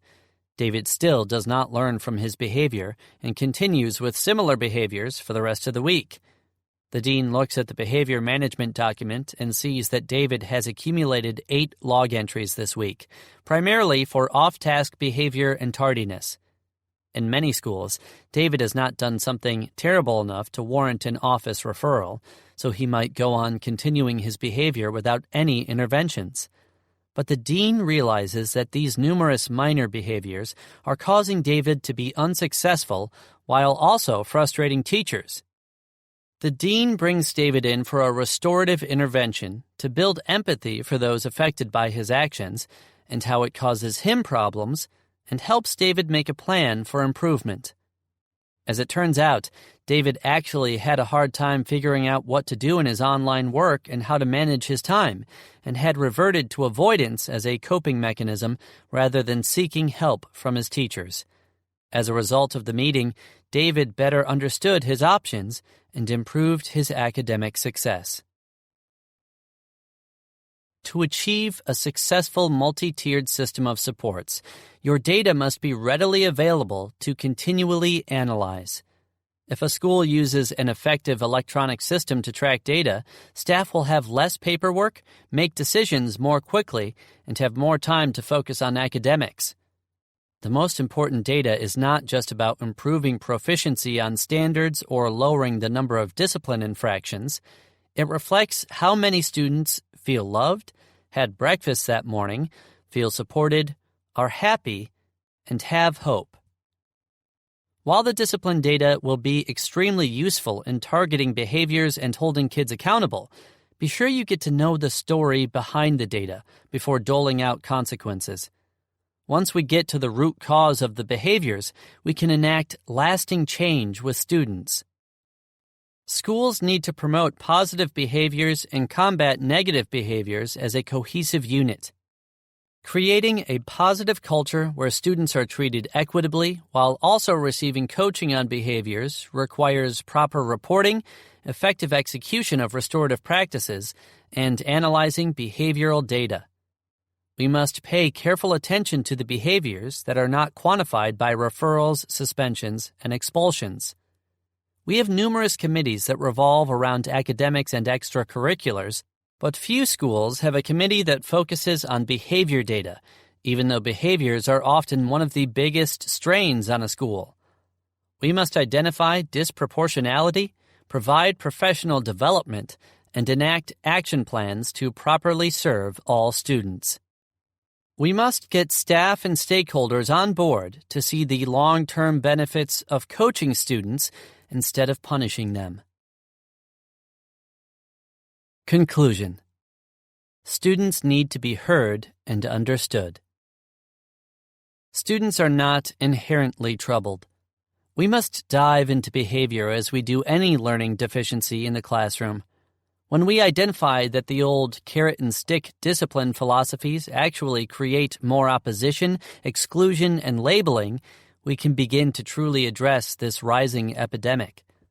Restorative practices take incidents that would otherwise result in punishment and create recognition of behaviors, an obligation to repair the harm they caused, and action steps in making the wrong right.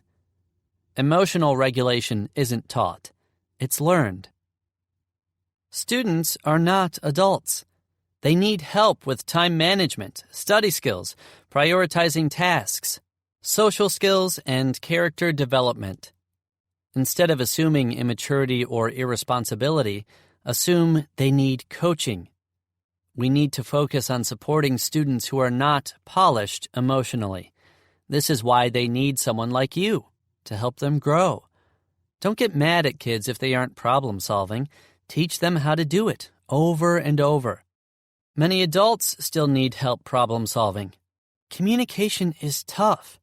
Students need to be heard if they're going to learn successful conflict resolution skills.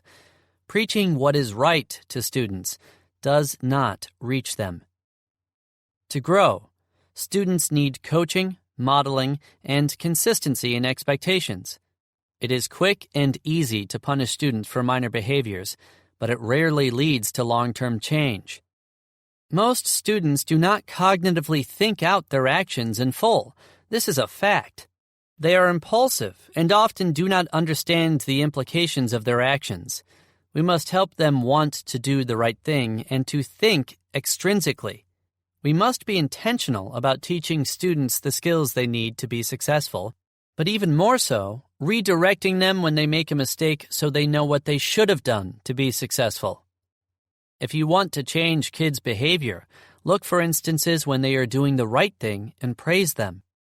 When students demonstrate empathy, praise and affirmation will help them replicate it. Suspending students is like giving them a locked door and no key.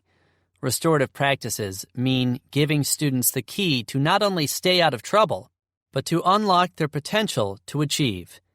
The best way to help students learn from a mistake is not to get rid of them, berate them, or put them in a detention, but to have them make it right. Punishment might be quick and easy, but the Band-Aid effect is short-term. Restorative practices take effort, but the effects are long-term. We have two choices.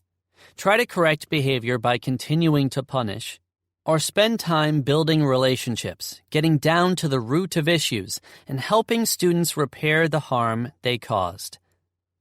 Perhaps one of the most valuable traits we can teach our students is how to feel empathy.